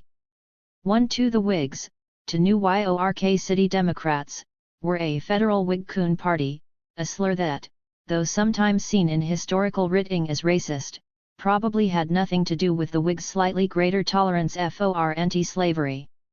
Instead, the accusation was that Whigs were sly political manipulators, posturing in coonskin as friends of the common man. 13 Only gradually did coon emerge as a racial slur, with the first clear case of such usage coming in 1848. That at first found racist use mainly on the minstrel stage suggests that the slur evolved from Zip Coon, and in the context of the many references to coon hunting and eating coons in blackface songs. 1. An alternative explanation is that coon derived from the corruption of barracoon, from the Spanish barracón, which came into increasing use to describe the enclosures in which slaves were temporarily enclosed after escape or during travel in the years just before the Civil War. 5. Whatever the derivation, all coons decidedly did not look alike in the 1850s. Louis Gerard's Wataya, or The Taus Trl of 1850, for example, introduces a frontiersman who says of himself, "This coon had made Injuns go under some." He quickly adds, "This child's no nigger." 16. The ambiguities of meaning in coon were not lost on Herman Melville, who brilliantly explored the mutability and the social construction of race, and even the deleterious effects of whiteness, in such works as Benito Serrano, Moby Dick, Paradise of Bachelors and Theaterus of Maids and the Encantadas. The racial dimensions of his work have received penetrating treatment from such scholars as Sterling Stuckey, Joshua Leslie, and Carolyn Karcher. Karcher particularly observes that Melville's enigmatic masterpiece, The Confidence Man, 1857, mocks any firm distinction between black and white. She sees Melville's repeated characterization of the book's most disgusting character as a coon as one key to the racial ambiguities of the novel. 17 The character, an outspoken anti-abolitionist and probably a child molester, is of questionable color himself. "My name is Pitch and I stick to what I say," he says at one point. By calling him a coon, Melville emphasizes the uncertainty as to his race. 18 If we add to Karcher's analysis the knowledge that coon itself was racially ambiguous in the 1850s and that it could in fact refer to a rural white or to a white confidence man, the layers of Melville's playfulness and seriousness become clearer. Other racial slurs had similar histories. Buck, for example, was used to mean a dashing, young, virile man, presumably white, at the time of the American Revolution. As the 19th century wore on, Buck came to signify a dandy and a self-proclaimed fascinator of women. 19 only in 1835 does the first recorded usage of "buck nigger" appear, and it is 7 years later before buck is unambiguously cited as used as a noun to refer to a black man. Paul B. E. Ailes' Dictionary of Slang directs readers to see masher, dude, and swell are for a sense of British usages. 20 The term also found some antebellum applications to Indian men, as did coon in at least one instance, and gradually became a racial slur. By the early 20th century, dialect notes would write of buck, formerly a fop, now applied almost exclusively to male Negroes. 21 Likewise possessed of a checkered past was the name Mose, which originally denoted the most interesting white male character type on the American stage. Mose was, in the late antebellum period, synonymous with the character of the boy, the Irish and urban street pronunciation of boy, and one that denoted a particular type of tough, rowdy, and often dandified urban white youth. 22 A low comedy representative of young urban maleness, a fighter and a lover, Mose was typically an unemployed or apprentice artisan and a member of the volunteer fire departments whose disorderly behavior provoked the wrath of city fathers before the Civil War. When Mose appeared in 1848, according to 199 contemporary account, pit and galleries joined in the outcry as many recognized themselves in his performance.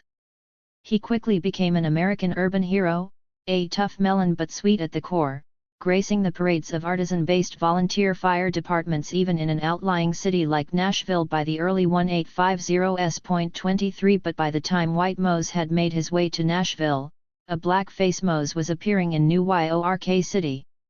As early as 1852 the Permanent Minstrel Companies there were performing the song Wake Up, Mose, in which the racial identity of the black-faced hero changed from verse to verse.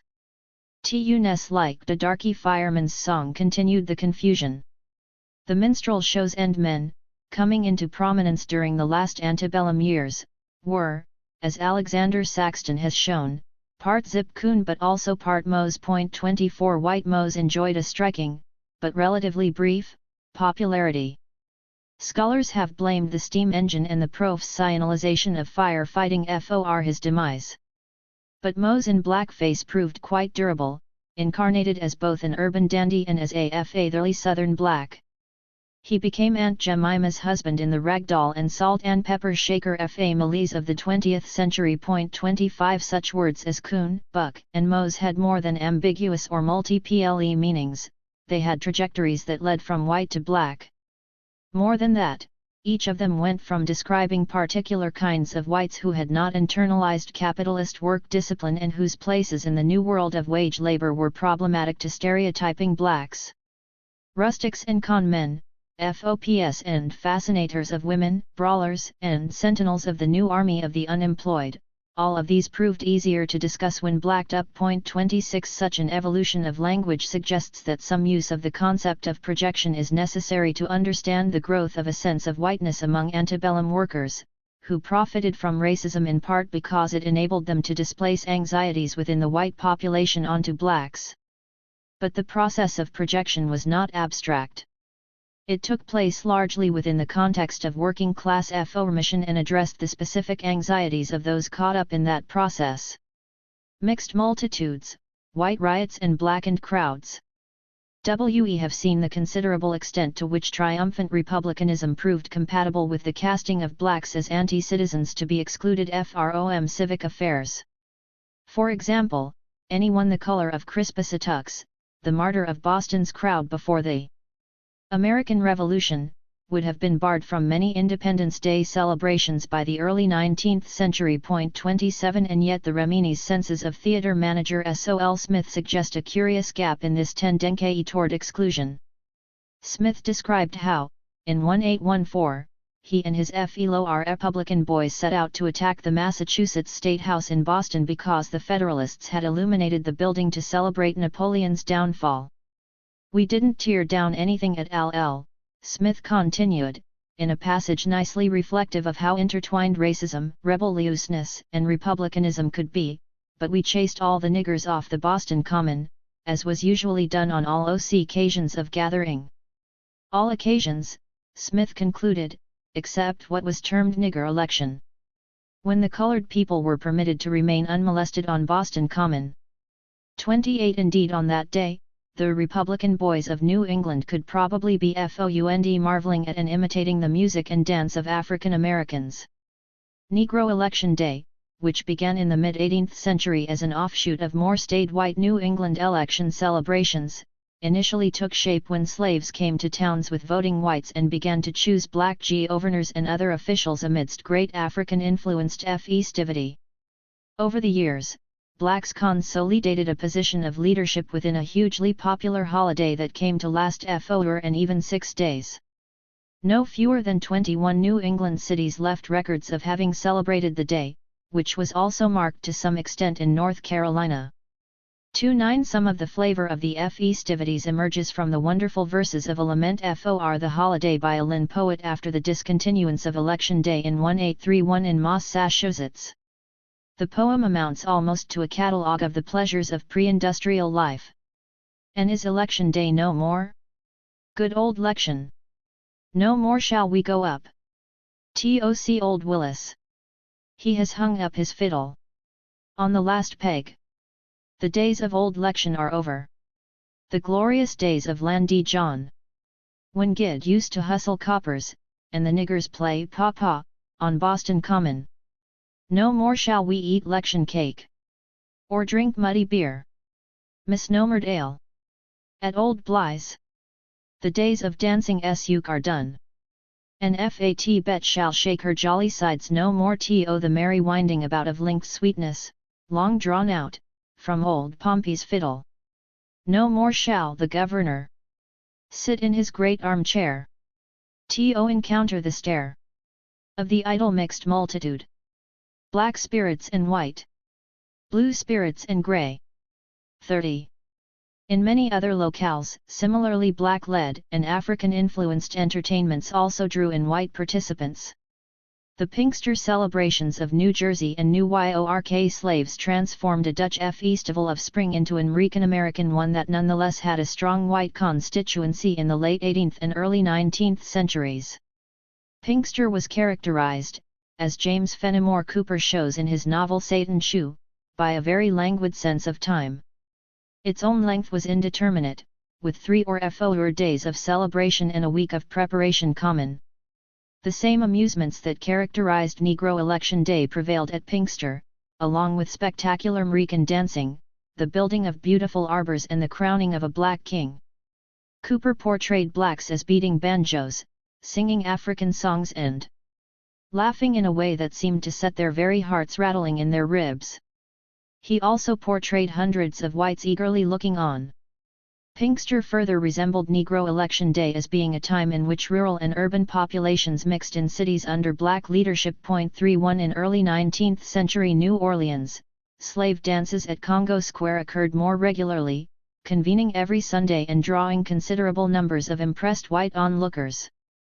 32 Racially mixed and black-led entertainments provoked the special wrath of the agents of the new industrial morality, who especially disliked the mixing of blacks and working-class whites. As the folklorist Melvin W. Ada observes regarding black coronation festivals in New England, the growing popularity of the celebrations made white clergymen, politicians, and other public figures join in a chorus of criticism. An early historian of Lynn reflected the viewpoint of the reformers in arguing that the excesses of the Negroes gave rise to the vile manner in which Negro election was observed by some of the lower class of our own com. 102.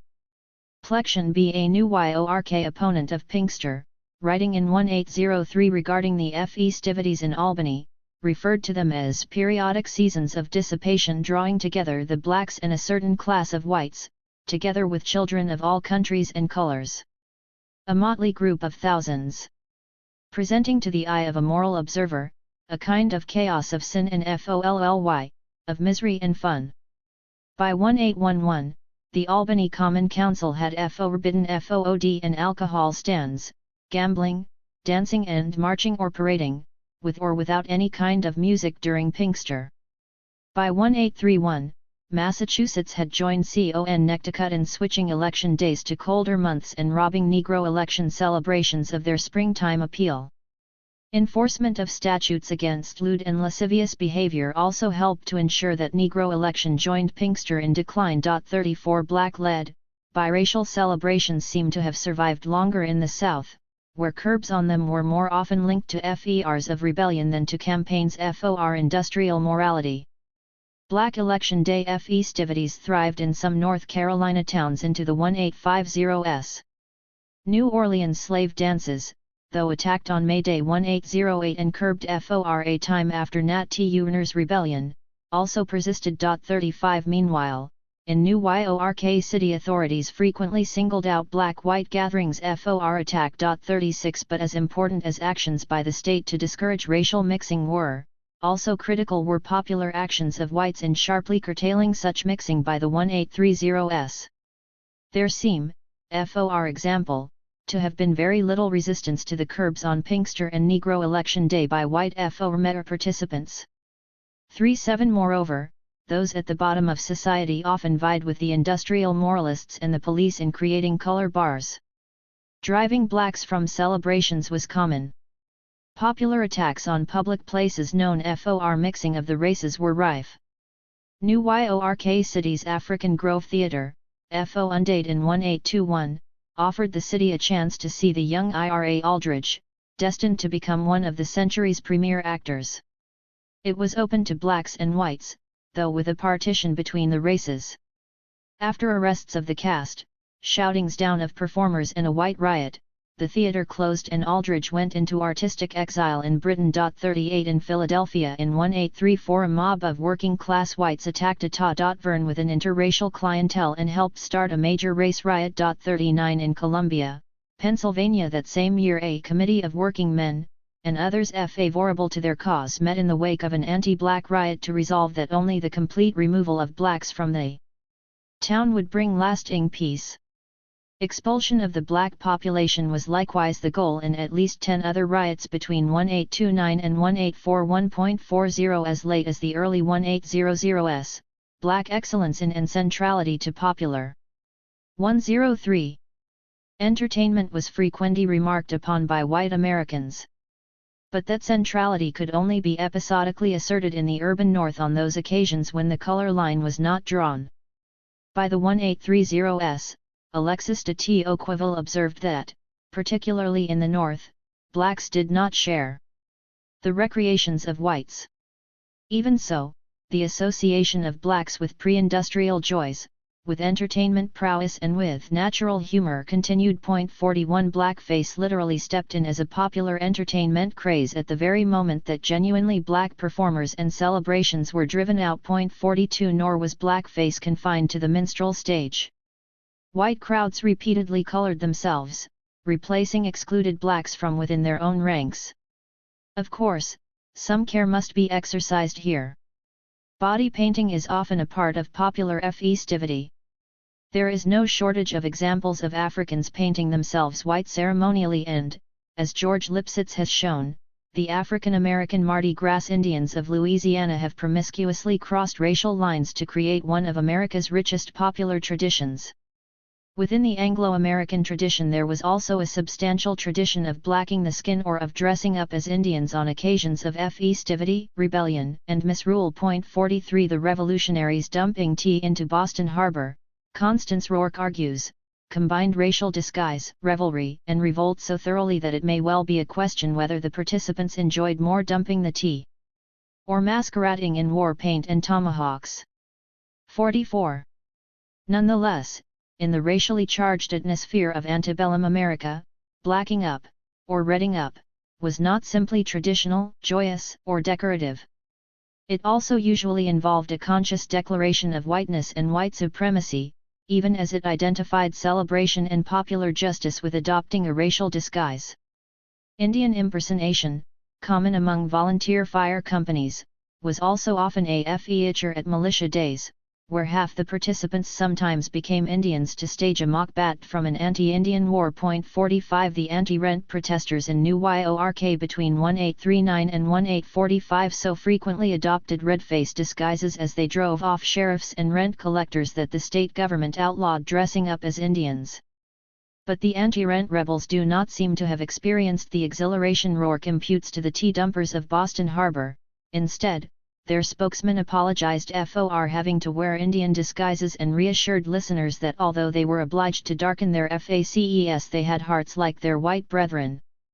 46 Nor were the rebelliousness and pre-industrial joyousness of crowds in blackface separable from the, usually conscious, white supremacy pervading that form of masking. The context in which popular blackfacing 104 emerged and the purposes to which it was directed ensured as much. Blackface crowds apparently came into prominence in the age of Jackson, even as truly mixed popular celebrations were waning and as minstrelsy was taking off in popularity. According to the fullest local study, Susan G. Davis's superb account of street theater in Philadelphia, black and white crowds were overwhelmingly young, male, and working class. They rode freely from the minstrel stage, moving in bends known as the Jim Crows and the Trutsum Guards. 47 The most marked use of blackface took place in two significant venues. The first were militia day gatherings at which, by 1835, blackface was added to the mismatched costumes, malformed horses, and discordant rough music with which the lower classes of Philadelphia mocked the hierarchy and compulsion associated with militia service. There is also evidence of blackface anti-militia protests in New York City. 48 In much of the North, militia days and artillery election days were closed to black participation and sometimes even to black observation from early in the 19th century.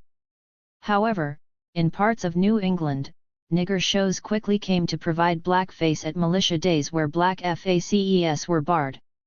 Similarly, in Philadelphia black-faced whites put in appearances at Independence Day festivities shortly after blacks were forbidden to come. 49 In the vast Christmas processions of antebellum Philadelphia, blackface spread rapidly to become the most common disguise in the festival maskings shortly after its first use in 1829.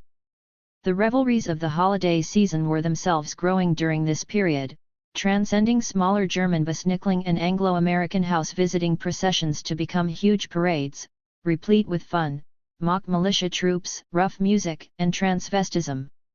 Not a few young white toughs took advantage of the season to become blackened Aunt Sallies crossing lines of both gender and race.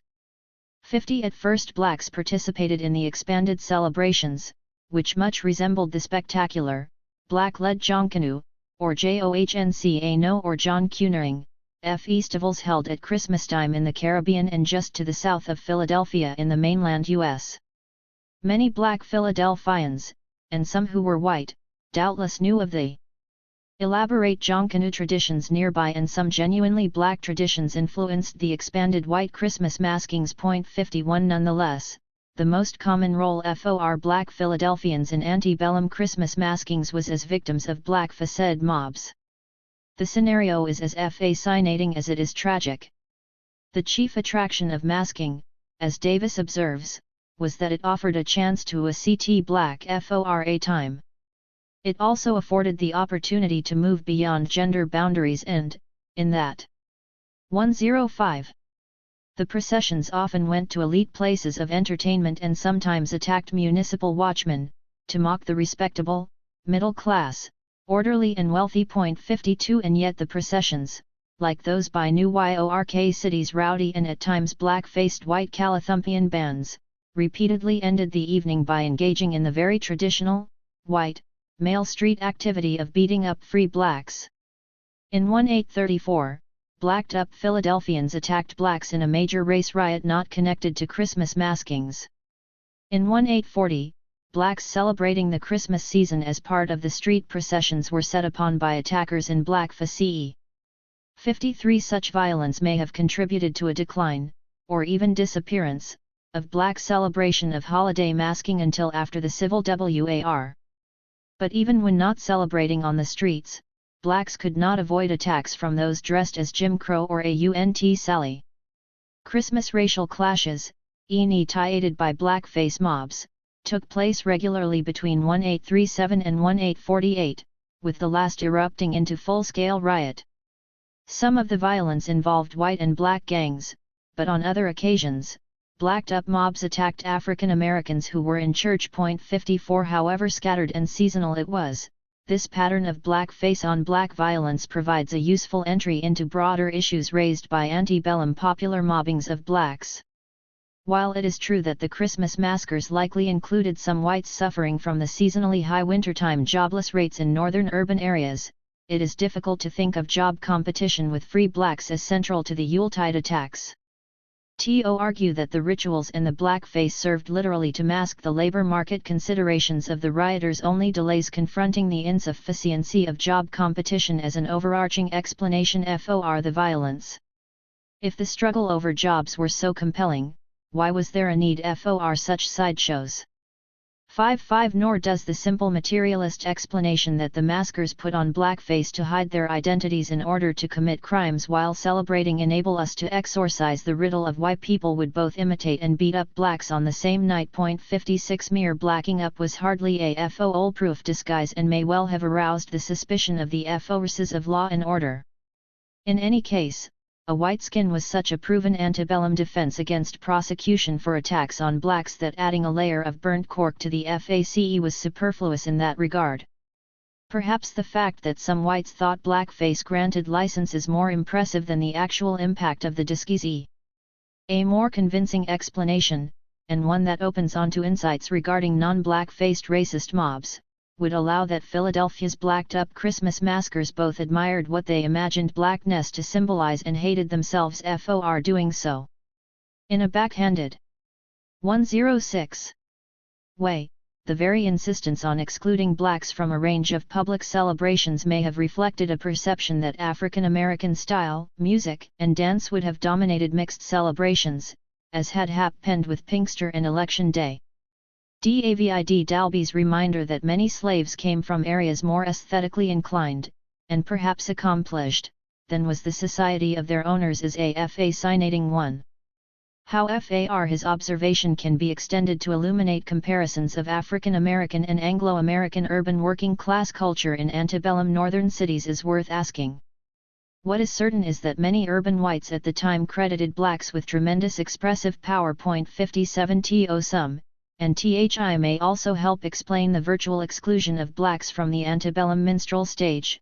The choice may have seemed one between all white and black-led entertainments.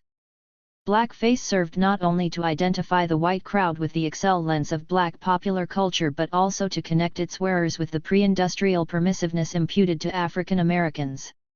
It re-emphasized that the Christmas night or the militia day was a time of celebration and license, of looseness, drinking, and promiscuity. But even in the midst of revelry and even given the real desires of the crowds to act black, the celebrants needed to underscore continually the point that they were still white. That chimney sweeps were part of the crowds adds a curious twist to this drama, in that sweeps said the daily problem that their occupation and the involuntary blacking up it entailed might lead to their being identified with blacks. 58 So too did the presence of many Irish complicate matters. As we shall see in Chapter 7, the Irish were frequently conflated with blacks and sometimes were themselves seen as the group symbolizing pre-industrial license. So much was this the case that rowdy, undisciplined behavior in the 1830s was sometimes called itching Iris H. 59 Blackface masking defiantly disregarded the charge of respectable society that sweeps and Irishmen were like blacks. But late-night attacks on actual blacks underscored that blackface was only an appealing disguise to be washed off in the morning. The choice of targets in riotous revelry made the point that the mob would neither be joined in common pre-industrial celebration by people of color nor allow blacks to appear more self-disciplined than lower-class whites. Other white mobs and Calathumpian bands who, without blackface, victimized blacks, showed the same seemingly contradictory choice of targets. The crowds singled out places in which blacks and whites took common sensual pleasures, brothels, taverns, and the homes of interracial couples. On the other hand, the most exalted and serious institutions of the African American community came in for attack: churches, West Indian emancipation celebrations and temperance halls. Some riots featured attacks on both the forces of disorder and order in the black community. They demanded in essence that African Americans remain in their places as anti-citizens at the separate, undisciplined bottom of urban society, as a touchstone against which a wide variety of ill-disciplined popular white behavior could be justified both to the respectable and to the rowdy fretting about respectability.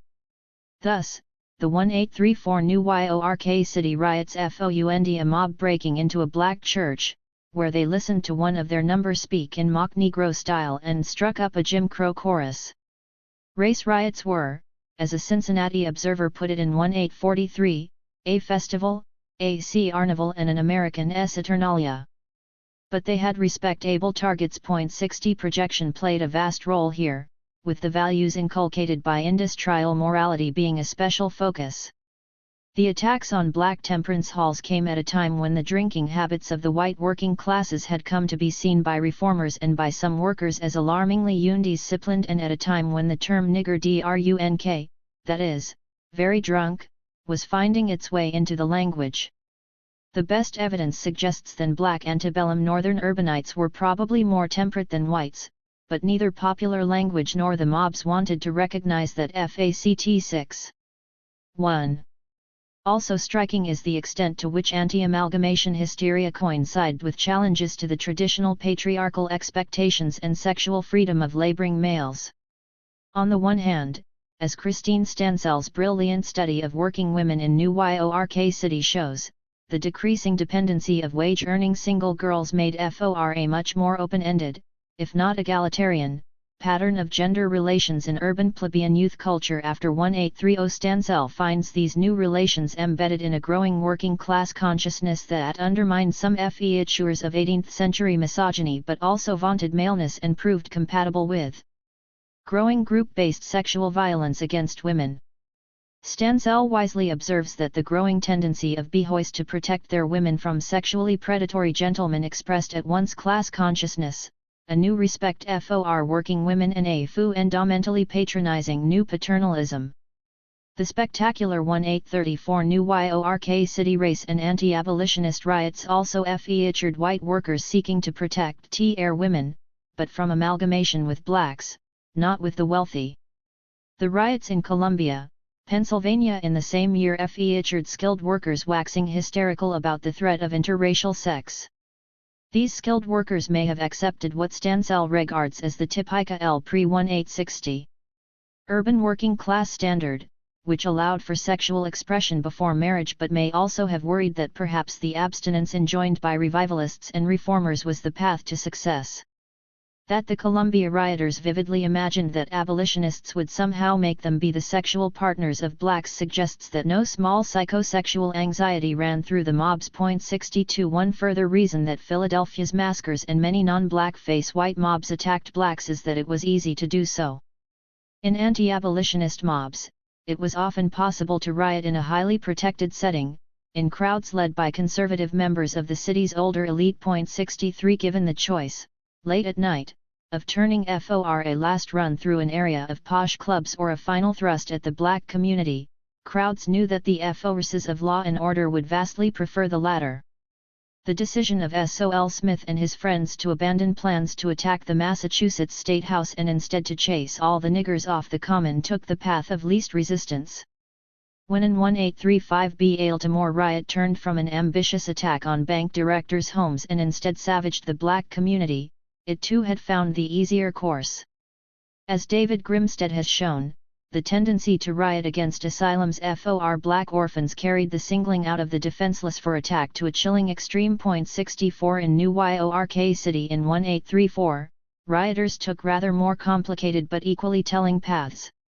After moving from attacks on symbols of race mixing and abolitionism, the crowd turned to a white target, descending on and breaking into the Be Wary Theatre, which had employed a British actor who was reputedly an anti-republican snob. The enterprising theatre manager calmed the crowd by having an actor sing an immensely popular song. That it was a blackface minstrel number, Zip-Co on, suggests that while Herrenfolk Republican popular culture often combined anti-aristocratic and racist protests, the latter could overwhelm the .65. Similarly, though racist street theater offered the chance to express resistance to the NEW industrial morality, it also tended to turn resentments against that morality away from both frank defenses of traditional habits and organized forms of labor protest. The question of whether race riots expressed the values of white working class culture in antebellum America is a difficult one. On the one hand, working class communities clearly provided cover for the rioters, who were seldom identified and still less often found guilty of serious crimes by urban juries. The riots bespoke the anxieties, not just or mainly centering on fears of black competition for jobs, of a working population experiencing new forms of industrial discipline. Race riots, especially those growing out of popular celebrations like Christmas maskings, also embodied the traditions and rituals of often newly urbanized working-class communities. 66 However, the composition of the mobs and the response of some within the labor movement suggest that anti-black and anti-abolitionist riots split the working class. Rioters tended to represent particular segments of the working class, with young, male, unskilled and apprentice workers especially prominent, though in some cases skilled artisans dominated. The apprentices were by the authorities variously called behoys to suggest their swagger and bound boys to suggest their problematic unfreedom, as craft traditions of apprenticeship waned in a slave-holding republic. 67 In a society that prized being free, white, and 21 most rioters could only fully claim status based on the second of those qualifications. To the considerable extent that anti-black rioters came to be Irish, in a nation still debating how to classify the Irish racially, even that claim was not fully secure. Moreover, the anti-abolitionist mobs, and some anti-black ones, often gathered under the leadership of conservative older elites despised by generous sections of the working class. 68 Thus, it is not surprising that racist mob activity often drew censure from labor writers and even at times from the urban artisan-based penny press. George Henry Evans's response to New York City's racist and anti-abolition riots of 1834 consisted of an unstinting attack on mobites. Though at the time hardly enamored of abolitionists, Evans defended their civil rights and the rights and humanity of free blacks. William Leggett, the labor Jacksonian who edited the New York Post, similarly took a civil libertarian approach, backing off on his paper's earlier castigations of abolition and gradually coming to support the demand. 69 These two extreme examples were rare, but even the most inflammatory penny press papers, full before the riots of attacks on, in the black-faced language of their parodies, abolition, tended to recoil from the mob and, in several cases, to support reparations for mob victims. In New York City in 1834 a significant percentage of the rioters came from skilled crafts rapidly being marginalized, but they were portrayed in the press as the disreputable dregs of society. As John Jentz has acutely observed, the reaction to the riots became a way to express tension between the radical but respectable labor empire and the rowdy traditionalists of street republicanism. 70 It might be added that even the more popularly rooted creations of urban artisan culture, such as the penny press, had considerable reservations about race riots, objecting not to the mob's racism but to its pre-industrial disdain for respectability and discipline. Thus a Herrenfolk republicanism of the streets was not sustainable, given the divisions within the working class between those who, to oversimplify, 110 deliberately, had not come to accept industrial discipline. But a Herrenfolk republicanism of the stage was another matter. 6. White skins, black masks.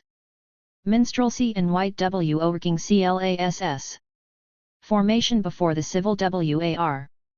Mechanics Hall, New York City, home to the celebrated Christie minstrels, described in its name the social group that most influenced blackface entertainment's form and content. In other cities mechanics halls likewise hosted minstrel troupes. One of the giants of the early minstrel stage, Billy Whi Clock, was a typesetter before blacking up and indeed set type by day and performed by night in the 1830s. Dan Emmett, composer of Dixie and an early minstrel megastar, apprenticed as a printer. Thomas Dartmouth, Daddy, Rice, the first minstrel dancer to jump Jim Crow on stage, had apprenticed as a woodworker. 2 Michael Hawkins, the composer of Backside Albany, arguably the first important minstrel song, had trained as a coachmaker. 3 However, to say that minstrel music was mechanics music is to do more than illustrate the tendency for many of its leading lights to have been artisans, or even to note that in many ways minstrelsy was itself a craft, for it is likewise to do more than to observe that the placement of theatres, the structure of pricing, the connections between minstrelsy and volunteer firemen, and the complaints of the elite suggest that urban common people were filling minstrel audiences. 5 It is to argue that the content of blackface performances identifies their particular appeals as expressions of the longings and fears and the hopes and prejudices of the northern Jacksonian urban working class. Especially the artisanate. 6 In creating a new sense of whiteness by creating a new sense of blackness, minstrel entertainers fashioned a theatre in which the rough, the 115 respectable and the rebellious among craft workers could together find solace and even joy. By so doing, the minstrel stage became a truly popular form of entertainment, able to attract the immigrants, boys, and unskilled of the city, while also making special appeals to those in the West and some in the respectable middle classes and above. Minstrelsy was toured at President John T. Weyler's inauguration, and in performances before Queen Victoria. Abraham Lincoln stole away from the pressures of duty during the Civil War to see blackface shows. 7 But the energy and complexity of the minstrel stage came largely from below, and specifically from the uses of racial disguise, not only to mask tensions between classes but also to mask tensions within the working class. The blackface whiteness that delighted and unified the increasingly wage-earning urban masses was empty of positive content. If languages of class hinged on the quite vague definition of white workers as not slaves, the hugely popular cult of blackface likewise developed by counterpoint. Whatever his attraction, the performers and audience knew that they were not the black dandy personified by Zip Coon. Nor were they the sentimentalized and appealing pre-industrial slave Jim Crow. Blackface could be everything, rowdy, rebellious, and respectable, because it could be denied that it was anything. Black-faced whiteness, roughness and respectability. Louis Ehrenberg has described the appeal of post-civil WARC songs as deriving from their ability to project onto blacks values and actions that aroused both fear and fascination among whites. Such actions, he argues, could thus be experienced and condemned at the same time. This analysis also works well in considering antebellum minstrelsy, especially when combined with George Lipsitz's insight that the minstrel show Negro presented white society with a representation of the natural self at odds with the normative self of industrial culture. 9 Minstrelsy's genius was then to be able to both display and reject the natural self, to be able to take on blackness convincingly and to take off blackness convincingly. In no sense was the racial masking on stage simple. Minstrel entertainers both claimed to be pupils, or even kin, of the blacks they mocked, and as passionately made clear that they were white. Although scholars sharply debate the extent to which antebellum minstrel songs actually drew on African American music, it is clear that early minstrels delighted in claiming to be a student of the Negro and therefore authentic per 116. Low audiences were occasionally addressed as "my broder brother niggars," and one inventive parody of Shakespearean characters was titled "Black and White Niggers." In a few instances there seems to have been genuine confusion among viewers as to the racial identity of blackface performers, and on at least one occasion a church agreed to let a troupe perform only on the condition that they not come as blacks. 12 Minstrelsy did not steal black material stealthily. It did so brazenly, acknowledging and emphasizing its black roots, insisting, for example, on the banjo's African origins. 13 Nor was black music necessarily seen as quaint and primitive in its appeal. As Du Bois observed, in his chapter on the Oro songs and souls of black folk, away back in the 1830s, the melody of these slave songs stirred the nation. Walt Whitman found Negro dialect music, which he considered slave-connected, the basis for a national grand opera, while the composer John Philip Sousa compared the music of America's cotton fields to the works of great European composers. 14 At the same time, black facee minstrels were the first self-consciously white entertainers in the world. The simple physical disguise, and elaborate cultural disguise, of blacking up served to emphasize that those on stage were really white and that whiteness really mattered. One minstrel pioneer won fame by being able to change from black to white and back in seconds. Playbills continually featured paired pictures of the performers in blackface and without makeup, rough and respectable, black and white. One showed the troupe as plantation darkies and, significantly, as citizens. Novelty whiteface acts such as the Four White Negroes or the albino minstrels emphasized the importance of color. L5 songs repeatedly reminded the audience of its own whiteness by beginning now, white folks.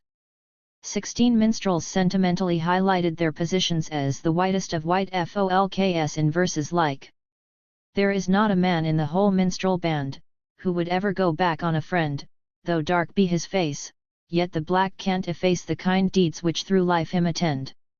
17.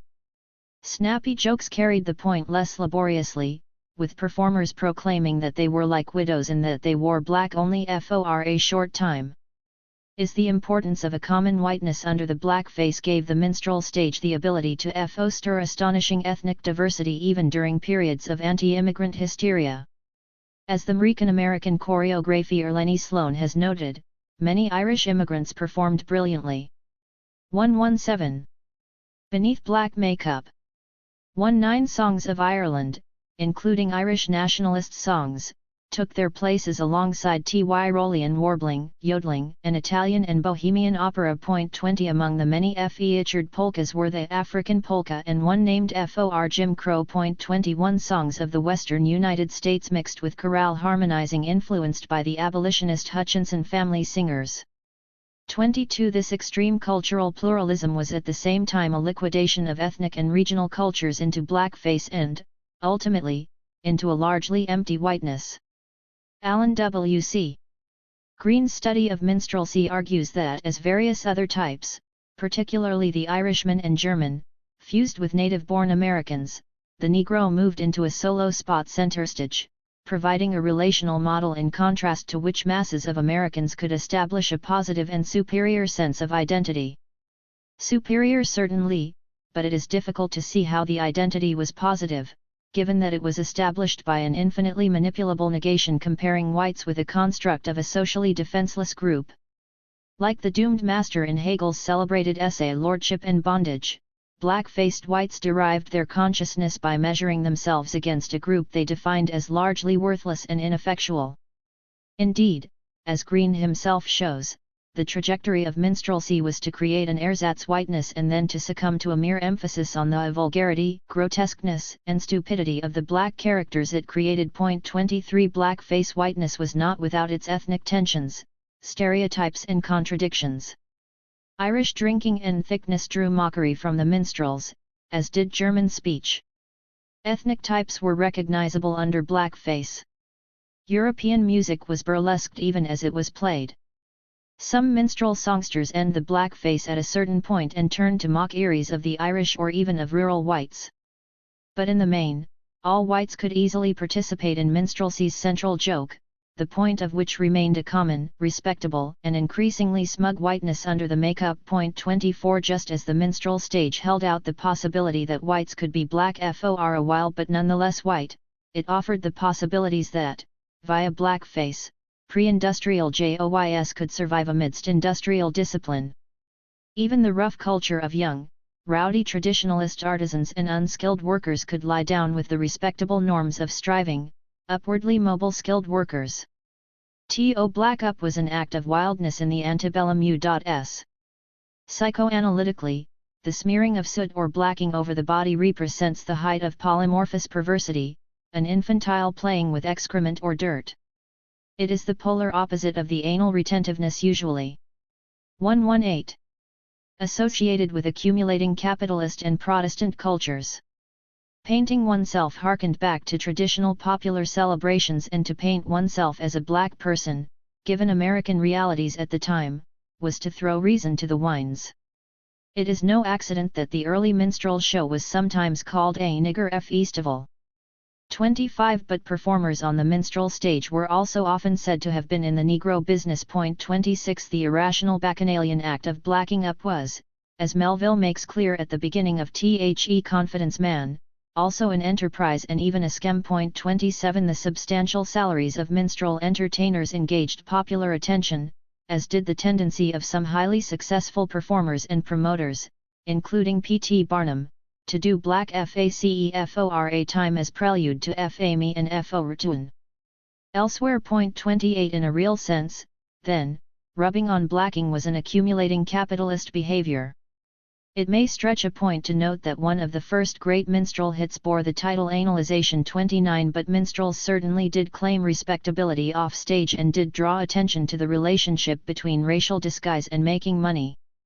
Why is we niggas like a slave ship on the coast of Africa? One joke asked.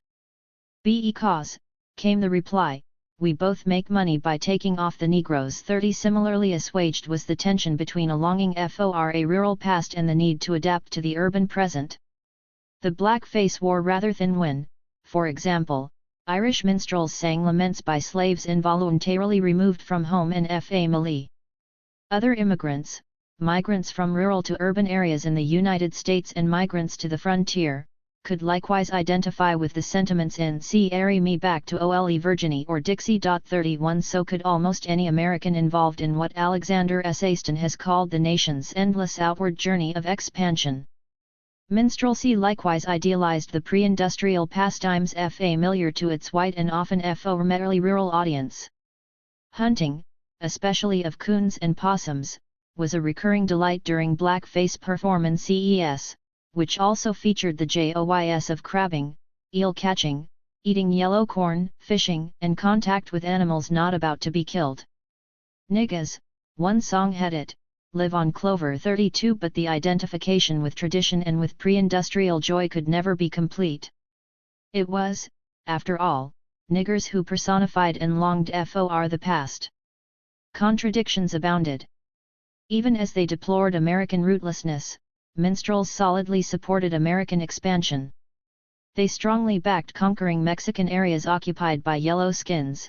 For example. 33 Shows commonly switched abruptly from blackface paeans to pastoral life to having the entertainers perform, oddly enough, extended imitations of trained sounds. Some minstrel venues even came to feature 119. Mechanized blackface automatons. 34 A mythical Black South came to fill the role of an imagined haven standing against the deadening aspects of progress for popular northern minstrel audiences, just as did a romanticized white South for the more solidly middle-class readers of Cavalier Physician. But the distance from full identification with those seen as resisting progress was greater on the minstrel stage because of their blackness. 35 Most tellingly, lyrics in antebellum minstrel songs generally did not reflect the real success of Southern slaves at keeping pre-industrial rhythms of work, indeed at uniting song and labor and using the former to pace the latter.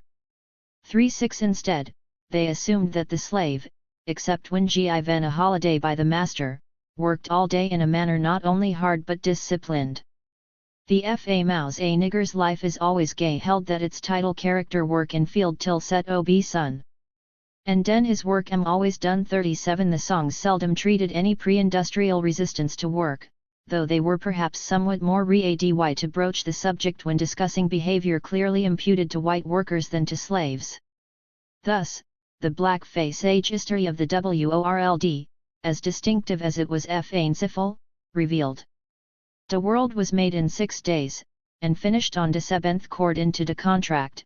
It should have been the 11th but the carpenters got drunk, and the masons couldn't work, so the cheapest way to do it was to fill it in with dirt. 38. Similarly, although blackface provided a mask behind which erotic longings could find expression, the break from the repressiveness of early Victorian America was far from complete. Not only did the racial form of the shows make it uncertain how far the audience was meant to empathize with, and how far it was meant to recoil from, the sexual freedoms portrayed, but the content of the shows also often bowed far in the direction of respectability and sentimentality. Minstrelsy was a way for men to carouse after work in largely sexually segregated audiences. The theatre's pits were especially male preserves.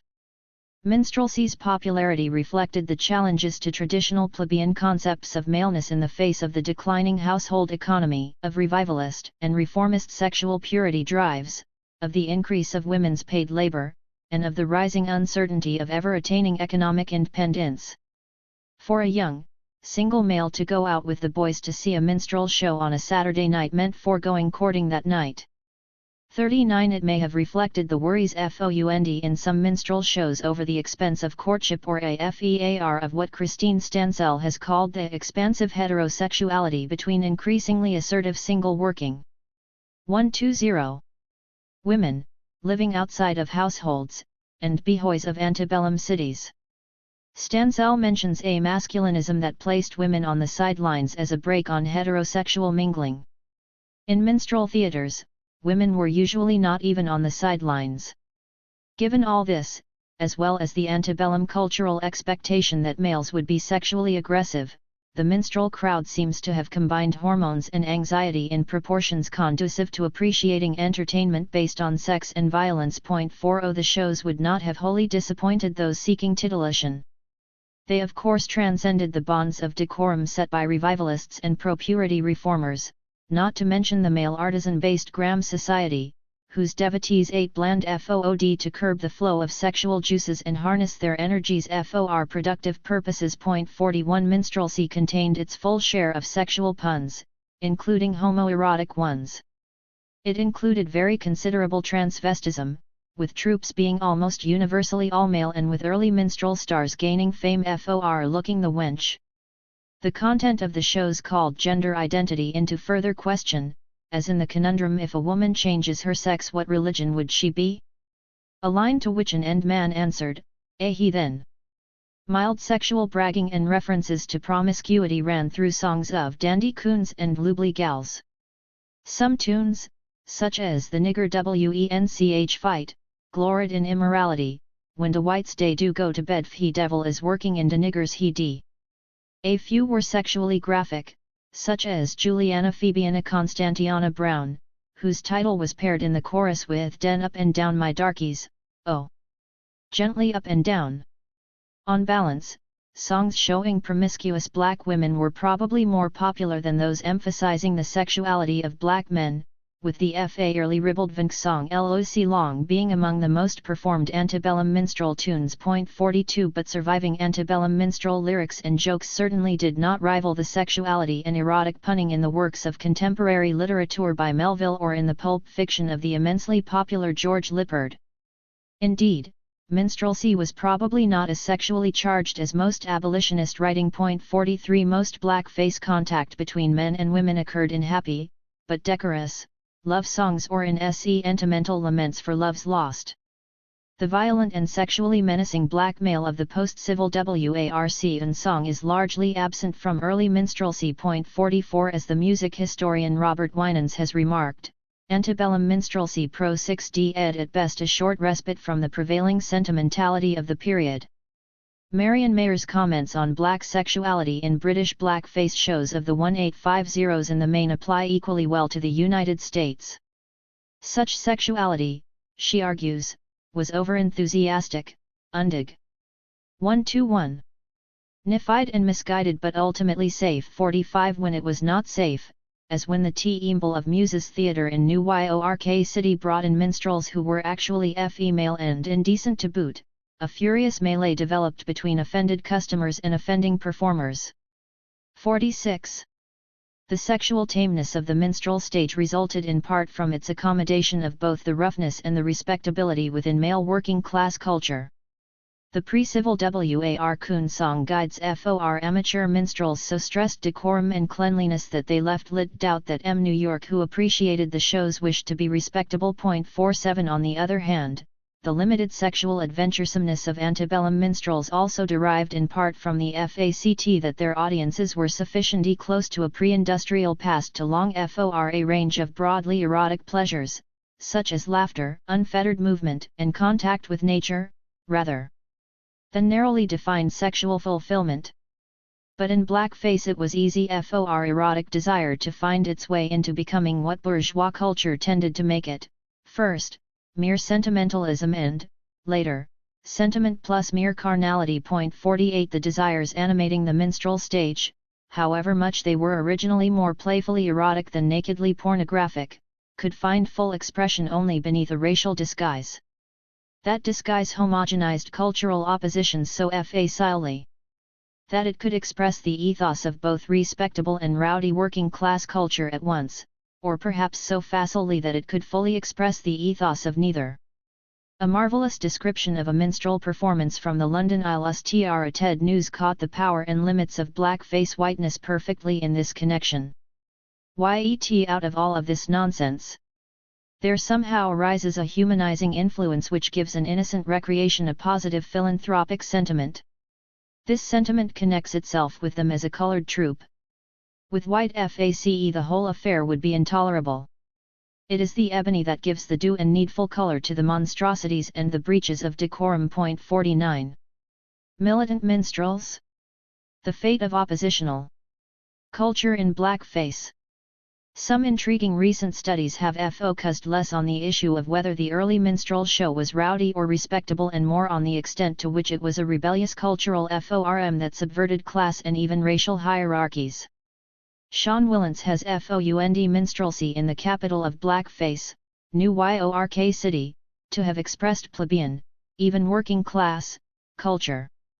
But he cautions against seeing only white supremacy as the 122 message of blackface. The show's Lentz has written, "Tok racism for granted." As the FORM developed, the real object of scorn was less Jim Crow than the would-be aristocrat, either the white interlocutor or the dandified black. Willents further suggests that minstrelsy historically moved from anti-black caricature to subtle class criticism, describing the turn from racist humor to mocking the arrogancy, imitativeness, and dimwittedness of the upper class in permissible ways. Willents concludes that the blackface stage produced social criticism in the atmosphere of a kind of carnival, an image used by 19th-century observers and one picked up by modern historians of blacking up to point out the ways in which blackface humor had the same tendency to level social distinctions and to deflate social pretensions that Mikhail Bakhtin so brilliantly described in Pre-Capitalist Carnivals. 50 Willents's analysis suffers from the obvious drawback that it is difficult to identify a time when minstrel entertainments moved away from racist humor. Most scholars have an found that blackface stereotyping became more crude and vicious between 1830 and 1900.51. Another line of argument, most clearly developed by William F. Stowe and David Grimstead, attempts to circumvent this objection. Stowe and Grimstead contend that blackface entertainments, though they reflected the racist culture from which they grew, subverted both racism and social hierarchies among whites.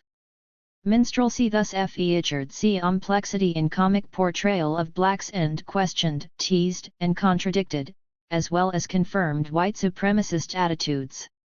Moreover, according to Stowe and Grimstead, the black mask helped allow deep expressions of emotions of loss and longing, as well as ridicule of social and intellectual platitudes and the discrepancies between American dreams and American realities among whites.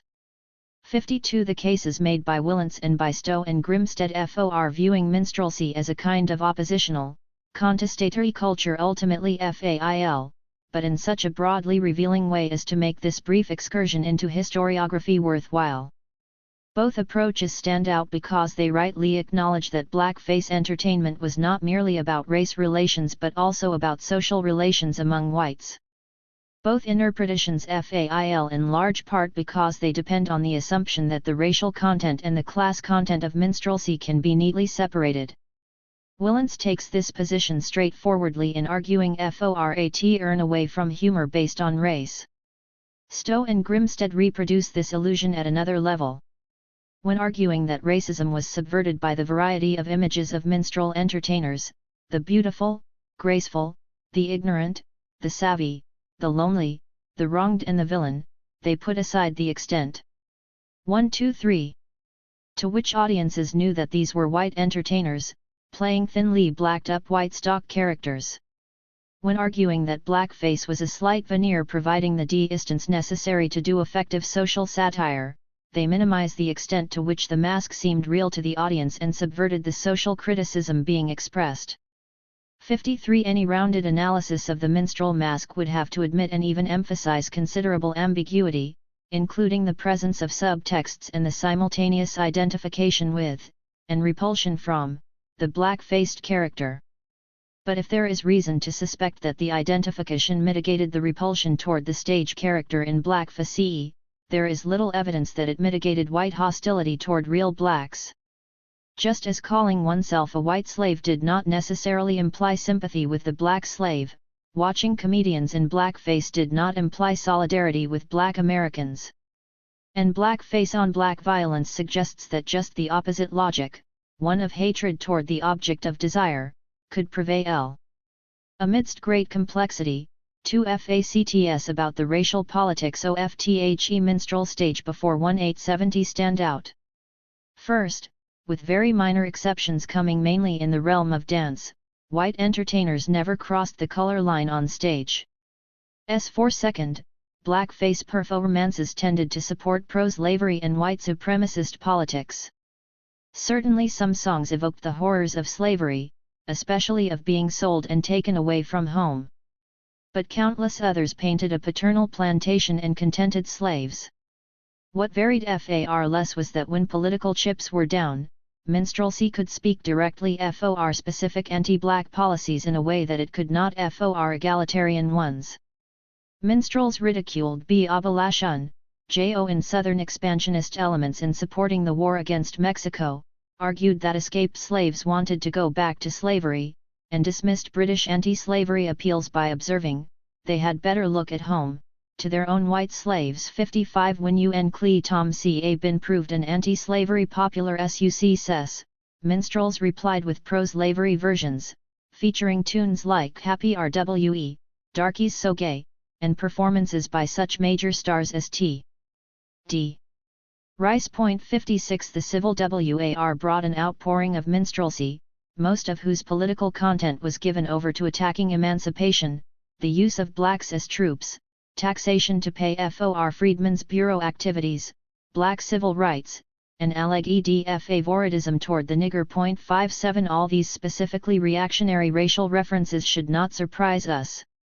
They took place within the context of a FORM that implicitly rested on the idea that black culture and black people existed only insofar as they were edifying FOR whites and that claims to authentic blackness could be put on and washed off at will. Thus it was possible to sing heart-rending 1-4 songs of slave children sold away from their parents and to draw no, or even pro-slavery, political conclusions. As Alexander S. Aston has written, the ideological impact of minstrelsy was programmed by its conventional black FACEFORM.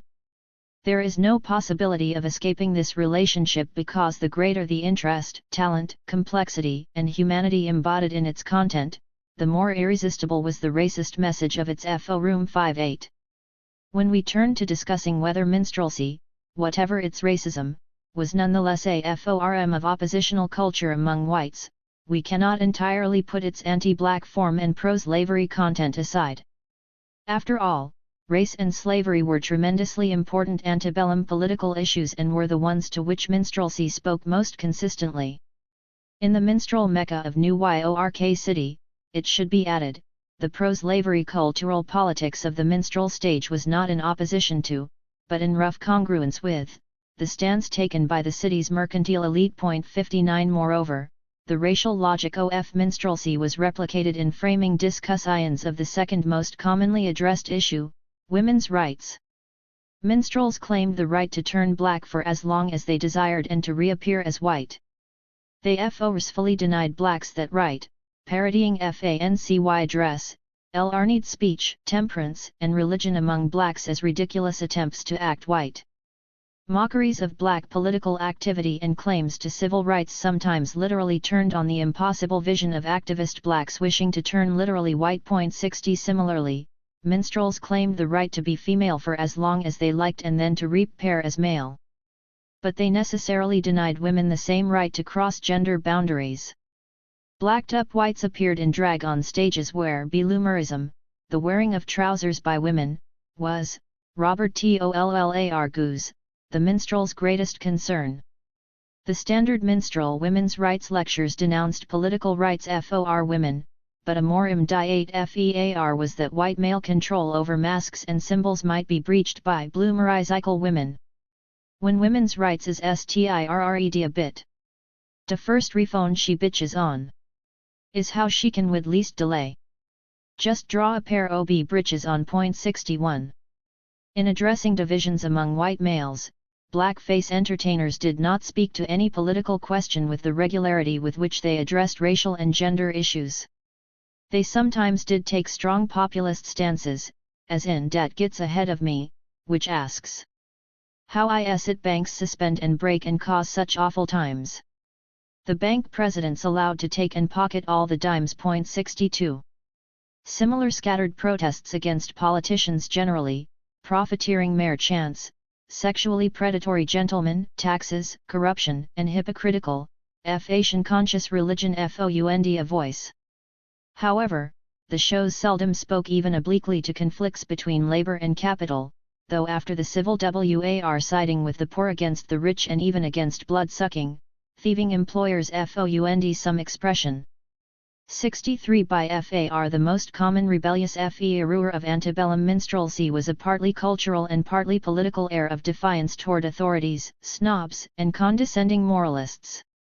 The extent to which this stance, or posture, was compromised by its blackface form has already been discussed in considering the rowdiness and respectability of the minstrel stage.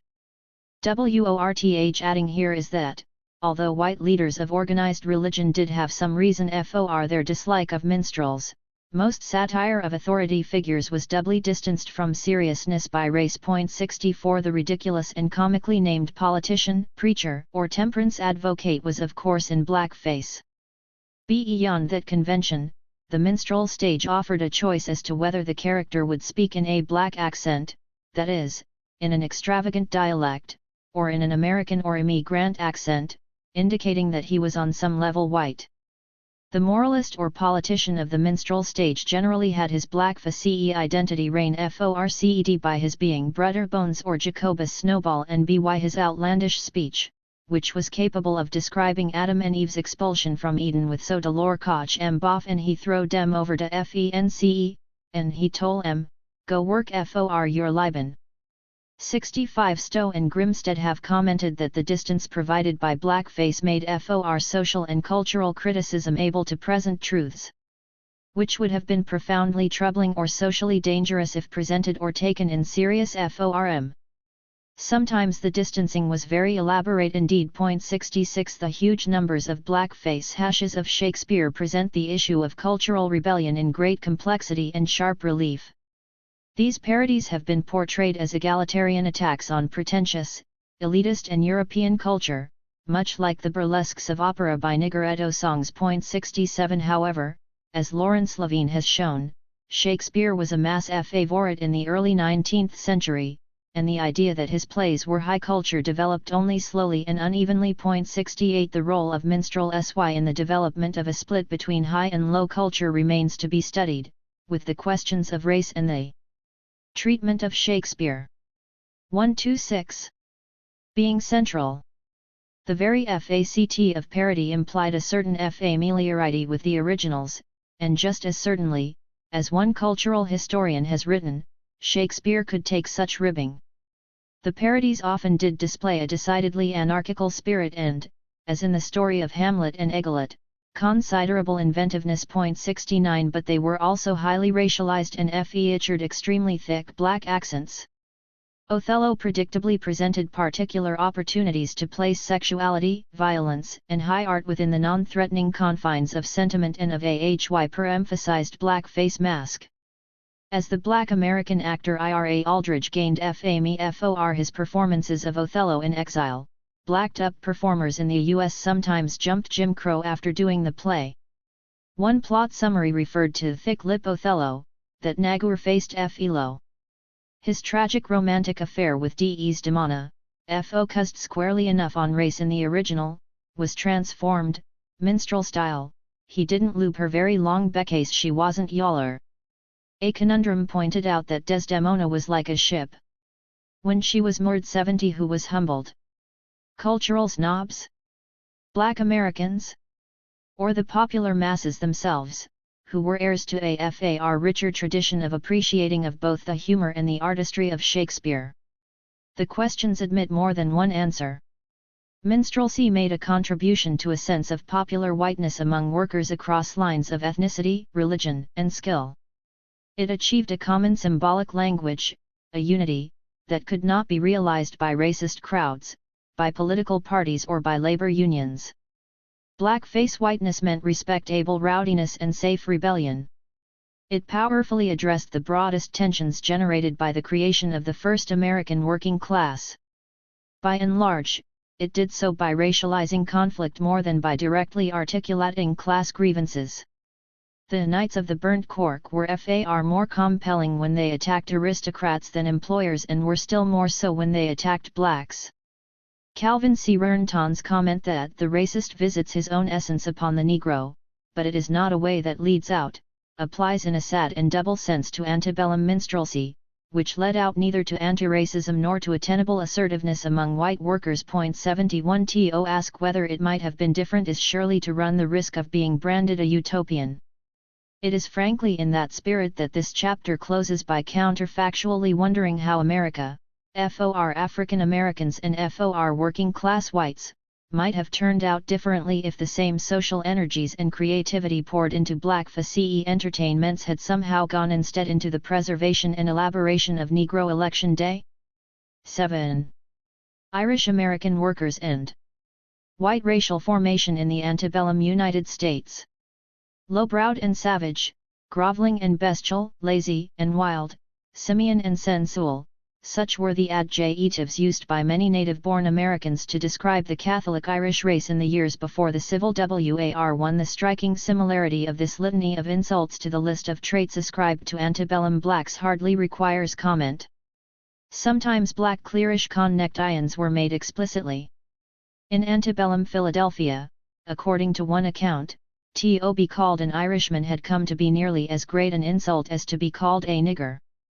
George T. Embleton Strong, a Whig patrician diarist living in New York City, considered Irish workmen at his home to have had prehensile paws rather than hands. He denounced the Celtic beast, while maintaining that Southern Cuffy seems of a higher social grade than Northern Paddy. Nativist folk wisdom held that an Irishman was a nigger, inside out. But by no means did nativists, who more typically developed a moral rather than a racial critique of the Irish, corner the market on calling the whiteness of the Irish into question. A variety of writers, particularly ethnologists, praised Anglo-Saxon virtues as the bedrock of liberty and derided the Celtic race. Some suggest that the Irish were part of a separate caste or a dark race, possibly originally African. Racial comparisons of Irish and blacks were not infrequently flattering to the latter group. 4 The Census Bureau regularly collects statistics on the nation's native and foreign populations, but kept the Irish distinct from even the latter group. Political cartoonists played on the racial ambiguity of the Irish by making their stock Paddy Carrick to resemble nothing so much as an ape. 5 In short, it was by no means clear that the Irish were white. There were good reasons, environmental and historical, not biological, for comparing African Americans and the Irish. The two groups often lived side by side in the teeming slums of American cities of the 1830s. They both did America's hard work, especially in domestic service and the transportation industry. Both groups were poor and often vilified. Both had experienced oppression and been wrenched from a homeland. 6 Many northern free blacks who lived alongside Irish Americans not only knew that their families had been torn from Africa by the slave trade but had also themselves experienced the profound loneliness, mixed with joy, that Frederick Douglass described as the result of escaping north from slavery, leaving loved ones behind. Longing thus characterized both the northern black and Irish American populations, and members of neither group were likely return home again. When Douglas toured Ireland during the famine of 1845–46, he heard in the wailing notes of Irish songs echoes of the wild notes of the sorrowful songs he had heard in slavery and was much affected. 7 In 1829, blacks and Irish were the CO victims of a Boston race riot. 8 Shared oppression need not generate solidarity, but neither must it necessarily breed contempt of one oppressed group for the other. For some time there were strong signs that the Irish might not fully embrace white supremacy. In cities like Worcester and Philadelphia, blacks and Irish lived near each other without significant friction into the early 1830s. 9 They often celebrated and socialized together, swapping musical traditions and dance steps. Even as late as the immediate post-Civil War years, Lafcadio Hearn described black and Irish levee workers in Cincinnati as sharing a storehouse of jokes and tales, of jigs and reels, and even of dialect words and phrases. Love and sex between black men and Irish women were not uncommon. 10 In the 1834 anti-black, anti-abolitionist New York City riots, Irish militiamen helped to restore order. Indeed, the anti-abolition riots of the 1830s generally drew little Irish participation. L1 Most promisingly, abolitionists noted little popular racism and much sympathy for the plight of the slave, in Ireland. In 1842, 70,000 Irish in Ireland signed an anti-slavery address and petition, which called on Irish Americans to cling by the abolitionists in seeking not just the end of slavery but of racial discrimination as well. The address advised, Irishmen and Irish women, treat the colored people as your equals, as brethren. Age 2 Though much abolition agitation in Ireland was initiated by the Dublin Quakers, the most celebrated Irish abolitionist was Daniel O'Connell, who also led the massive repeal campaign for Irish freedom through an end to union with Britain. Called the Liberator, O'Connell sponsored the 1842 petition, knowing that his words would alienate some Irish Americans and cut financial contributions to the repeal struggle. Nonetheless, the very firmness of the politically sophisticated O'Connell's stance on Irish America and abolition suggests that he was optimistic that many in the US would ultimately stand with him. 13 Another of Ireland's greatest mass leaders, the temperance organiser Father Theobald Matthew, J.O. and O'Connell in sponsoring the petition drive. 14 Men who knew a great deal about how to move large numbers of Irish people believed it quite possible that Irish Americans, whom O'Connell saw as having much in common with all colonized people, might become critics of white supremacy. The radical abolitionist followers of William Lloyd Garrison, including two of the Garrisonians most concerned with the white working class, W. E. L. Phillips and John A. Collins 16, busily organized for unity between the supporters of the repeal of British colonialism and the repeal of American slavery. The Garrisonians could claim a strong record of supporting Irish nationalism and rebuking American nativism, and their campaign began auspiciously when an overflow crowd of more than 5,000 packed Boston's Faneuil Hall to receive the petition and to pass resolutions for Black and Irish freedom. 17 But it quickly became apparent that the Irish peasants who heartily applauded at Faneuil Hall were atypical of Irish American opinion on slavery and race. The meeting had hardly occurred when a mob of Philadelphia Irish attacked blacks gathering to celebrate West Indian emancipation, a cause dear to O'Connell, near the hall from which blacks promoted temperance. Father Matthew's passion is by 1843. The British Owenite traveller John Finch would report to London readers the curious fact that the Democratic Party and particularly the poorer class of Irish emigrants, are greater enemies to the Negro population than any portion of the population in the Free States. Age 9 O'Connell's pleas and threats achieved nothing. Irish American and Catholic newspapers, some of which had originally argued that the petition and address were fakes, soon began to attack O'Connell. They portrayed him as at best misinformed and at worst a meddler who associated with religious skeptics who threatened the unity of the United States. Irish American contributions to the repeal campaign were jeopardized, but O'Connell refused to move from his outspoken abolitionism, though he did distance himself somewhat from the religious unorthodoxy of some of the Garrisonians. Even O'Connell's pointed threat to read pro-slavery Irish Americans out of the nationalist struggle failed to rally his erstwhile followers to the banner of abolition. dare countenance the system of slavery, he warned, and we will recognize you as Irishmen no more. 20 But Irish Americans had already made their reply, they had refused to recognize O'Connell. An important and typical Irish American answer to O'Connell, written by miners in New York, answered his call with a sharp denial that blacks were brethren of Irish Americans and an unequivocal statement of their loyalty as Americans who were full citizens of this great and glorious republic. The statement condemned O'Connell's address as the interference of an outsider, and declared that no cooperation with abolitionists would be forthcoming. From 1843 until 1854, Garrisonians and O'Connell's followers separately pushed unsuccessfully against the pro-slavery position of Irish Americans. 21 They failed, succeeding only in weakening repeal forces in both Ireland and the United States. When Father Matthew toured America in 1849, he rejected any cooperation with abolitionists, contenting himself with fighting slavery to alcohol. 2. Nor did the tremendous influx of desperate Irish emigrants fleeing the results of famine after 1845 produce significant amelioration in Irish American attitudes toward blacks. If the emigrants had anti-slavery and anti-racist convictions in Ireland, and even their abolition fell on hard times after O'Connell's death in 1847, they did not express those convictions in the new WORLD. Irish Americans instead treasured their whiteness, as entitling them to both political rights and to jobs. They solidly voted for pro-slavery Democrats and opposed abolition as niggerology.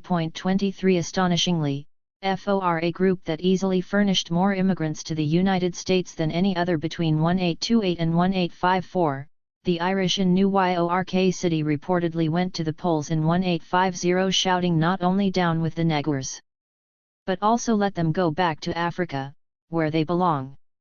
Similarly, Irish immigrants became leaders of anti-Chinese forces in California. 24 Even before taking a leading role in the unprecedentedly murderous attacks on blacks during the 1863 draft riot in New York City, Irishmen had developed a terrible record of mobbing free blacks on and off the job, so much so that blacks called the brickbats often hurled at them Irish confetti.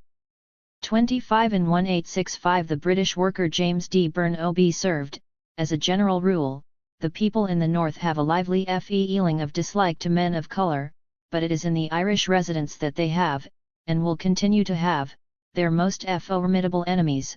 Between these two races there can exist no bond of union except such as exists between the hind deer and the panther. 26 Having refused to take the path that O'Connell had charted, Irish Americans went far in the other direction.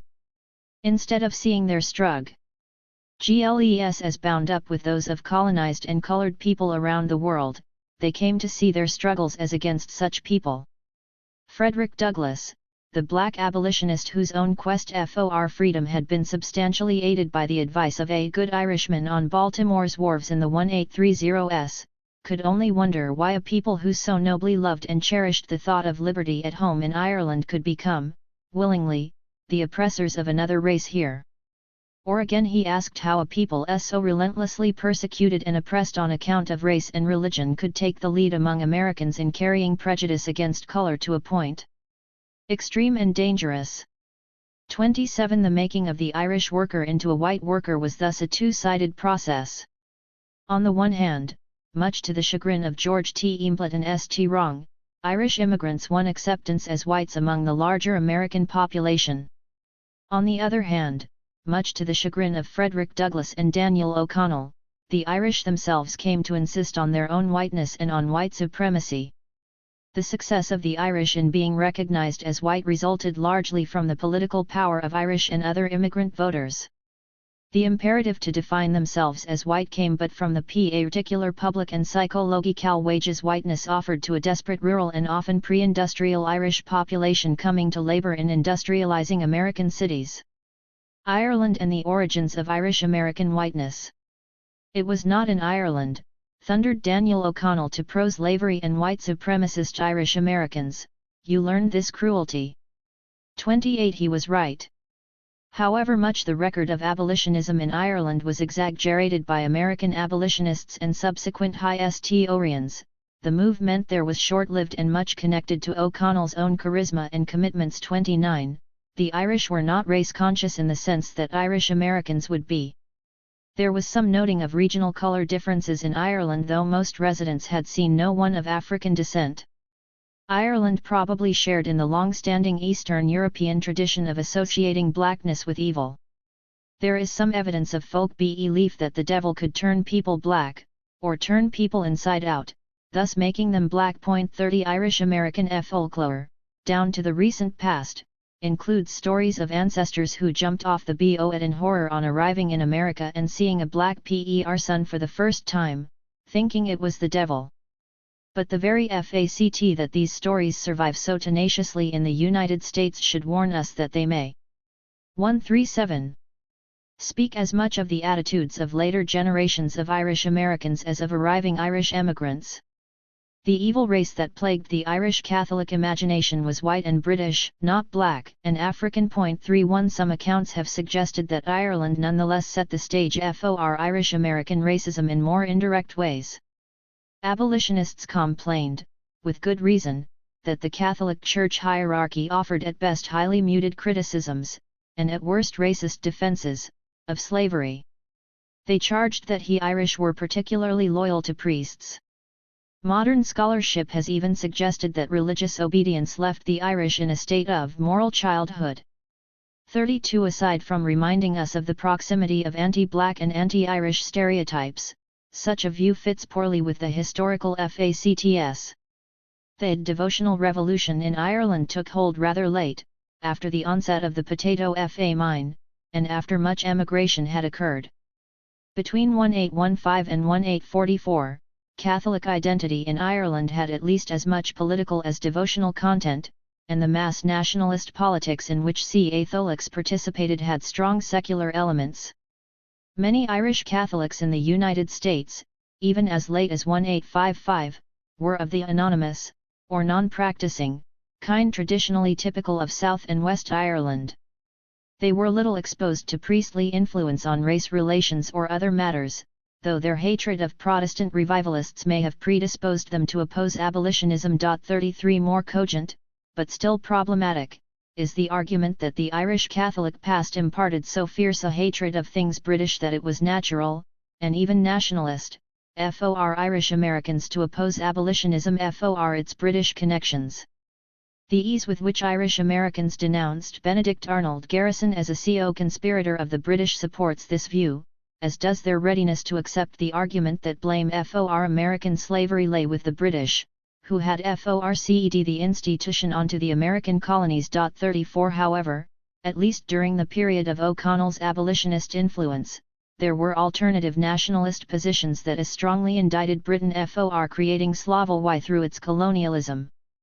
But also claimed that much of the credit for British emancipation went to Irish legislators in Britain's Parliament and connected the plight of the Irish with that of other victims of colonialism, including slaves. In denouncing O'Connell, his Irish-American critics somewhat distanced themselves from the nationalist movement, standing as Americans who resented the influence of foreigners on their affairs. The emphasis of Irish Americans on the common whiteness they wished to be recognized as sharing with other Americans may, as Frank Murray argues, have sped their assimilation. 35 What the Irish background surely did impart was a sad and particular 138 context, enshrouded in both gloom and mist, in which Irish-American whiteness took shape. By the early 1830s, when the annual immigration of Irish Catholics passed that of Irish Protestants, agricultural misery, landlordism, and dislocation in the handicrafts in Ireland had combined to produce an increasingly poverty-stricken stream of Catholic migrants. Migrants in the decade and a half before the Great Famine began in 1845 tended to have enough resources to exercise a limited but real choice about where to settle and what kind of work to take. Some achieved independence from laboring for others, the goal that had animated their migration. Evidence suggests, according to Kirby Miller, that a substantial minority of those migrating managed to set up as farmers.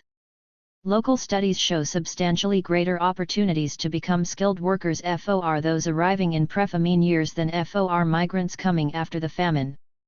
But hard and usually unskilled wage work was nonetheless the typical experience of the pre-famine Irish Catholic immigrant, with the group being far poorer, less skilled, and more urban compared with native-born Americans or with other European immigrants. 3-6 The Great Famine turned these tendencies almost into iron rules. Between 1845 and 1855, Ireland lost over 2 million emigrants, a quarter of her population, with FA-associated deaths taking over a million more. The evictions of 1849, 1850 and 1851 alone forced a million Irish from their homes. Roughly 3 in 4 were Catholic Irish migrants came to the United States, now seeking only survival. Without savings, they had small choice in where to settle. Without marketable skills, they served, carried and hauled when they could get work and sometimes held skilled but low-paying jobs as outworkers or apprentices. The most decidedly pre-industrial and little anglicized parts of Ireland, the south and the isolated west, came to furnish many migrants. These were often Gaelic speakers who had previously resisted emigration as a kind of diore, or banishment, but now left Ireland dolefully, if perhaps also with an air of release. Although the poorest famine and eviction victims went to Britain, or died, the Irish emigrants to the US were nonetheless destitute and often nearly despairing. Recently peasants, now overwhelmingly laborers and servants, they settled in slums and shanty towns and cities in the United States, where large nativist political movements resented their religion, their poverty, and their presence. 37 They often came with only their weakened bodies and their memories, the latter horribly bitter but capable of being kindled into a deeply nostalgic glow. Their numbers afforded them the political possibility to become white. The desperate nature of their labor and their longings ensured that they would embrace that possibility to the fullest. Irish votes, Democratic votes, and white votes. Coming into American society at or near the bottom, the Catholic Irish sorely needed allies, even protectors. They quickly found them in two institutions that did not question their whiteness, the Catholic Church and the Democratic Party. Although the Reformer proved more open to promoting Irishmen to positions of power, most bishops in the United States were Irish by the 1850s, the Democratic Party was far more powerful as a national institution and more consistently pro-slavery and white supremacist in its outlook. The Church did reflect the racial attitudes of its members, with Kentucky Catholic newspapers carrying advertisements for the return of runaway slaves. New York church publications hinted at, and then spelled out, the view that the Negro is what the Creator made him, not a rudimentary Caucasian, not a human in the process of development but a Negro. The official Catholic paper in New York City meanwhile advised that emancipated slaves moving north be driven out, imprisoned or exterminated. However, these strong and unpalatable Catholic stances, which existed alongside softer calls for amelioration of the slave's plight, at most reproduced existing white supremacist attitudes without challenging them. 38 The Democratic Party did more. Gene Baker, a leading historian of the Democrats between the age of Jackson and the Civil War, has acutely observed that the Democratic Party reinvented whiteness in a manner that refurbished their party's traditional links to the people and offered political democracy and an inclusive patriotism to white male Americans. This sense of white unity and white entitlement, of white blood, served to bind together the democratic slaveholders and the masses of non-slaveholding whites in the South. It further connected the southern and northern wings of the democracy. 39 But less noticed by scholars has been the way in which an emphasis on a common whiteness smoothed over divisions in the Democratic ranks within mainly northern cities by emphasizing that immigrants from Europe, and particularly from Ireland, were white and thus unequivocally entitled to equal rights. In areas with virtually no black voters, the Democrats created a white vote. From the earliest days of the American Republic, Irish immigration to the United States had caused political division. The Wild Irish, a term that invoked images of both semi-savage Catholics and political rebels who were sometimes Protestants, excited particular concern among conservative Federalist politicians. Defense of immigration by the Jeffersonian Democrats helped to create a lasting preference for the 140. Democracy among newcomers. though party lines blurred considerably. 40 In any case, how immigrants voted was of small importance nationally through 1830, when only one ballot in 30 could come from the foreign-born. By 1845, that figure was to rise to 1 in 7, with the Great Famine exodus still to produce. Between 1845 and 1854, by far the greatest decade of immigration in antebellum American history. Immigration largely meant Irish immigration, with between 43% and 47% of migrants each year between 1820 and 1855 coming from Ireland. 41 By the early 1830s, the pattern of a strong Catholic Irish identification with the Democratic Party, and with Andrew Jackson specifically, had strongly taken hold in urban centres like New York City.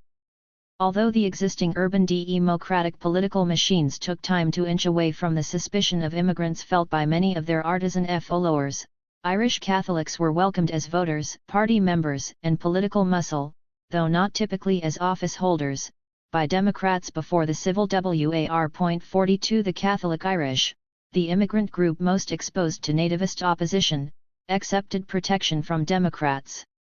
Lacking a nationalist tradition of agitation for land redistribution in Ireland, too poor to move west and perhaps soured on farm life after the famine, the Catholic Irish were particularly immune to late antebellum free soil criticisms of democratic opposition to homestead laws. Democrats and Irish American Catholics entered into a lasting marriage that gave birth to new ideologies stressing the importance of whiteness. 43 From the 1830s, Democrats appreciated the ways in which the idea that all blacks were unfit for civic participation could be transmuted into the notion that all whites were so fit. Pennsylvania Democrats, for exam. PLE, solidified white unity by initiating the movement to codify the disfranchisement of the state's blacks via constitutional amendment. Conflict with Mexico, and to some extent the rise of Chinese immigration, made it possible in the 1840s and 1850s for leading Democrats to develop racial schemes unequivocally gathering all European settlers together as whites against the colored races. At a time when most Democratic theorists were coming to accept polygeneticist ideas regarding the separate creations of the black and white races, they were also defining white in such a way as to include more surely the Irish and other immigrants. 44 Thus, James Buchanan contemptuously branded the Mexicans as a mongrel race unfit for freedom but was glad that Americans were a mixed population of English, Scotch-Irish, French, Welsh, German and Irish ancestry. Missouri's Thomas Hart Benton wrote of a Celtic Anglo-Saxon race, superior to, in descending order, the yellow, brown and red races. Caleb Cushing aroused The Massachusetts legislature by announcing late in the 1850s that he admitted to an equality with me, sir, the white man, my blood and race, whether he be a Saxon of England or a Celt of Ireland. He added, but I do not admit as my equals either the red man of America, or the yellow man of Asia, or the black man of Africa. 45 The most celebrated racial exchanges of the 19th century remain Democratic leader Stephen A. Douglas's stallings of Abraham Lincoln as a race mixer during the 1858 Lincoln-Douglas debates.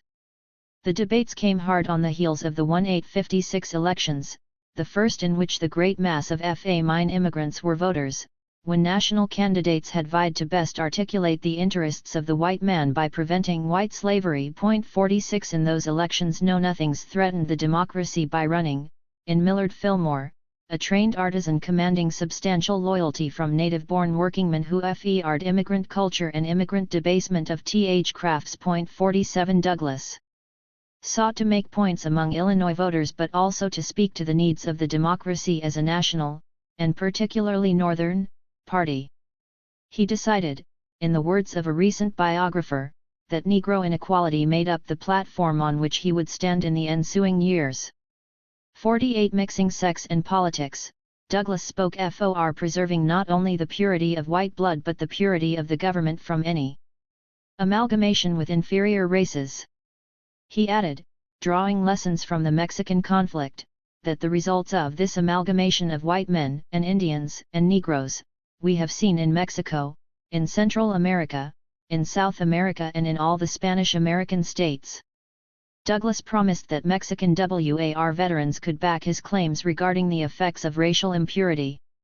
He further protested that Lincoln's belief that the Declaration of Independence applied to people of color would make the debate's listeners, who sometimes chanted white men during his speeches, the equals of Fiji Islanders. 49 Significantly, he meanwhile also argued that Americans' ancestors were not all of English origin but were also of Scotch, Irish, German, French, and Norman descent, indeed from every branch of the Caucasian race. 50 Douglas spoke in the highly racialized political language increasingly common among Democrats, and to some extent among their opponents. Since blacks wielded virtually no political power, to mobilize the white vote it was useful to declare white opponents and their ideas to be black. Discussing Republican support in Illinois, Douglas found that the creed is pretty black in the north end of the state, about the center it is pretty good mulatto, and it is almost white when you get down to Egypt. Southern Illinois. 51 The Republicans became, in Democratic propaganda, 142. And especially in appeals from or directed at Catholic Irish Democrats, the Black Republicans. Irish Democrats often scored the perfidy of the German Black Dutch or of Red Germans in league with Black Republicans. 52 Lincoln's studied replies to Douglas's race-baiting stressed that a belief in natural rights applied to blacks did not imply a desire to intermarry, that Republicans better protected the white man's interests than Democrats did, and that slaveholders, not Republicans, practiced racial amalgamation. Other Republican propaganda was much uglier, branding the Democracy a nigger party by virtue of its association with slavery and connecting its pro-slavery and pro-Irish policies.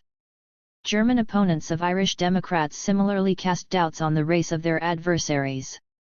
53 Reginald Horseman's careful study of American racial Anglo-Saxonism shows that politicians of Irish or Scotch-Irish ancestry were especially prominent in challenging ideas of Anglo-Saxon superiority and in arguing for the existence of a new and improved American race of white men. 54 Catholic Irish immigrants were also the best consumers of democratic appeals that equated white men and workingmen. As Dale T. Noble observes in Paddy and the Republic, Irish Americans were sure to be enthusiastic about any treatment of American nationality that stressed the relevance of race while putting the Irish safely within the Anglo-Celtic racial majority. The aptly named Democratic New York City Caucasian particularly won Irish-born readers to its view that defense of the white working class during the Civil War was best carried forward by attacking abolition. 55 Democratic paeans to whiteness must have seemed a godsend to Irish Catholics, especially amid hardening anti-Irish attitudes after 1845. By the time of the famine, it could be argued, and was argued by Irish Americans themselves, that long-standing British oppression had kept the Irish in political slavery and brought utter economic dependency. Irish Americans were deeply offended in the 1856 campaign when a remark by Buchanan implied that England had not made slaves of the Irish. But to make this argument, and to compare Irish and African oppression, FOR fight any claim of Irish Americans to be qualified FOR freedom by Republican criteria. Past and present, their history seemed to be one of degradation. As John Ashworth has perceptively put it, since Irish Americans were in many cases as economically dependent as free blacks, no empirical case could be made that the immigrants had shown themselves fit FOR freedom, and blacks by comparison had proven themselves unfit to be true Americans. 56 Nativists were somewhat constrained by the historic American Except. 143. Tans of Irish immigrants, by the cultural proximity of Irish Catholics with clearly assimilable Celtic Protestants from Ireland, Scotland, and Wales, and by the ease with which Irish Catholics could pass as mainstream white Americans. Anti-immigrant politicians therefore generally did not dwell on the popular ethnological theories that identified the Celts as genetically inferior. They instead concentrated on Irish subservience to religious authority and Irish degradation, loosely arguing at times that the famine itself had helped produce an Irish race incapable of freedom. Some unfavorably compared the Irish with free blacks, not so much as racial types as in terms of their alleged records of fitness to function as Republican citizens. 57 Black leaders like Frederick Douglass generally avoided anti-Catholicism but charged that the ignorance and intemperance of the Irish and their roles as flunkies to our gentry made it certain that Irish Catholics were not more desirable than blacks as citizens of a republic. 58 The democratic emphasis on natural rights within a government made by the white men, for the benefit of the white man, appealed to Irish Catholics in large part because it cut off questions about their qualifications for citizenship. 59 Under other circumstances, Irish American Catholics might not have accepted so keenly the association of nationality with blood, but not with ethnicity, which racially conflated them with the otherwise hated English. They might not have so readily embraced a view of American nationality that stressed the relevance of race while putting the Irish safely within an Anglo-Celtic racial majority.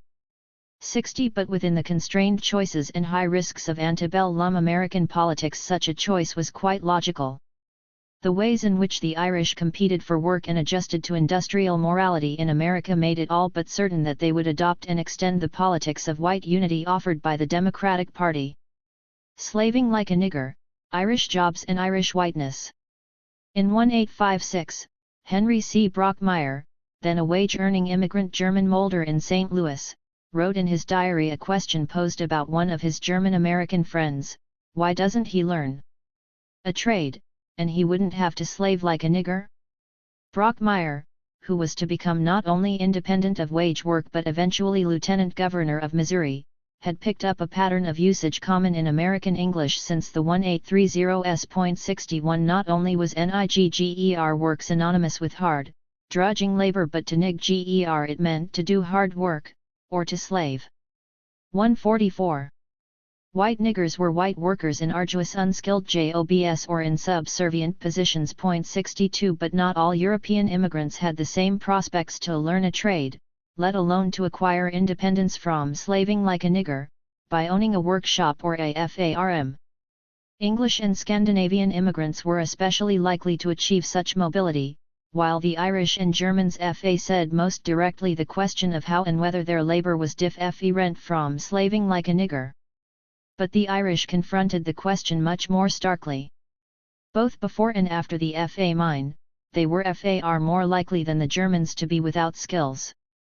The famine Irish infrequently achieved rural land ownership. Within large cities, Irish American males were skilled workers perhaps half as often as German Al-11-Americans, and were unskilled at least twice as often. Although frontier cities, perhaps attracting Irish migrants with more resources and choices, showed less difference between Irish and German occupational patterns, the Irish stayed at the bottom of white society. 63 In larger eastern cities the divergence was great. In Boston in 1850, according to Oscar Handlin, 22% of the German-born and 6% of the Catholic Irish-born worked in non-manual jobs. 57% of the Germans were in skilled trades, as against 23% of the Irish. 47% of the Irish and only 2% of the Germans were unskilled. Handlin in FACT argued that free blacks were for a time both economically and socially more secure in late antebellum Boston than were the Irish. In New York City in 1855, Germans were about twice as likely to do non-manual labor as the Irish, and the Irish were nearly 5 times as likely to be without skills. In Jersey City in 1860, over half of Catholic Irish American workers, and only 1 German American in 8, did unskilled labor. 64 In addition, many skilled and independent Irish Americans were only nominally or precariously so. Concentrated in declining artisanal crafts, often as outworkers or as highly exploited apprentices, Irish artisans and petty employers in some areas experienced significant downward mobility as they aged. Irish stevedores frequently descended into the ranks of employed longshoremen, and small Irish building trades contractors into the ranks of labourers, from year to year. 65 The prominence of Irish workers, especially women, in jobs involving service in households became especially pronounced. Christine Stansell's work shows a dramatic Irishization of such jobs, so that in New York City by 1850 3 serving women in FOR were Irish Americans. Faye Dutton's Serving Women details the same trends in a broader study. T.R. Avalers took note of the change as one that placed Irish Catholics in servile positions. Thomas Hamilton, writing in 1834, FOUND that Domes 145. Tick service is considered degrading by all Americans untainted with the curse of African descent.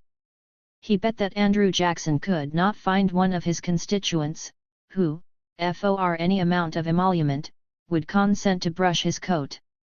The Scottish and British migrants quickly came to share this Republican view, according to Hamilton.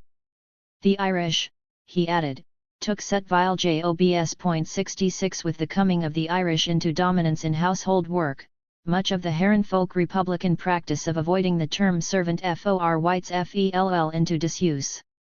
From the age of Jackson, reformers in New York City set out to reshape the behavior of often Irish domestic servants. Thomas Hamilton's account echoed this usage and, as Dutton observes, even when the term domestic came to be used by itself, servant was implied. An 1859 traveler found that native-born Americans still avoided calling domestic workers of the same background servile names but reasoned, let Negroes be servants and, if not Negroes, let Irishmen. Help, Dutton comments, were likely to deny the name of servant, while domestics usually had to accept that title. 67 Irish American workers also suffered an association with servile labor by virtue of their heralded, and at least sometimes practiced, use as substitutes for slaves within the South. Gangs of Irish immigrants worked ditching and draining plantations, building levees, and sometimes clearing land because of the danger of death to valuable slave property, and, as one account put it, to mules, in such pursuits. Frederick Law Olmsted's widely circulated accounts of the South quoted more than one Southerner who explained the use of Irish labor on the ground that niggers are worth too much to be risked here, if the paddies are knocked overboard. Nobody loses anything. 68 Irish youths were also likely to be found in the depleted ranks of indentured servants from the early national period through the Civil War. In that position they were sometimes called Irish slaves and more frequently bound boys. The degraded status of apprentices was sometimes little distinguishable from indenture by the 1840s and was likewise increasingly an Irish preserve. 69 In New York City, Irish women comprised the largest group of prostitutes, or, as they were sometimes called in the 1850s, white slaves. 70 Given all this, the tendency to call Irish workers Irish niggers is hardly surprising. Irish Americans needed nigger work. As the Southern historian U.B. Phillips put it, the dangerous jobs in which Irishmen substituted for slaves attracted those whose labor was their life, the risk repelled those whose labor was their capital. The same might be said about indentured servitude, domestic service by married women, prostitution, and other hard. 146. Jobs for which Irish Americans desperately competed. Irish Americans could not simply say, as many other white Americans could, that blacks were suited to menial or subservient jobs. They bitterly resented comments by some of the elite that blacks made better servants. As Rosia Diner has remarked, even after the Civil War, Irish anti-Chinese agitation was predicated in large part on the need to defend Irish domestic servant women from competition from Chinese males. 7. Job competition has often been considered the key to Irish-American racism. From Alban Mann to Bruce Laurie, historians have emphasized that Irish workers, especially on the docks and shipyards in cities like Cincinnati, Philadelphia, Baltimore, and above all New York City, fought to keep away blacks as job competitors and as strike breakers. Many such direct incidents of Irish violence to intimidate black workers did occur, especially during the Civil War, and there is some justification for Laurie's view that in Philadelphia Irish gangs undertaking racist violence were exercising job control.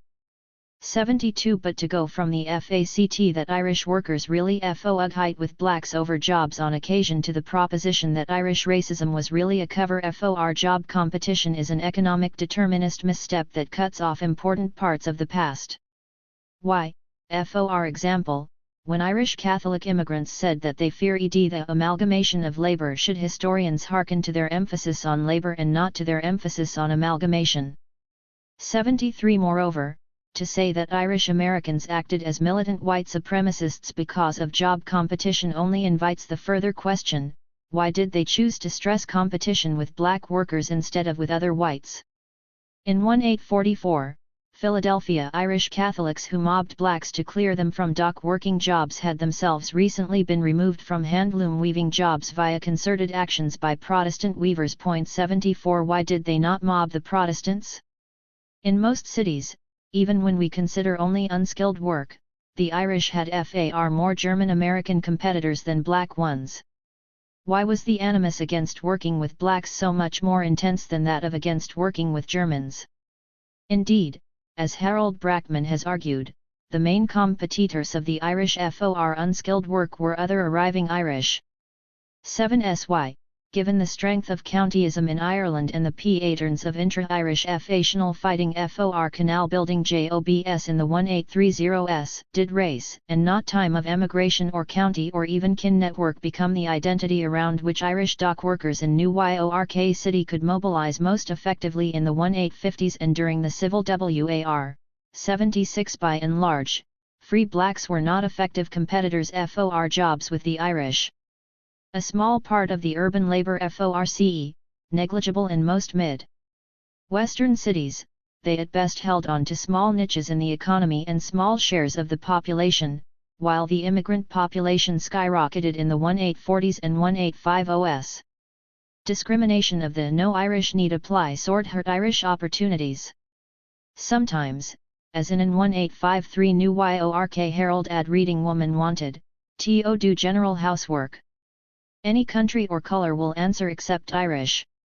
Such job prejudice was scarcely distinguishable from racial discrimination. 77 But what was most noteworthy to free blacks at the time, and probably should be most noteworthy to historians, was the relative ease with which Irish Americans elbowed out African Americans from unskilled jobs. By 1850, for example, there were about 25 times as many Irish American serving women in New York City as black serving women. 78 One obvious reason that the Irish focused so much more forcefully on their sporadic labor competition with blacks than on their protracted competition with other whites was that blacks were so much less able to strike back, through either direct action or political action. As Kirby Miller has argued, Irish Catholic immigrants quickly learned that blacks in America could be despised with impunity. They also learned that free blacks could be victimized with efficacy. Even the wholesale wartime atrocities against blacks in the 1863 draft riots did not draw any opposition for assembled crowds nor vigorous prosecutions by municipal authorities.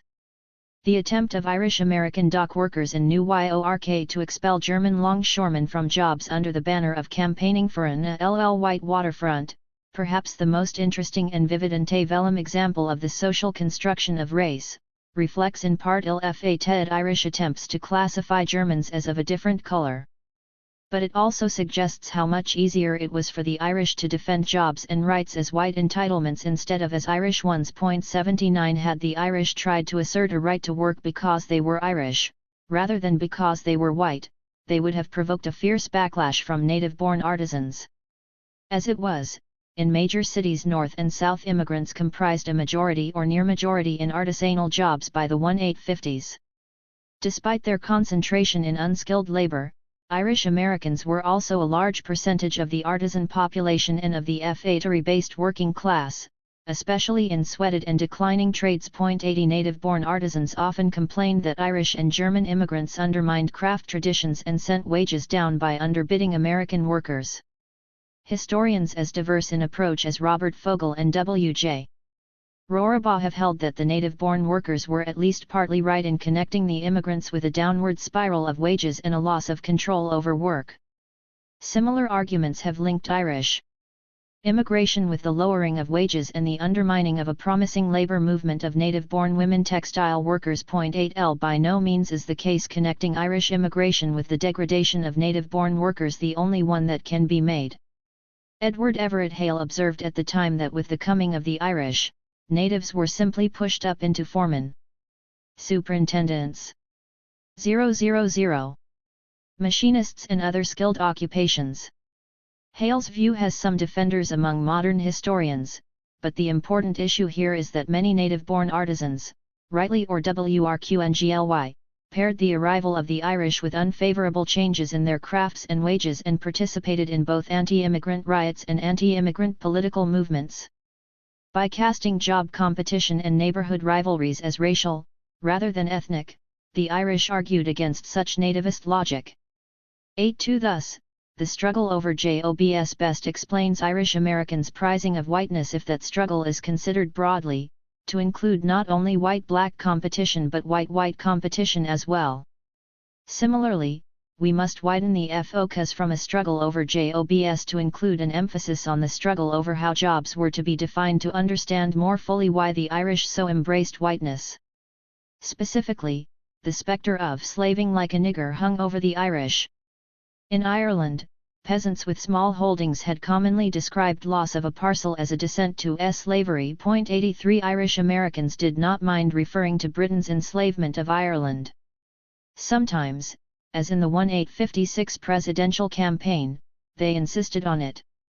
Would be friends of Irish Americans as diverse as Edward Everett Hale, Orestes Brownson, and the labour reformers of the Voice of Industry all allude to the British imposition of slavery or worse on era. Irish Americans were also receptive to appeals from Democratic politicians who emphasized the threat of white slavery in the United States and were cool to Republican attempts to portray talk of white slavery as reckless and demeaning to white workers. 84. But there were few specific attempts by the Irish or their friends to talk about a specifically Irish American slavery, a distended metaphor, as Frederick Douglass pointed out, but considerably less so than the generalized concept of white slavery, which was used. Immigrants, so hopeful of escaping slavery in Ireland, were hesitant to acknowledge a specifically ethnic defeat in the Promised Land, and real differences between the Sioux-fearing in Ireland and that in America discouraged use of Irish slavery to describe both situations. 85 Most important, Irish American Catholics did not want to reinforce popular connections of the blacks and the Irish. If they could live with being called white slaves, it was harder to abide being called Irish. Niggers. When Irishmen repeated jokes about slaves complaining that their masters treated them like Irishmen, the laughter had a decidedly tense edge. 86 But it was difficult to get out from under the burden of doing unskilled work in a society that identified such work and, some craft jobs, as nigger work. If they were to sever this connection, the Irish could not just achieve a favorable labour market position vis-a-vis blacks. They had to drive all blacks, and if possible their memories, from the places where the Irish laboured. Frederick Douglass warned the Irish worker of the possibility that in assuming our avocation he also assumed our degradation. Irish workers responded that they wanted an all-white waterfront, rid of blacks altogether, and not to jostle with African Americans. 87 They thought that, to ensure their own survival, they needed as much industrial discipline, sexuality, and Irish whiteness. An analysis centering on democratic politics and the struggles to secure and redefine the jobs of Irish American Catholics provides important explanations for that group's embrace of whiteness. But by itself such an analysis makes the unthinking decision to insist on being white seem altogether too utilitarian. Neither political nor psychoeconomic calculations can quite explain why some Irish American Catholics would, for example, mutilate the corpses of the free blacks they lynched in the 1863 draft riot in New York City. Neither can such haters by themselves explain why many other Irish immigrants looked with fascination at these crimes, nor why members of the community on subsequent days hide to keep authorities from retrieving the corpses. 88 The psychological wages of Irish whiteness were sometimes of the sort based on rationale, if horribly constrained, choices. But as frequently they were the products of what Frantz Fanon called the prelogical thought of the phobic, the veered thinking in which the racist nurtures his hatred as he projects his own desires onto the Negro and behaves as if the Negro really had them. 89 But what desires?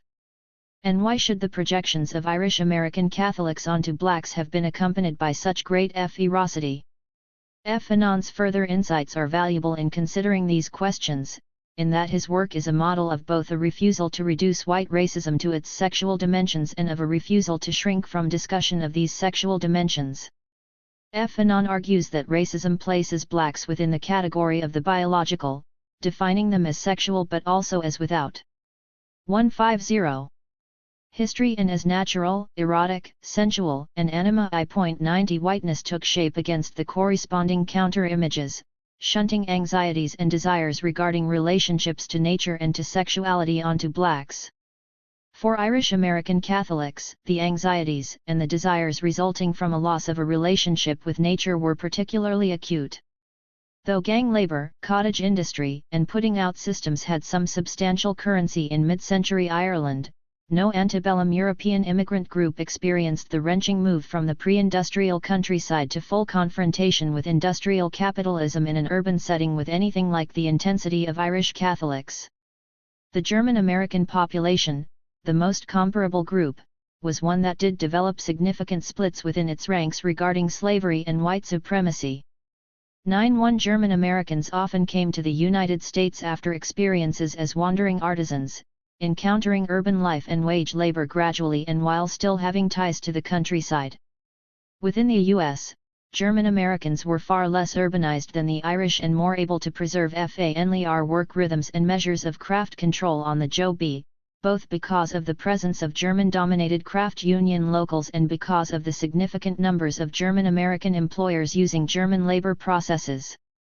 92 Irish Catholics, especially but not only during the Great Famine, tended to emigrate directly from rural areas in which place mattered tremendously, contributing to a relationship with the past, to a sense of kinship and even to religious faith. 93 Torn from their homes, they resettled in places remarkably different from Ireland. Not only relocated in cities, but in the most crowded quarters of them, Irish Americans maintained only the most tenuous of ties to nature. Their efforts to preserve the right to keep pigs in cities, continuing into the 1850s in New York City, and their success in gaining jobs involving butchering and the care of horses should not obscure the general trajectory of Irish American Catholics, from the old sod to no sod at all in a very short time.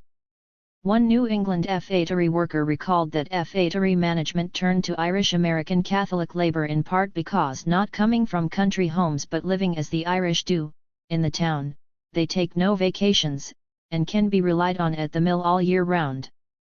It would have been more exact to say coming from country homes but not in this country.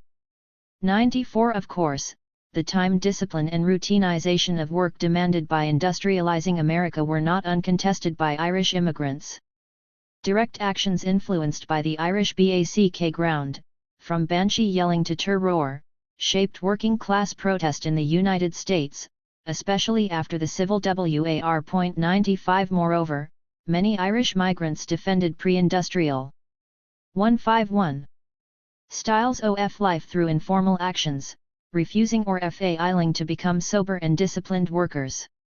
As Bruce Laurie has observed, the arrival of so many Irish Catholics changed the ethnic base of traditionalism. That is, the antebellum Irish were especially noted for drinking, for promiscuity, for brawling and for irregular work habits at a time when employers, educators, and reformers actively attacked such vices as both immoral and inefficient. 96 But it is vitally important to avoid romanticizing such informal resistance to work, and the Irish desperately needed work, in an urban capitalist environment required conformity with time discipline and work discipline. If to some extent the Irish immigrants were insulated from being directly bossed by their tendency to labor as outworkers, they also needed to work in settings very much subject to hurry and push styles of management, in construction, in longshoring and carting, in service and in unskilled factory labor. 97 Young Irish indentures, apprentices and child laborers in mills often suffered a psychological battering from Protestant employers bent on reforming the children, sometimes in front of their parents. 98 Contemporary observers stressed not only uproarious Irish working-class behavior of the traditionalist sort but also the subservience, loyalty to employers and even the asceticism of the Irish. 99 Not only were the opportunities for traditionalist resistance on the job circumscribed, but when Irish American Catholics flouted Protestant and industrial capitalist standards regarding alcohol consumption and sexuality, they often did so guiltily, imagining that their own standards were also being violated. If the Irish Catholics drank heavily in the United States and organized politically around a hatred of temperance reformers, they did not do so in mere continuation of pre-immigration patterns of life. Though drinking was a central part of social life for males in Ireland, per capita alcohol consumption there in the early 19th century trailed that of the United States. 100 Moreover, the Irish who came to the United States in such great numbers came from a society with a tremendous mass temperance movement.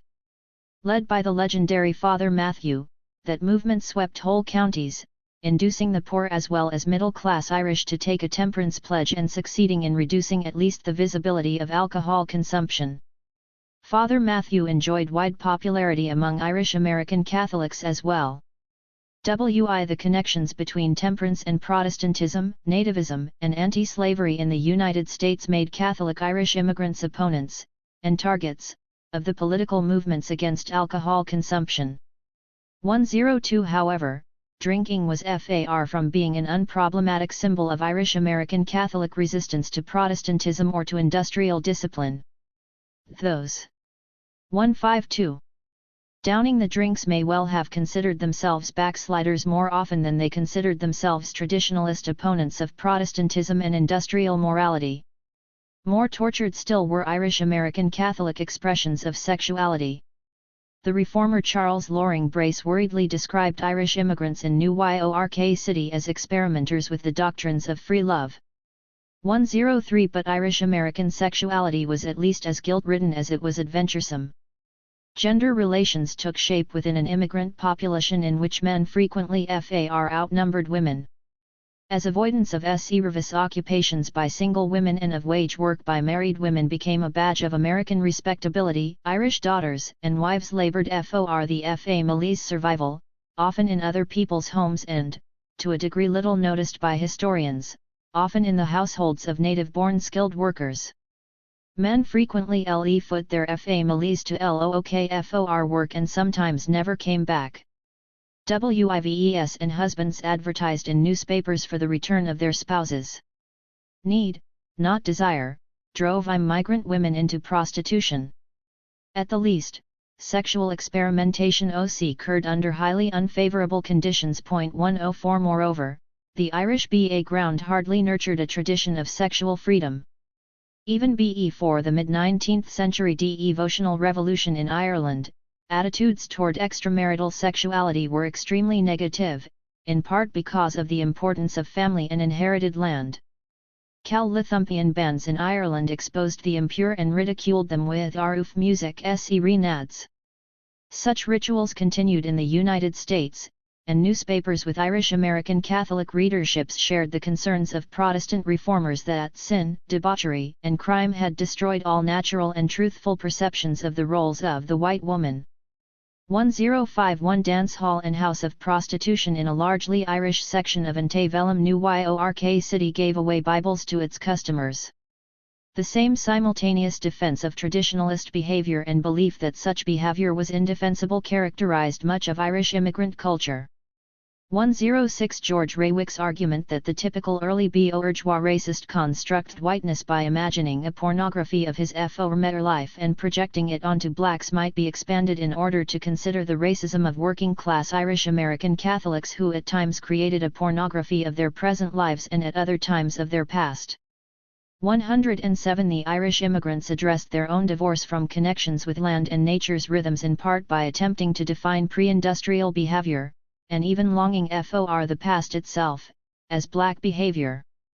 When Irish immigrant minstrel entertainers sang "Carry Me Back to Old Virginny," they both expressed feelings of loss and exile and at the same 153 time distanced themselves from those same feelings through blackface.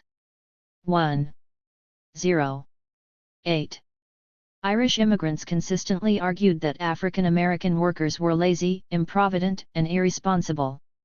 The immigrants were used to hearing such characterizations applied to themselves, and not only by political enemies but also by their own newspapers. which fretted over the need to develop a work ethic among the newly arrived. 109 When free blacks dramatically violated the Irish-American view of them as undisciplined and pre-industrial, when they mounted temperance parades, for example, immigrant mobs stood ready to attack.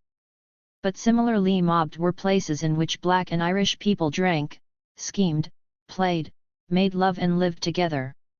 In part this pattern of crowd behavior reflected the violence of the urban underworld and the fact that crime and vice were arenas in which the races mixed with relative freedom. But the riotous Irish-American attacks on the common pleasures of blacks and of fellow Irishmen, the 1863 New York City mob directed its ire not only in the murdering of African Americans and the destruction of houses of prostitution but also in the slow gnashing of musical instruments, also suggest how fragile and artificial was the Irish insistence on defining blacks as pre-industrial others. But the more frantically that Irish immigrants sought to distance themselves from blacks, the more it became apparent that fascination mixed with repulsion in their attitudes toward African Americans. The constant civil war refrain of pro-Irish, Democratic politicians charged that Republicans and abolitionists had nigger on the brain. 112 But appeals to and by Irish immigrants betrayed a monomaniacal focus on race, and particularly on race mixing, that the anti-slavery forces could not match. The failure to institute color bars to keep free blacks away from white jobs presaged not just integrated workplaces to worried Irish American Catholics but the sexual amalgamation of labor. 113 Similarly, any application of natural rights to blacks or advocacy of freeing the slaves was denounced as political amalgamation. John H. V. in Every's New York Day book, which appealed to an Irish-American audience as The Caucasian and as the white man's paper, advised readers in the producing classes that to cut their children's throats at once was preferable to handing them over to impartial freedom and a consequent amalgamation with Negroes. 114 Sometimes democratic biracial sexual fantasies focused on anti-slavery leaders. Horace Greeley, Charles Sumner, Lincoln, and the beautiful young abolitionist orator Anna Dickinson were special objects of fascination to pamphleteers and minstrel performers. An extended advertisement in the New York Day book for the 1864 pamphlet Miscegenation, or The. 154. Millennium of Abolition conveys several common features of such propaganda. These include the idea that emancipation would reverse racial positions and enslave poor whites, and that anti-slavery Germans had broken their ties with the white race. Above all, the passage shows the voyeuristic delight produced by reflection on black sexuality and eroticism. It is alternately languid and veered in describing a scene in which Sumner is introducing a strapping colored lady to the president. A young woman, white, is being kissed by a big buck nigger, while a lady lecturer Dickinson sits upon the knee of a sable brother urging him to come to her lectures, while Greeley, in the very height of ecstatic enjoyment, is eating ice cream with a female African of monstrous physique. In the background is a carriage, Negroes inside, with white drivers and footmen, a white servant girl drawing a nigger baby and a newly arrived German surveying the whole scene exclaiming, "Mein Gott, Vot a country." 116. Another fantasy appeared with equal frequency. In it, the goal of the anti-slavery forces, from Lincoln to Henry Ward Beecher to Hinton Rowe and Helper, was to require interracial sex, and particularly black Irish sex. In part, this fantasy was used to explain real black Irish liaisons.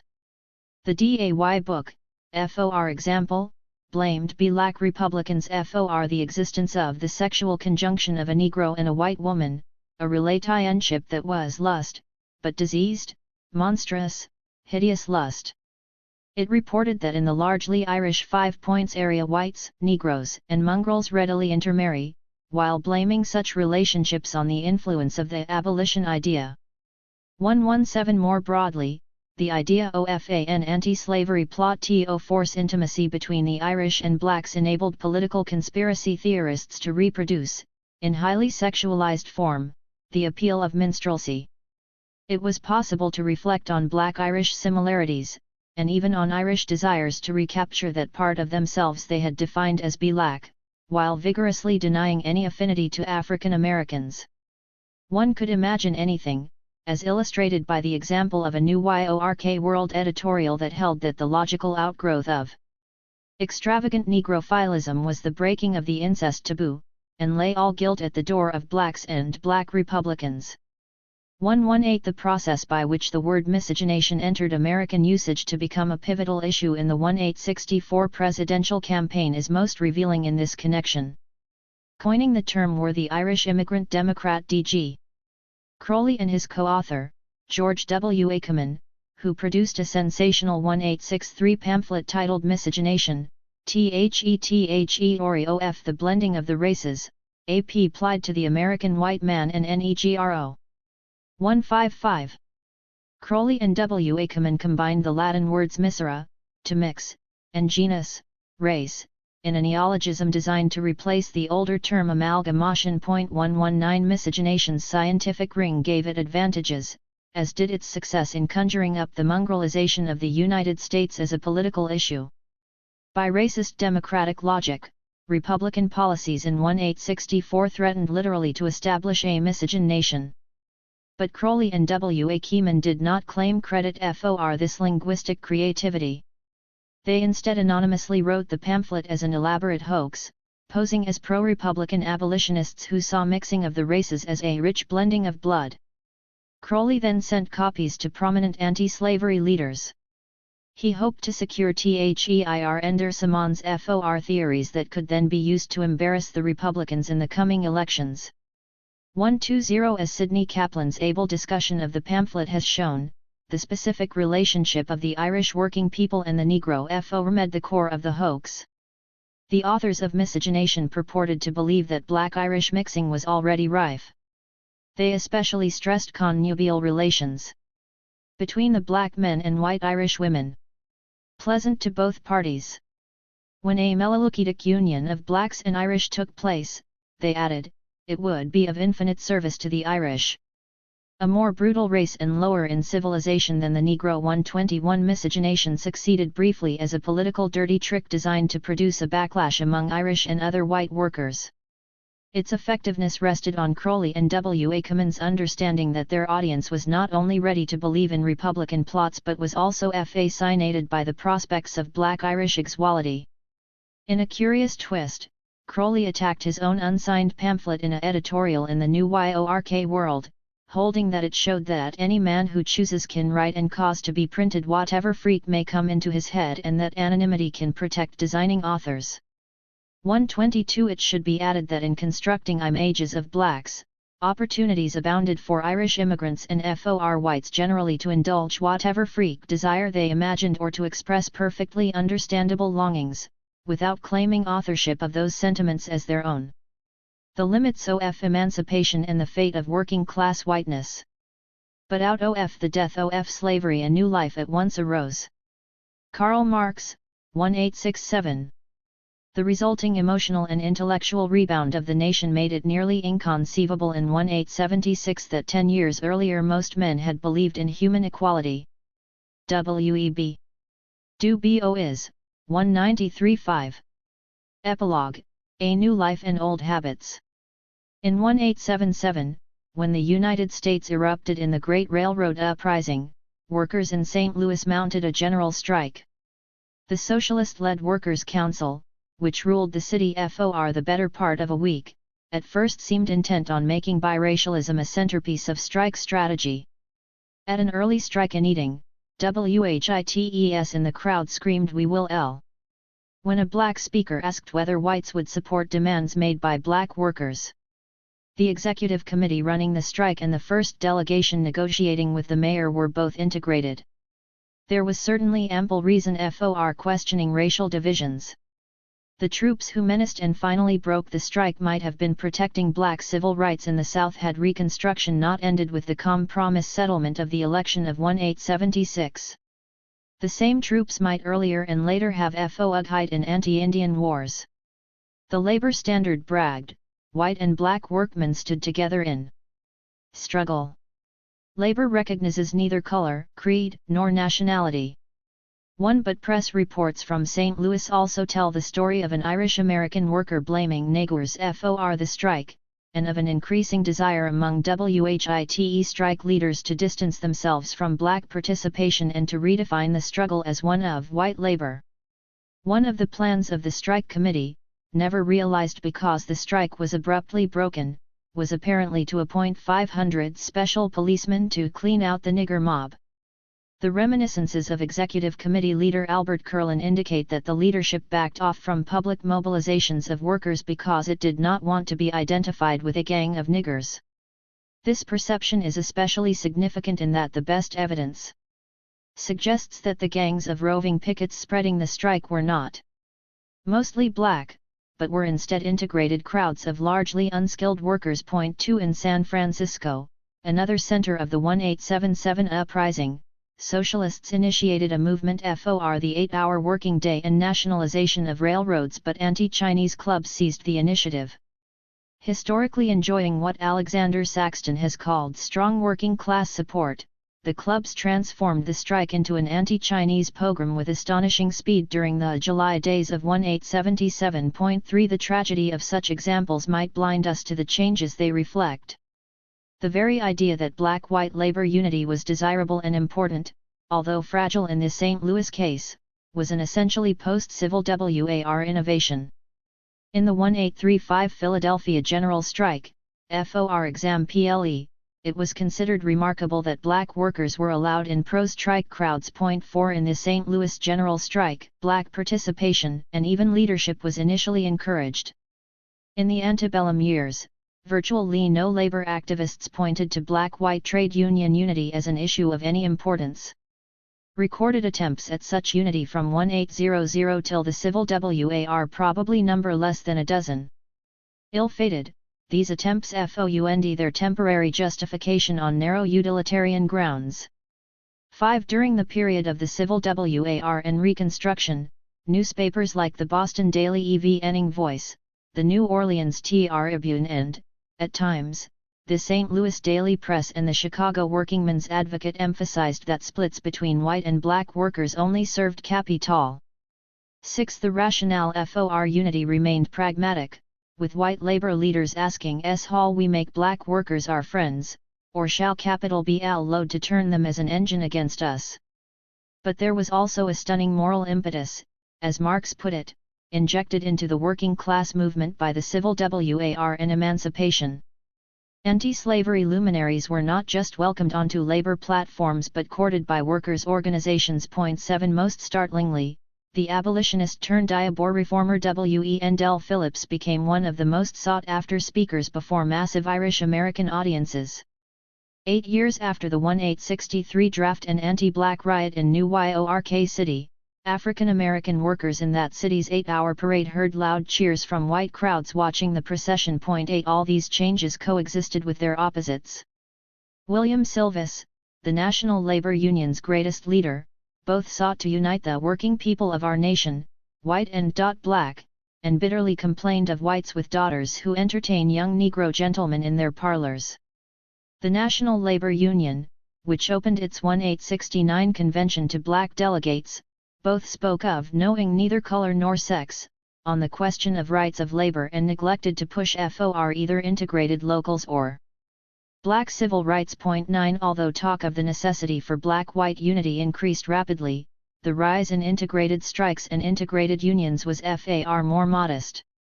Race riots and hate strikes versus black workers were far more common than biracial labor struggles during the Civil War, and even during Reconstruction the quickening of biracial organization only slowly took it to places other than waterfronts, mainly in the South. As Eric Foner has recently observed, the Northern labor movement failed to identify its aspirations and interests with those of the former slaves. 10. Nonetheless, its occasional forays in this direction set it dramatically apart from the antebellum labor movement. Different too were the very size, militance, and capacity of the post-Civil War white labor movement. The St. Louis and San Francisco episodes were part of the first national strike of consequence in the United States, and the vacillations of the National Labor Union should not obscure the fact that a labor organization that was at least arguably national had suddenly taken shape. Workers who had accepted, or had not yet even achieved, a 10-hour working day, flocked almost overnight into 8-hour leagues at the war's end. City central labor unions, especially in New York City and Chicago, gained unprecedented strength. HL 1. The much-quoted passage from Marx's Capital connecting black emancipation and the rise of white labor identifies at least a coincidence and perhaps a relationship of cause and effect. In the United States of North America, every independent movement of the workers was paralyzed so long as slavery disfigured a part of the republic. Labor cannot emancipate itself in the white skin wherein the black it is branded. But out of the death of slavery a new life at once arose. The first fruit of the Civil War was the 8 hours agitation, that ran with the 7 leaked boots of the locomotive from the Atlantic to the Pacific. 1-2. But why? Why should black freedom and that of the white working class have been connected at all? Why, as George Raywick put it, should the pressure of blacks for equality have intensified class conflict generally? 1-3 Before the Civil War, figures like the German-American radicales Joseph W. E. Idemeyer and Karl Heinzen and the labor abolitionist John A. Collins stood isolated. For their suggestion that abolition was a necessary concern. For those who would imagine freedom. For white workers. 14. Far more common until well into the Civil War were labor and popular political leaders who predicted that black emancipation necessarily meant the reduction of whites to slavery. If Reconstruction proved Marx far closer to the mark than the pro-slavery Democrats, the link between black freedom and white labor mobilization still needs explanation. The meager record of biracial organization does not allow us to fall back on the generalization that black-white unity automatically placed labor in a better tactical position from which to attack capital. This epilogue suggests a much broader solution, arguing that the Civil War and emancipation removed the ability of white workers to derive satisfaction from defining themselves as not slaves and called into question self-definitions that centered on being not black. The weight of whiteness by no means completely lifted, but both the new life for white workers growing out of the Civil War and the ways in which whiteness was reasserted and continued to burden workers of all colors deserve attention. A white man's war. The election of 1860, no less than that of 1856, saw Democrats and Republicans vie for votes as defenders of free white labor. 16 No political challenge to the concept of whiteness was possible, any more than was a frontal attack on slavery. But in seeking to draw the line on the expansion of slavery and thus save the West for free white labor, Lincoln and the Republicans paradoxically opened the possibility of partially deracializing U.S. politics. Michael Holt has observed that the Republican success was to shift the focus of the sectional conflict from black slavery to republicanism, and that Republicans attracted votes from those wanting to save the Republic from a Southern conspiracy and to protect themselves from enslavement, not to end black slavery. H7 Such appeals to whiteness also paradoxically called whiteness into question. The indictment of the South was cultural as well as political, identifying the region as anti-democratic, reactionary, wasteful, sexually dissolute, lazy and inefficient. 18 To the considerable extent that Northern workers accepted this critique of the South, they could make all Southerners, white and black, rather than all blacks, North and South, the negative reference point against which they projected FERs and longings. In addition, Lincoln, while ingeniously defending Republican positions against Democratic charges that any attack on the expansion of slavery implied a support for political amalgamation, also suggested that there were limits beyond which the defense of white rights could not go. While denying Stephen A. Douglas's taunts that he wished to see blacks vote or to promote interracial marriage, Lincoln insisted on a white republicanism that recognized that blacks were entitled to a chance to enjoy the fruits of their own labor and to a very limited and temporary citizenship prior to their settlement via colonization. 19. 170. Before the Civil War, cracks in the facade of working-class whiteness remained hairline ones.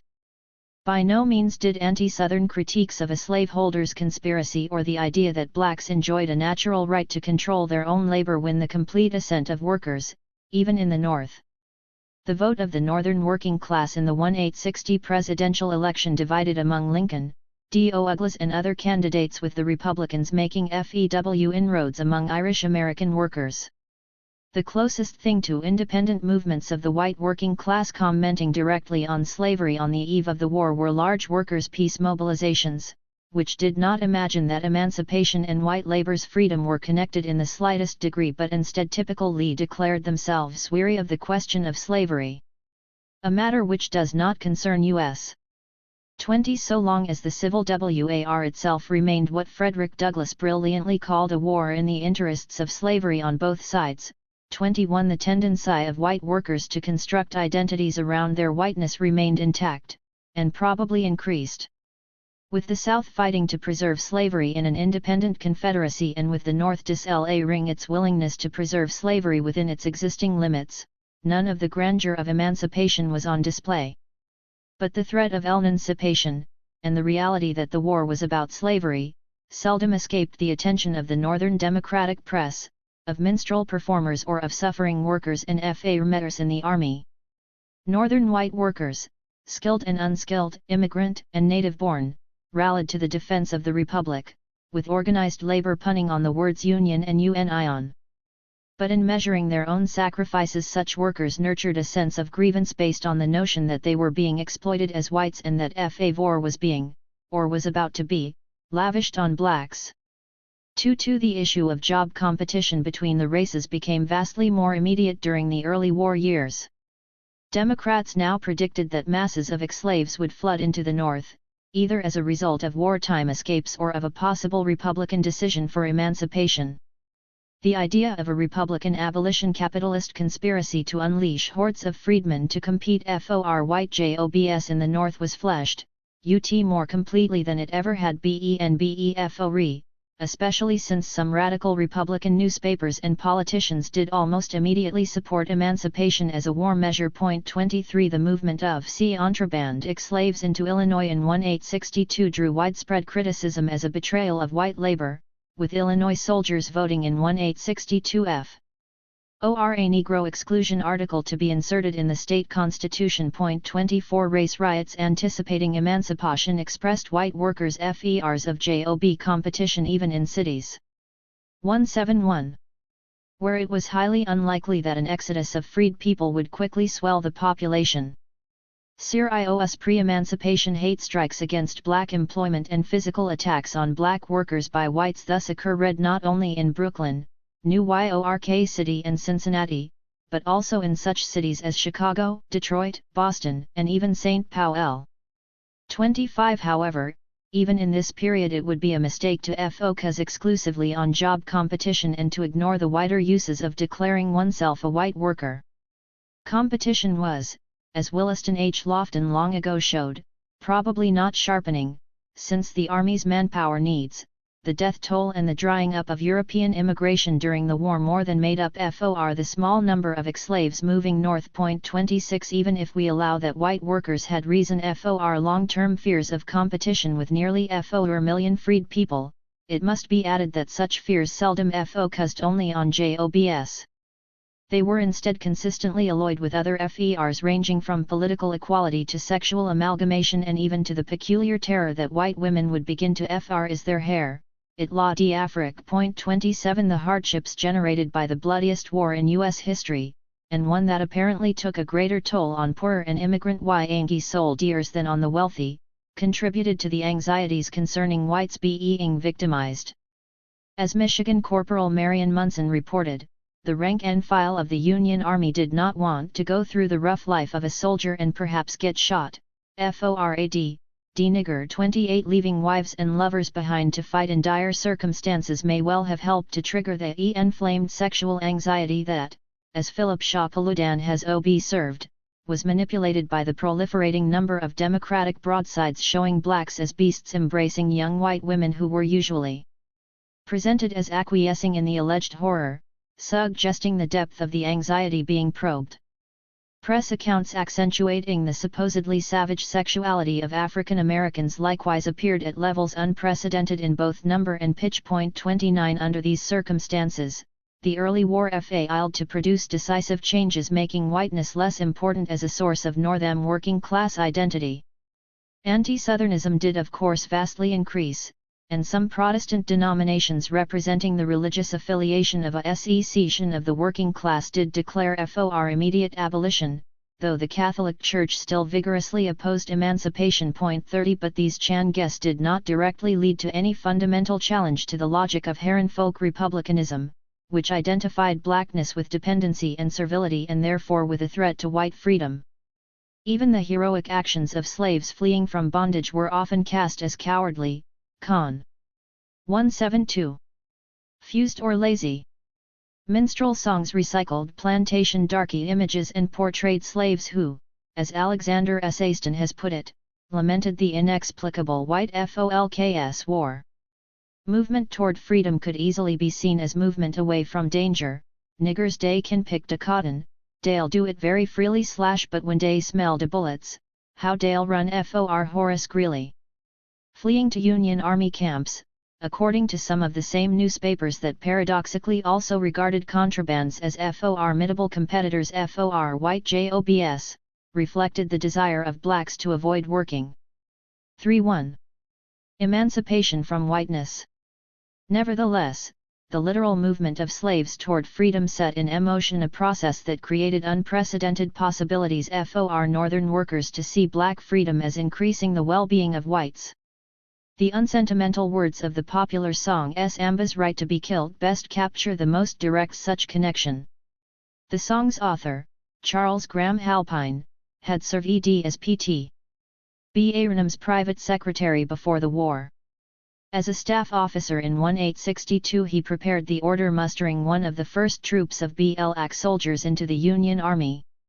AWR of intense rank and file opposition to serving in a biracial, if segregated, army, Halpine adopted the pseudonym Private Miles O'Reilly to show how calculations regarding saving the lives of whites could lead to the conclusion that contrabands should serve as soldiers.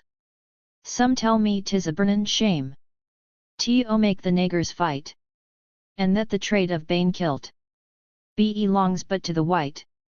But as for me, upon my soul, so liberal are we here, I'll let Sambo be shot instead of myself. On every day of the year. 32. Halpine's verses ran far ahead of the opinion of rank-and-file Union troops and Northern popular opinion, which only slowly came to accept that contrabands could shorten the war. White soldiers were often among the most vociferous opponents of emancipation, but they gradually came to accept black participation in the military, first in doing work around the camps and later as combat troops. Once this happened, the common enemies of death and rebel troops produced a very partial and quite 173. Grudging respect for black soldiers, which could undermine firm racial distinctions even as it spoke in the language of black and white. As Halpine wrote, the men who object to Sambo should take his place and fight. And it's better to have a nigger's hue than a liver that's wake and white. Though Sambo black as the ace of spades, his fingers a trigger and pull, and his eye runs straight on the barrel sight, from under the thatch of wool. The emancipation of slaves created broader possibilities for black soul-dearing and broader challenges to the idea that whiteness alone implied freedom and dignity for workers. 33 But broader changes were also afoot. Shortly before his death in 1866, the American Marxist civil war of Pfizer and Republican politician Joseph W. E. Idemeyer wrote in the St. Louis Westlake Post.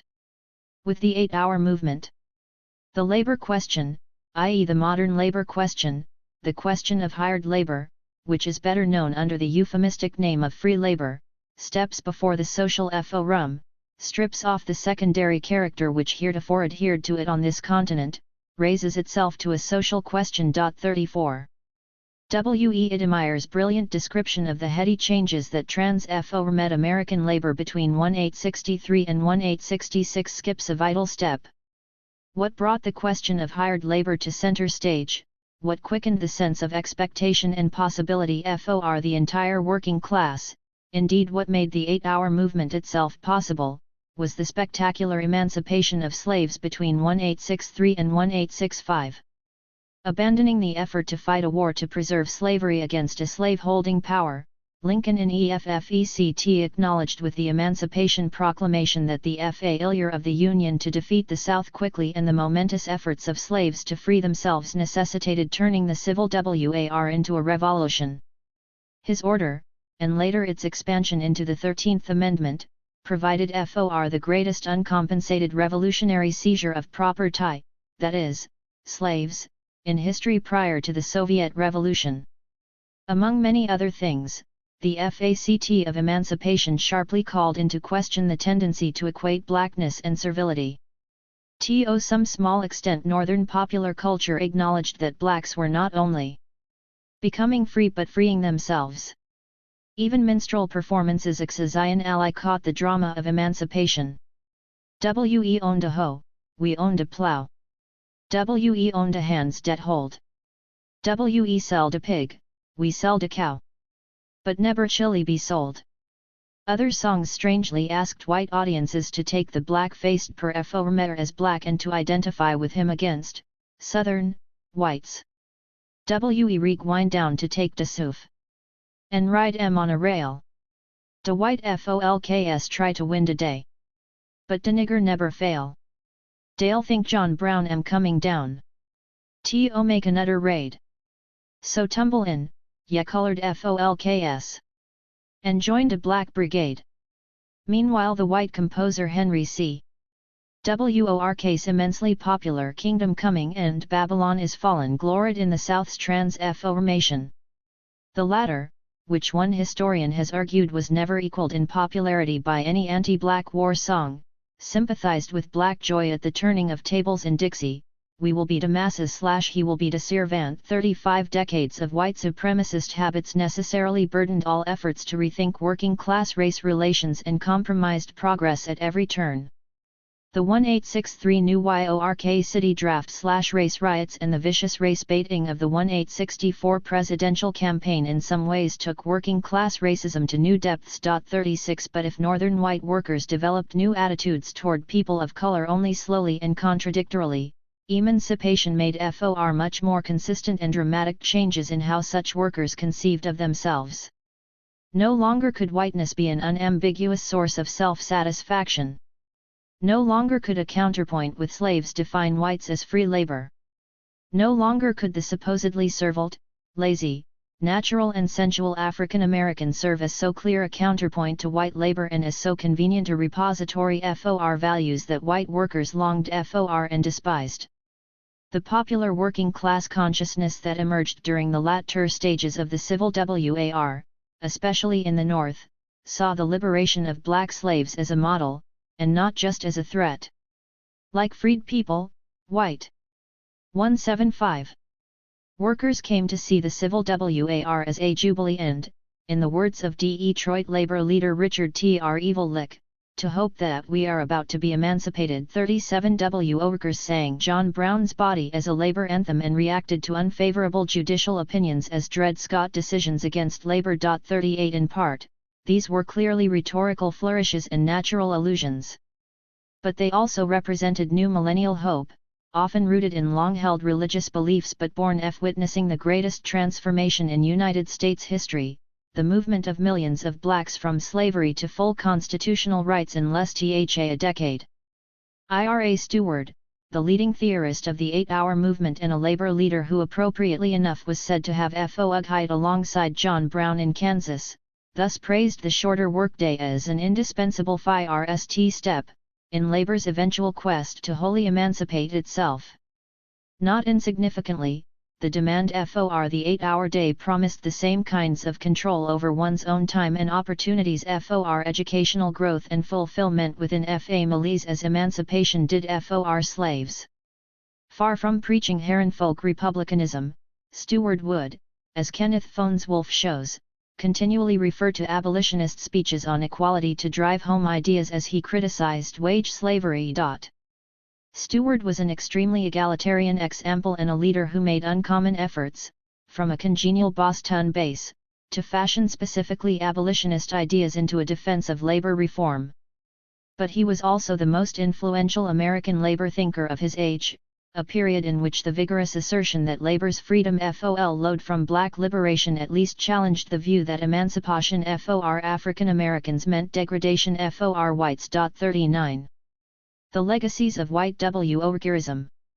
There is a great temptation to end a story so frequently tragic on the inspiring note of emancipation, labor upsurge, and what Forrest Wood calls the dormancy of popular campaigns for white supremacy. We should of course be inspired by the remarkable changes that unfolded after 1863, and we should particularly note the way in which black self-activity prepared the way for an advance by all of labor. Moreover, the aftermath of emancipation illustrates an optimistic side to the argument that working-class whiteness reflects, even in a form like the minstrel show, hatreds that were profoundly mixed with a longing for values attributed to blacks. Taking shape as it does behind dams of repression, whiteness can be swept away dramatically when the dams begin to break. 176. As I have argued elsewhere, they today may be breaking point. 40 Black emancipation, battlefield heroism, and citizenship thus ensured that white workers could never again see African Americans or themselves in just the same way. However, more than enough of the habit of whiteness and of the conditions producing it survived to ensure that white workers would be at best uncertain allies of black freedom and would stop short of developing fully new concepts of liberation for themselves as well.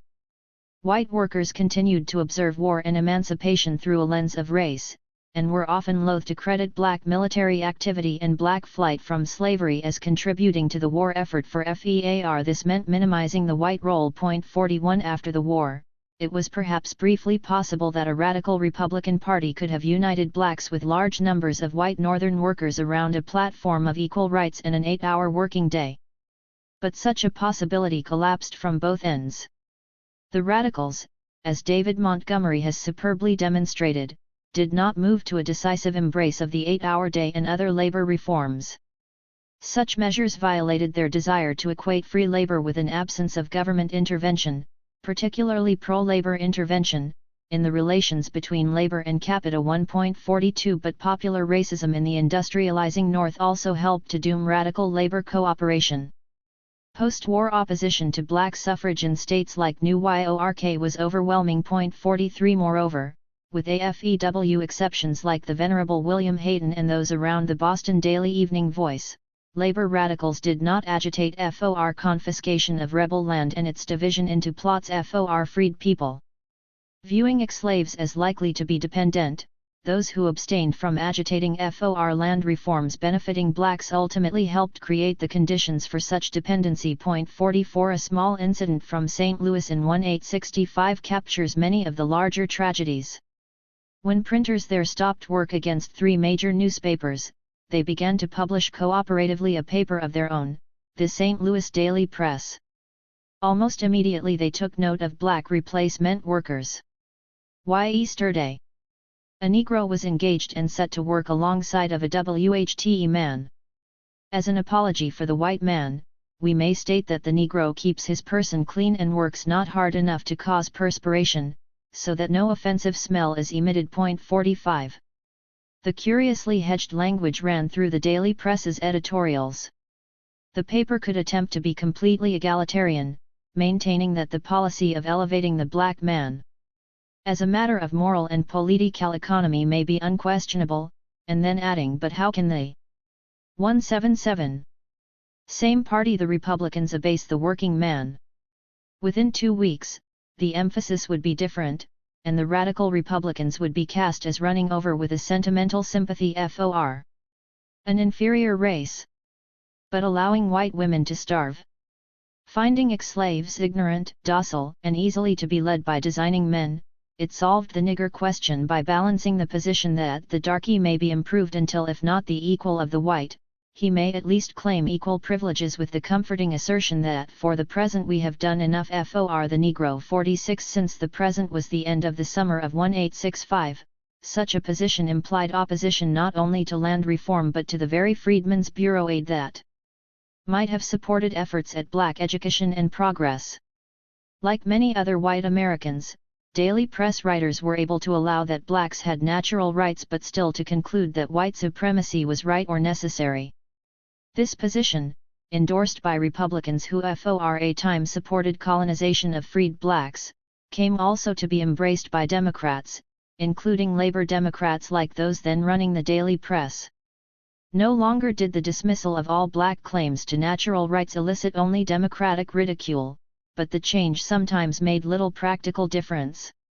The Boston Pilot in 1862, for example, held the Negro is indeed unfortunate, and the creature has the common rights of humanity living in his breast, but, in the country of the whites where the labor of the whites has done everything, and his labor nothing, what right has the Negro to equality or to admission? 47 The St. Louis case raises several other problems that would continue to divide white from black workers. They bitter slurs against blacks, who took jobs during the printers' strike, and later mild praise for blacks refusing to act as strike breakers during the gas workers' strike in St. Louis, illustrate the craft union position that became entrenched nationwide during Reconstruction. It was underscore ridiculous for African Americans to expect to work alongside whites in skilled jobs and criminal for them to take the jobs of whites during strikes. Just as craft unions reinforced white supremacy, so did white supremacy reinforce the formation of what Du Bois called craft and race unions by helping to connect unskilled labor generally with degradation and to make integrated work unthinkable in many trades. This was true both in the postbellum North and in the postbellum South, though the different dynamics of race and labor in the latter region necessitate treating the postbellum South in a separate, forthcoming study. 48 Nor was it accidental that the issue of black rats working with white men breaking strikes was raised in tandem with attacks on the use of female printers to emasculate the trade. 49 The manly skilled worker, so 178. Central to white labor organizing after the Civil War, was, as Montgomery comments, expected to live up to a code of manly behavior usually cast in ethnic and racial terms.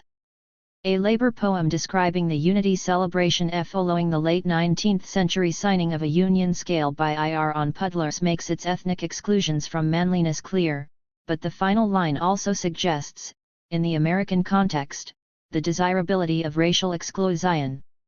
There were no men invited such as Slavs and Italianos, Hungarians, and Chinamen with pigtail queues and fans.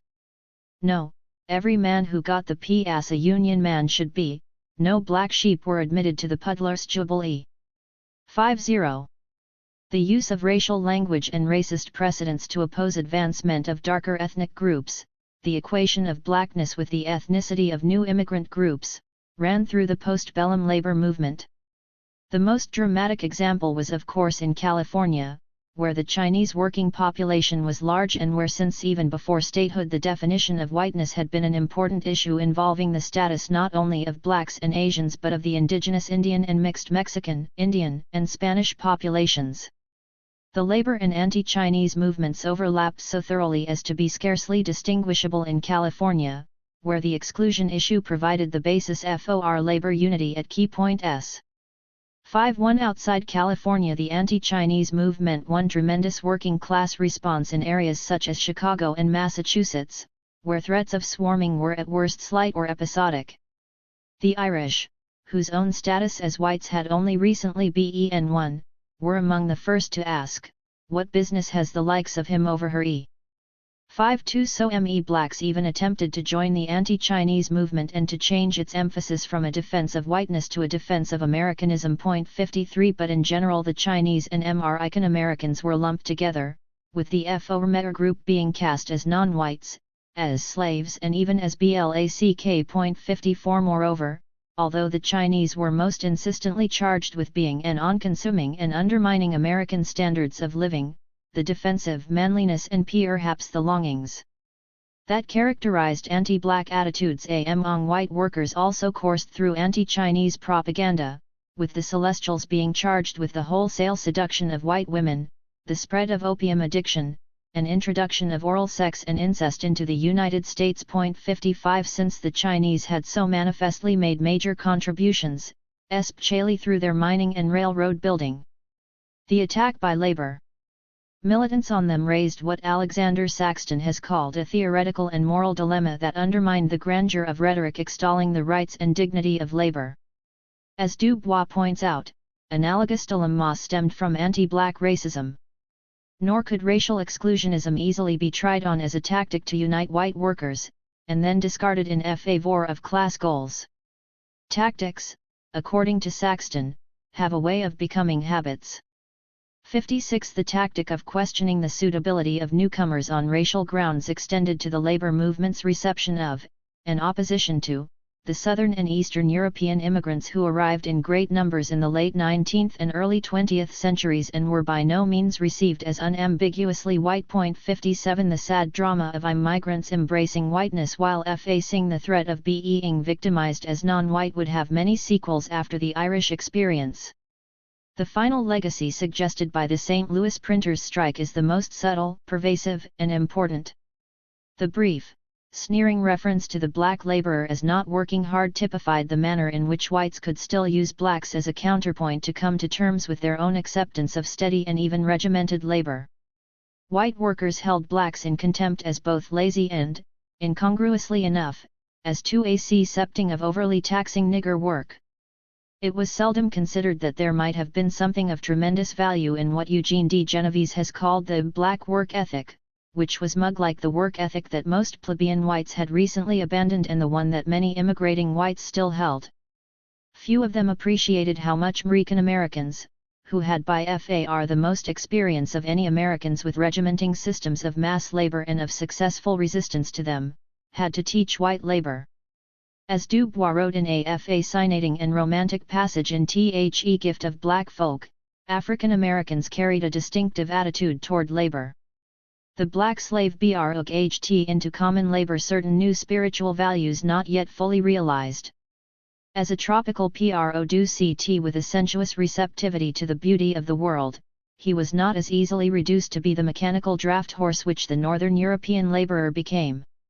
He brought to modern manual labor a renewed valuation of life. 58. But this was a gift spurned by white labor. In the middle of Reconstruction, the story of the black steel-driving railroad or tunnel worker John Henry came to be immortalized in folklore. The song John Henry, recalling his freewheeling life and his epic confrontation with a newly invented steam drill, almost personifies the black work ethic. It uses, as Pete Seeger comments, a basically 180 European verse form, but the melody and rhythm are more African than European. Some early folklorists' informants even described John Henry as white. But, as Guy Johnson's classic study observes, whatever the origins of first beliefs and ballads about John Henry, Negro folk have been almost solely responsible for the preservation and diffusion of the legend. 59 He could not have been raceless or both white and black. As John Henry was composed, white workers were still tragically set on keeping even John Henry out of the House of Labor.